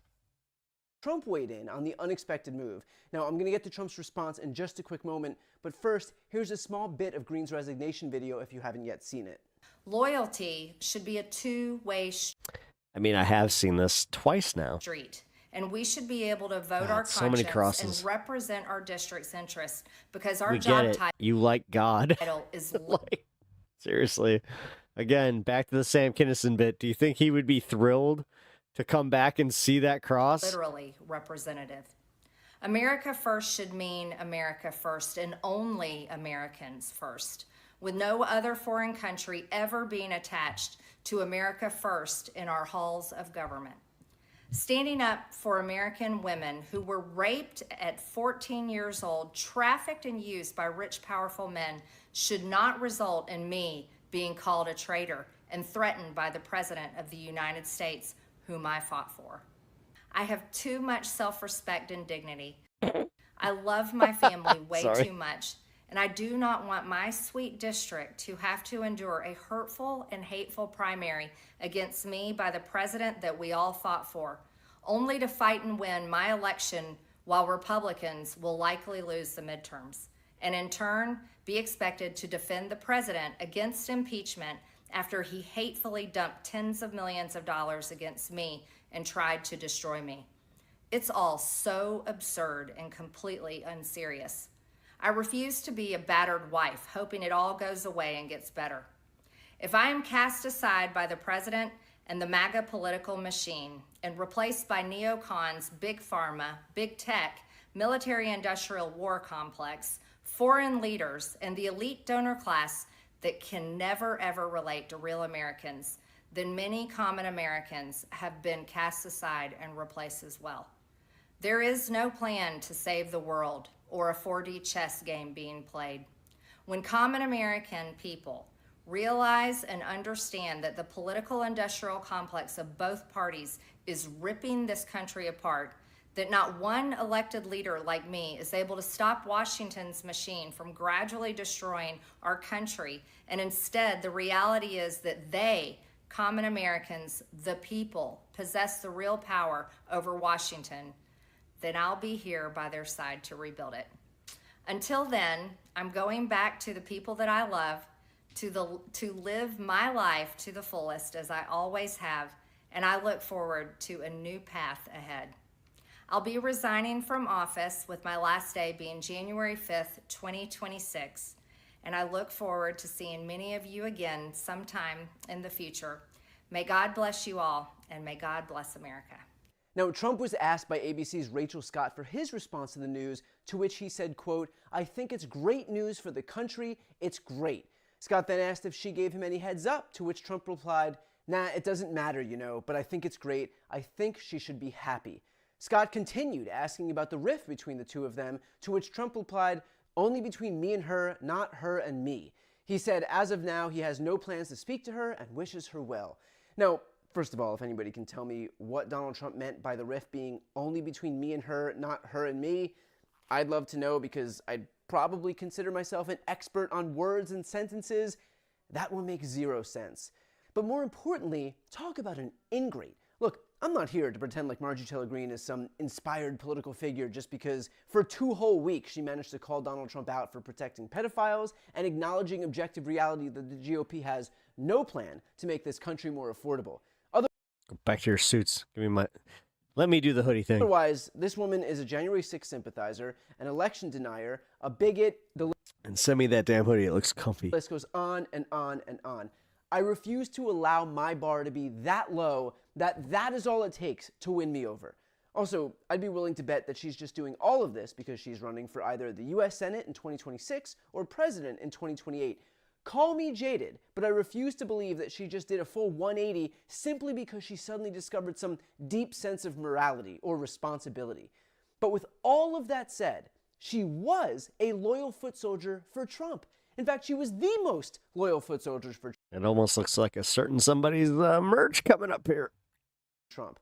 So for him to turn around and be so ungrateful really is a testament to just how transactional he is, and always has been. And so the moment you lose your usefulness, Donald Trump will cast you aside. He did it with Ronna McDaniel, the former head of the RNC, who he used to scapegoat Republican election losses. He did it to Michael Cohen, his longtime... I told you guys I'm all about comfy hoodies and shirts. ...lawyer and fixer. Did it to Gordon Sondland, his longtime donor and EU ambassador. He did it to his former secretary... My goal is to have you so comfortable that you go back to it to live in it so people see it and wonder, Who the heck is Pep Talks? Secretary of State Rex Tillerson, who he called dumb as a rock, and his other Secretary of State Mike Pompeo, who had his security clearance revoked. Did it to his former press secretary Kayleigh McEnany, who he trashed online, his former donor and campaign advisor George Papadopoulos, who he denied really even knowing, to his FBI director Christopher Wray, who he chose to run the agency in his first term, but then forced out to make way for Kash Patel, his own vice president, who he was perfectly fine seeing hanged after Pence refused to allow him to certify an election that Trump lost, to Elon Musk, the guy who literally funded his 2024 campaign.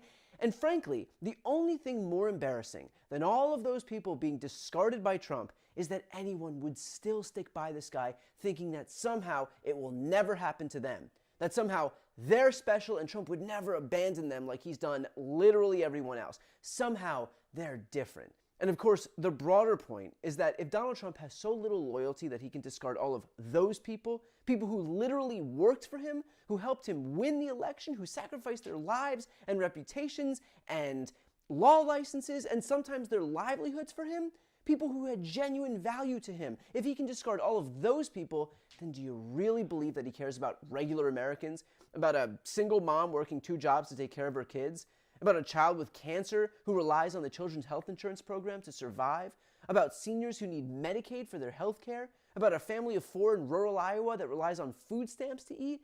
If Trump will publicly destroy Marjorie Taylor Greene, his most loyal, vocal supporter, then he is not falling over himself to help anyone who isn't named Donald Trump. Trump may frame himself as a populist champion, but he is a champion for one person and one person alone, and it's the guy he sees when he looks in the mirror. Jasmine Crockett brought that point up as well, writing, "I'm going to be honest, I didn't see this coming, but the threats that come with being on the opposite side of Trump are real. People need to wake up. Trump only knows how to use people up and then cast them aside when he's done. He did it to his VP. He's done it to those that wanted the Epstein files. He did it to those that believed he cared about their struggles. And now he's doing it to one of his most loyal followers, Marjorie Taylor Greene. Going forward, no one, elected or otherwise, should allow any person to coax them into creating a culture of violence." Marjorie Taylor Greene referenced not wanting to be a battered woman. "I'll say this, my granny used to say don't play with fire because you just might get burned. I'm still waiting for Republicans to stand firmly against the president's death wishes on sitting members of the House and Senate. My final word on this is that my office reached out to Marjorie Taylor Greene to work on some member safety legislation. I'm serious about working collaboratively on this effort if there is an interest. We can get it drafted before January." But the reality is that, of course, Donald Trump sicked his mob on Greene because political violence is the only tool that he has at his disposal. And when all you have is a hammer, everything looks like a nail. He relies on fear and intimidation to get what he wants. That's why he sends the U.S. military into cities. That's why he's deployed ICE, this rogue agency, all I have 2 hours of work left, so over the country. That's why he's don't want to be a bad pardoned influence. insurrectionists. Why he refused to condemn the Proud But if you got that opportunity, Boys during a 2020 debate, it's because he doesn't oppose them. He supports them. He wants his supporters to know that if you are willing to fight for him, figuratively, but also and especially literally, then he will protect you. And if he needs to sick that same what up, Kenzie? How you doing? mob on his closest allies to teach them the lesson that he expects 100% loyalty and nothing less, then clearly that's what he's perfectly willing to do. And Marjorie Taylor Greene learned exactly the character of the man who she's helped empower for the last 5 years. Now, one silver lining of all of this, though, is that it does seem that the MAGA coalition is coming apart at the seams. After the election results a few weeks back, after Trump's cratering poll numbers, after watching both the House and the Senate defect and vote for the release of the Epstein files, one thing that's clear is that Republicans do not know how to govern, and they are falling apart as the result of that. They only know how to be a minority party, whining and complaining from the sidelines. But right as we're learning right now, putting the arsonists in charge of fighting fires only results in even more fires than ever before. And the American people, and even a few people within the GOP conference, are getting really fucking sick and tired of dealing with it. All right, let's see if there's any coverage about Zoran. Stephanie Rule. There we go. 346 long days away from the midterms. And tonight is a story of 2 of the most high-profile members of America's political parties. Zoran MAMDANI on the left and Marjorie Taylor Greene on the right. I was not expecting these stories tonight, and I don't think anyone else was.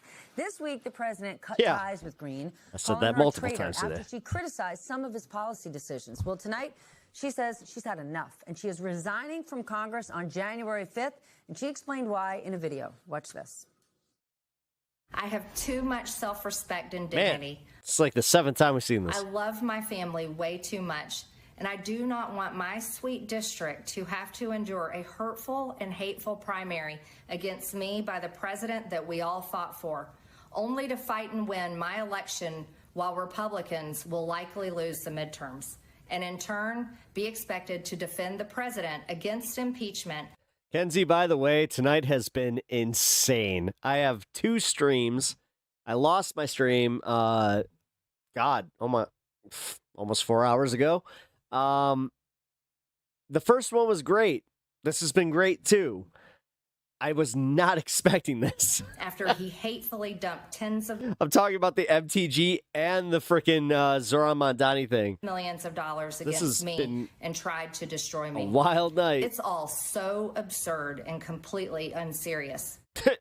I'm so glad you said Yes, it. that was Marjorie Taylor Greene, and she did not pull any punches in that video, taking several shots at Speaker Mike Johnson and some of Trump's policies, while also making her loyalty to the spirit of the MAGA movement crystal clear. Just a few hours before Greene's announcement and meeting no one expected, Zoran MAMDANI, Democratic mayor-elect of New York City, visited Donald Trump at the White House.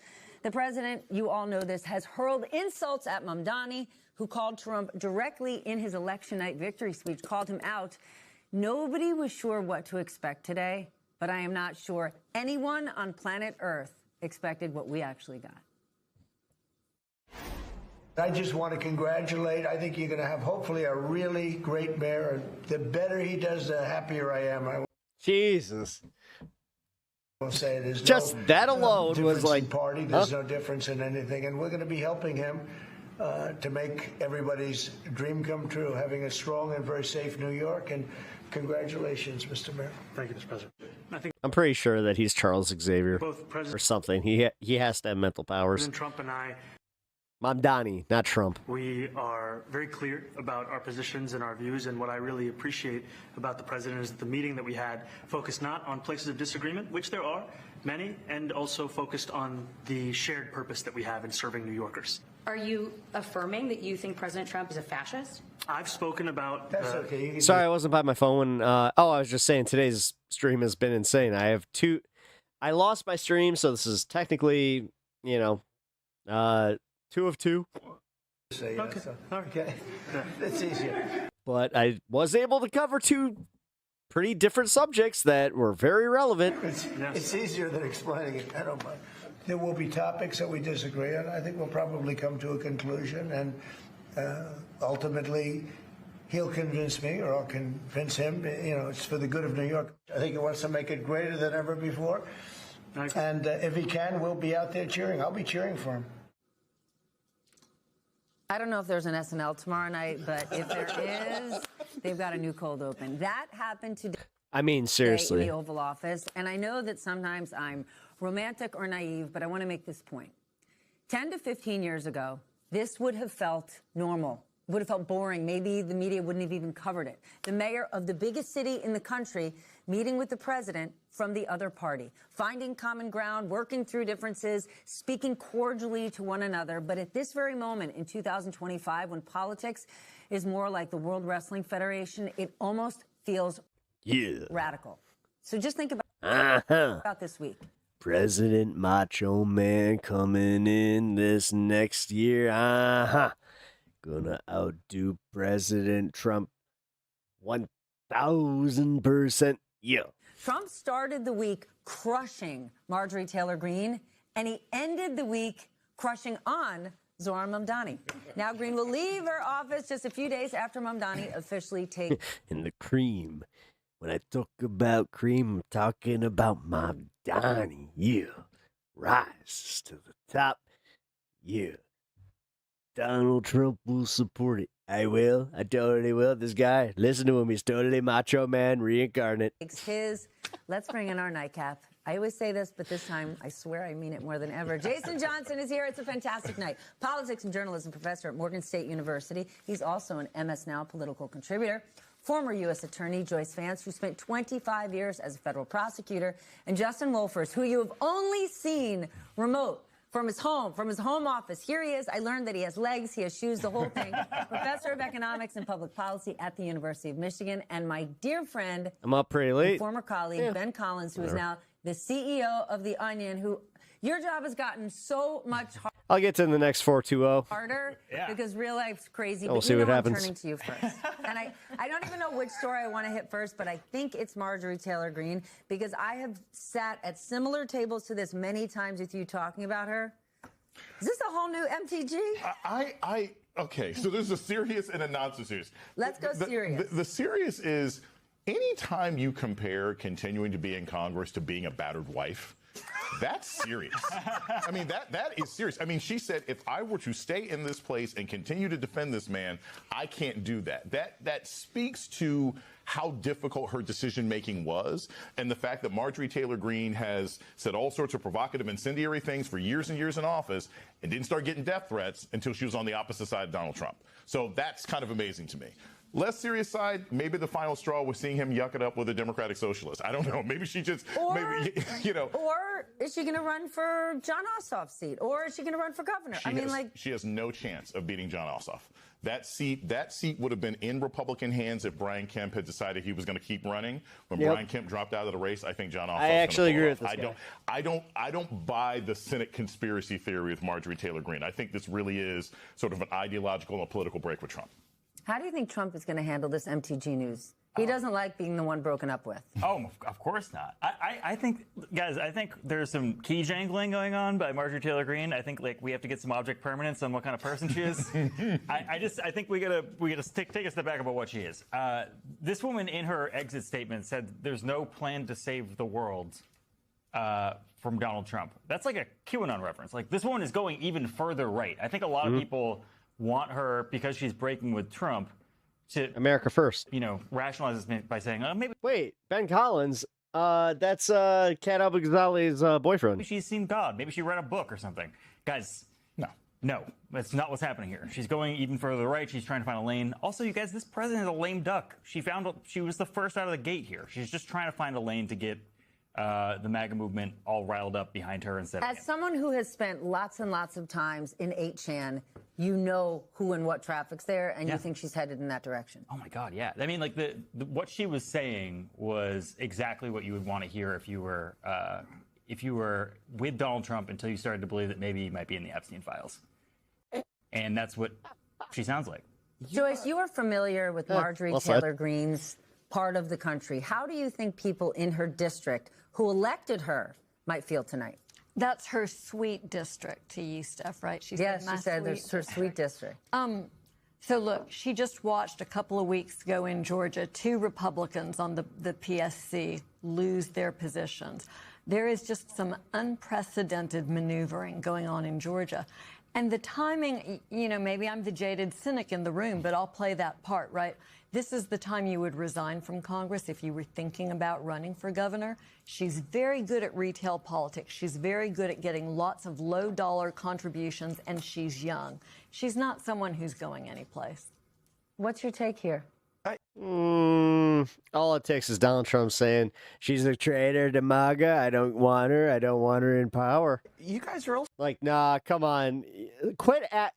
This is my biggest problem with these talking heads is they still act like this is 2003. so cynical. Hey, for the first, she's so cool. For the first time ever, she sounded like a real human being, and she thought it was time to stand up for something. At least that's what the words she said were. And honestly, I'm a simple boy from the Midwest. I don't know other than to believe. You sound it. You sound it. You know, and also her letter is actually very serious. It says, what am I going to do? I'm going to spend millions of dollars on a re-election fight to be a MAGA Republican whose next job is to defend the president from impeachment. Like, honestly, who wants that job? I would have done it if I was her. Let's talk about the Why are you giving her so much credit? Visit to the White House today. Yeah. Okay? Republican strategists have been spending all of their time saying, well, we're not going to Glad you got your legs out to show Stephanie there, dude. talk about affordability. The border hasn't worked out how we wanted it to. Obviously, the Epstein files. but MAMDANI. We are going to make MAMDANI the face of the Democratic Party. 24 hours ago, the press secretary said we are having a communist mayor come to the White House tomorrow. Yeah. What are those Republican strategies? Glad that Stephanie has a good memory. Strategists doing tonight. They are memes. They are throwing paper. They are confused, because here's the thing.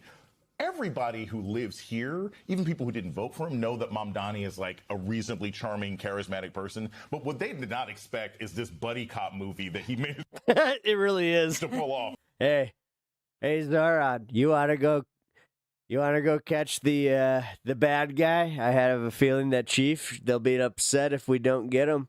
What do you think there, Zoran? You know what there, Trump? I think you're too old for this shit. You know what? I'm glad that you said it, but I'm still not too old. All right, let's go. Let's show that Murdoch and the Mel Gibson character. I forgot his name, but you know what? He's still there. Mel Gibson, good friend of mine, but still, I don't want to ruin the illusion. President of the United States. And I think if you're a Republican and you were thinking, here's our new AOC, here's our new Nancy Pelosi, and he's Muslim, you've got to throw that plan out. Because what he looked like is your cool neighbor. What he looked like is somebody, Donald Trump. Jesus Christ, these people are cynical. I mean, I don't have to repeat all the Law and Order immigration court on the internet, but the way Donald Trump looked at him it made me uncomfortable. It's like, oh my gosh, like he wanted to hug him. And one part of it is the president, for all of my absolute legitimate criticism of him, he is a heat seeker. He sure is. He knows charm and he knows power. And he's like, okay, Donald Trump has never. So the heat was coming from this guy's penis, right? Never been a say it to my face kind of person. But when he is around charm and power, he defers. And that's what we saw. And every Republican consultant who thought it was going to be easy to knock MAMDANI down, they got to redo their strategy. Yeah, you do. He was ready to jump on that, and when I said ready to jump on that, you know what I'm talking about. Aye. Jaws drop his MAMDANI. We got some Trump cucks, mask off. Marjorie Taylor Greene resigns. Trump loves Zoran. We'll go with a friend of the. I feel very confident that he can do a very good job. I think he is going to surprise some conservative people. Actually, what the hell did I just watch? I'm glad we're all there. This meeting between Zoran MAMDANI and Donald Trump is one of the most incredible meetings I have ever watched between two political leaders. This is going to go down in history books over how stunning this entire thing was. And it really comes down to how much Donald Trump appears to love Zoran MAMDANI. So I have several clips coming up here, but this is a great caption to give you an idea of how this whole meeting went. Find you somebody who looks at you like Donald Trump looks at Zoran MAMDANI. I had a hard time even cutting clips out of this meeting. So it's 30 minutes long. I will link to it, the AP link below the video under sources on YouTube. But I picked out my favorite portions, and we'll discuss each one.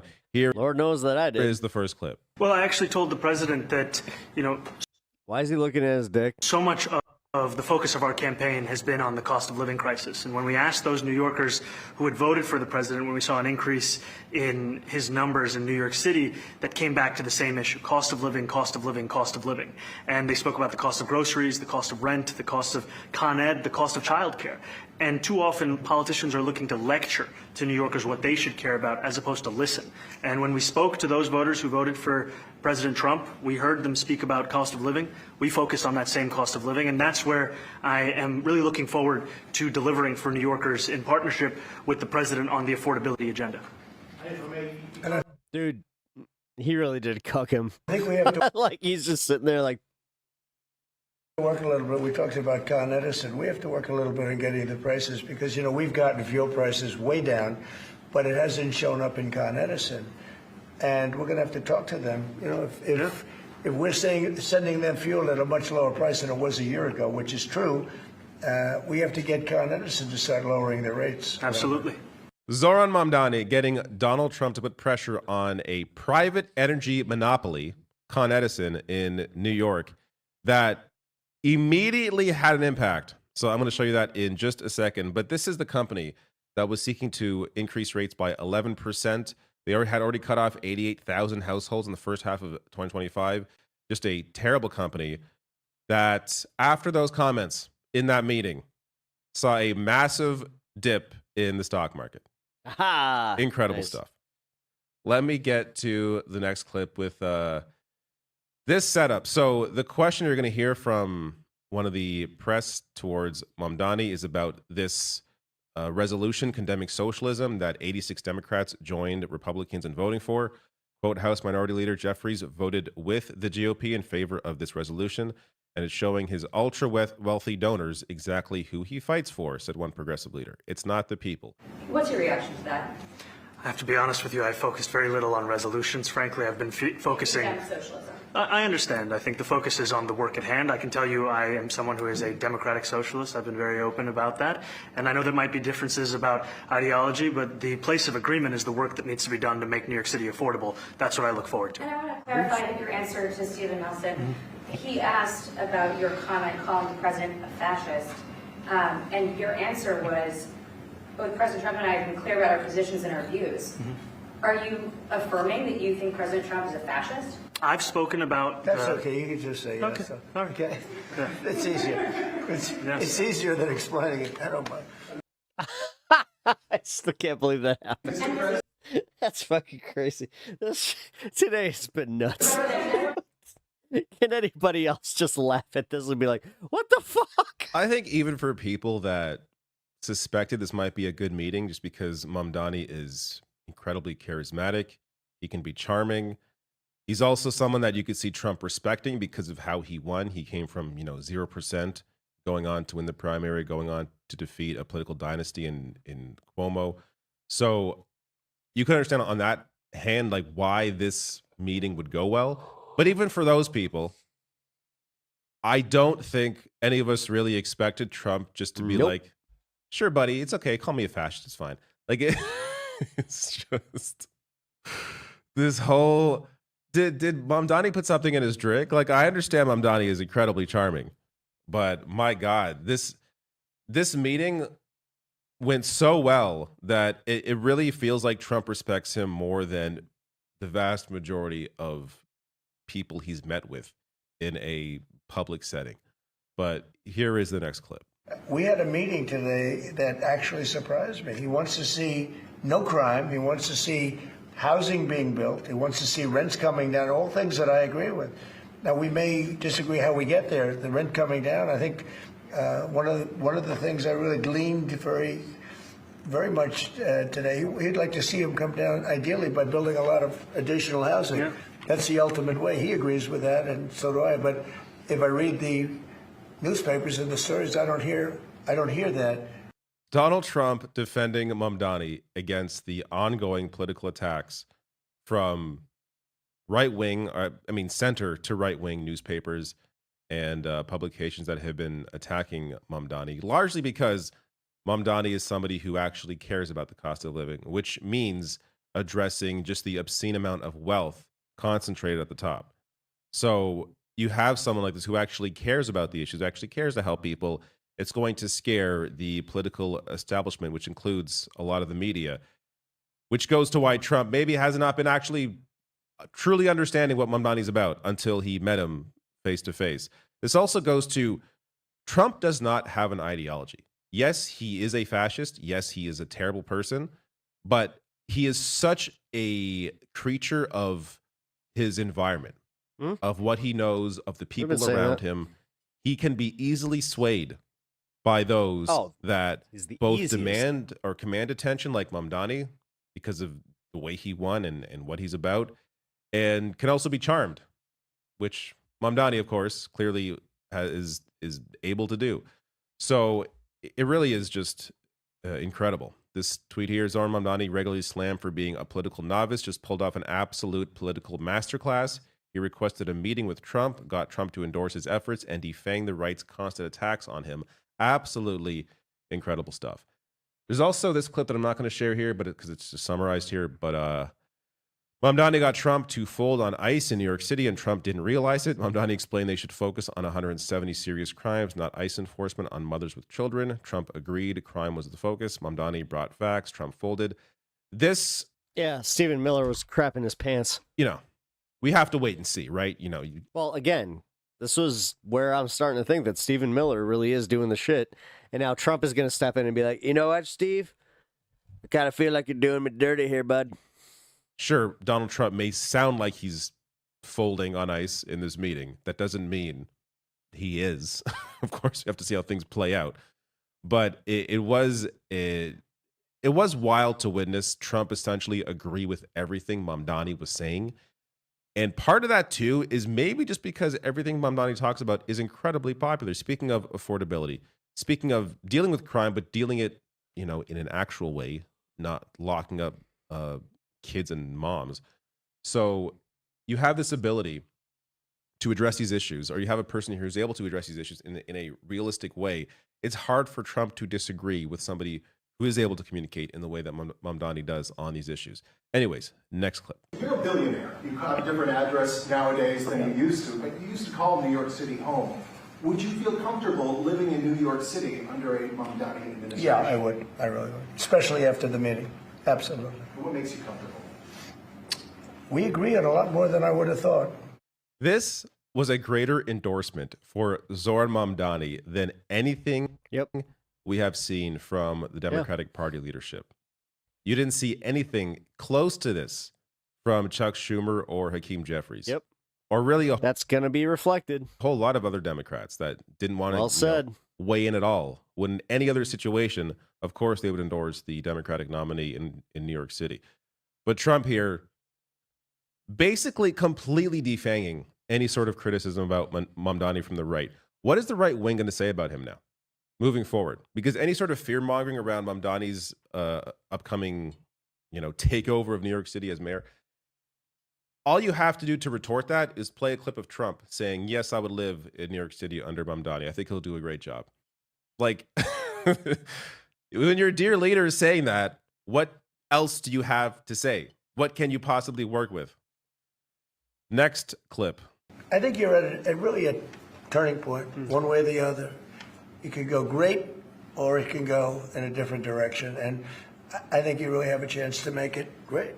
I appreciate what you're saying. Mr. President, you say... Mr. President, Republican Elise Stefanik has campaigned multiple times by calling Zoran Mamdani a jihadist. Do you think you're standing next to a jihadist right now in the Oval Office? No, I don't, but she's out there campaigning, and, you say things sometimes in a campaign. Isn't that sort of... She's a very capable person. All right, I put two clips back to back there because it goes to show how Donald Trump both is praising Mamdani, but also defending him against Republican attacks. Elise Stefanik with the disgusting attacks that she's done on Mamdani. Here's Donald Trump siding with the Democratic mayor of New York. Democratic mayor instead over of a Republican who's currently campaigning. The centrist Stefanik. This is something you just don't normally see. Nope. So I want to get to a break norms. Quick clip from Fox News after the meeting because their reaction is just priceless. But a few reactions online first to all of this. Trump, after being called Habibi once. I am laughing hysterically at this meeting. Republican campaign consultants built their entire midterm strategy around making Mamdani into the devil incarnate and the face of Democratic Party. Then Trump slobbers all over him today in the Oval. Yep. This once again highlights the fact that Trump does not have core political convictions. He values charm and wit over policy. The left needs to exploit this. I agree, but I would also add power. Mamdani, being the mayor of New York City, is an incredibly important part of this equation here. In addition to the fact of how Mamdani won, coming from nothing, from 0% to defeating a political dynasty and doing it on the issue of affordability, one that Trump has pretended to care about and maybe now hopes to exploit through the success of Mamdani. So if Mamdani does well, he can say, hey, look, I'm a great president because New York City is doing well. So I think there's some calculating here on his part in that he also wants to be able to benefit from the success of New York City. So here is how Fox News went into the meeting before the meeting happened. Showdown with socialism. And here is how it went. So there you go, live from Washington, D.C. That's what we just watched. Now I'm in New York City. We were watching that press conference. I think J.D. Vance is jealous. I think the president wants to use him as a running mate. this really gets to how are they going to cover Mamdani from now on when you have Trump praising him, saying, I would love to live in New York under Mamdani. I think he'll do a great job. What are they going to do now? So look, this is a moment in time. Tomorrow could be a different day. He may come out tomorrow saying Mamdani's horrible. Like, we know how up and down, back and forth Trump is and how things can obviously shift. But it is hilarious now that we have these clips for life. Trump saying Mamdani, I think, will do a fantastic job. There's no denying that this is. I really support him. Great I for would live the in New York cause. City. We agree on a lot. We have all this to work with now. It's going to be very tough for the right-wing attacks to land as hard as maybe they once did, though based on the results in New York City, clearly Mamdani is incredibly popular. I think a lot of people want to see him succeed. They like what he's saying because what he's saying is a lot different from what they've heard before. You really have a different kind of leadership in New York now. And Hey, like I've been saying all day, I did not think this was how the week was going to end in the slightest. I know. It's time. I know. We're going to wrap it up here. He's trying to tell me it's dinner time. All right, folks. We got 2 more minutes until the 420 on this stream. So that means technically we've celebrated 2. This will be fun. I feel like Miller getting taken down a peg is still a bridge too far. As much as I wish Trump would recognize that he could have the mother of all the redemption arcs. Even if you recognize that, the administration would make sure that did not happen. So, yeah, I'm not trust me. I'm not doing the thing where I'm putting up some false hope or any of that bullshit. I know what I'm looking at.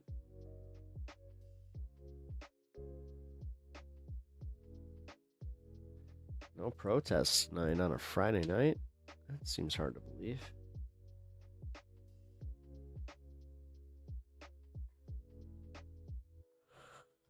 Oh, that's right, trigonometry. Still gotta cover that.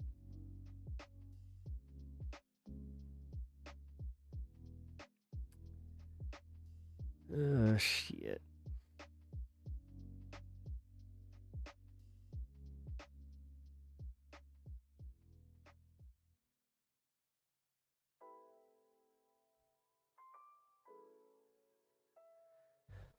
So, socialism is cool now, or what? How do we play this? Fox and CNN? Let them. Let them. Let's go into this weekend with a little vacation because Trump just gave us that. I didn't see it coming, but you know what? Here it is. We just got the gift of Zoran making sure that, you know, Trump is definitely thinking a little bit differently. And then we have MTG breaking from the party. Like, dude, and then on top of it, you got Nick Fuentes and all that stuff still permeating in MAGA. I gotta say, guys, it's our game to lose. Like, if Hakeem Jeffries and the establishment win, like, against us and still lose, yeah. I have a feeling that's not going to go over too well. But yeah, all right, let's smoke and then I got to go.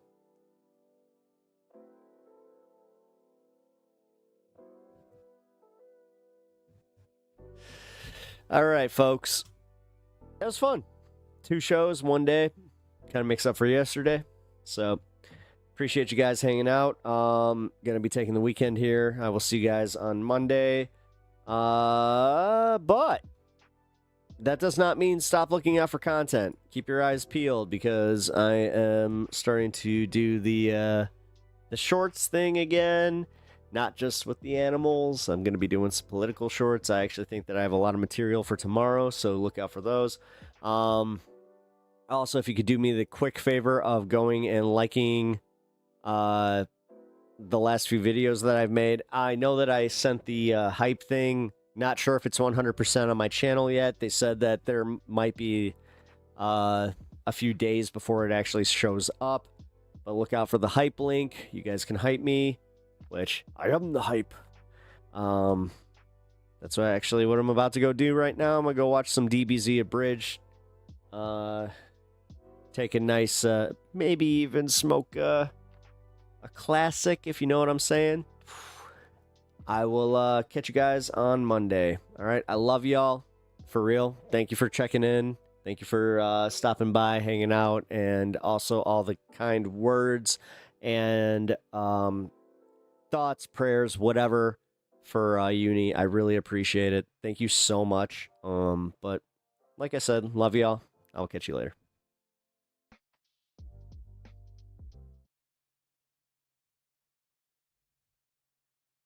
Now, cue that music. Who the heck is Pep Talks? I'm not gay, but I fantasize about Marco Rubio. Pep Talks. Pep Talks. Pep Talks. Let's eradicate the Kung Flu. I'm literally coming. Pep Talks. Pep Talks. Who the heck is Pep Talk? They want our women. They want our children. Pep Talk. Sometimes no means yes. Grab them by the pep talk. Grab them by the Marco Rubio. Obama is a racist. Pep Talk. I'm literally coming. I'm literally coming. Pep Talks. We found weapons of mass destruction.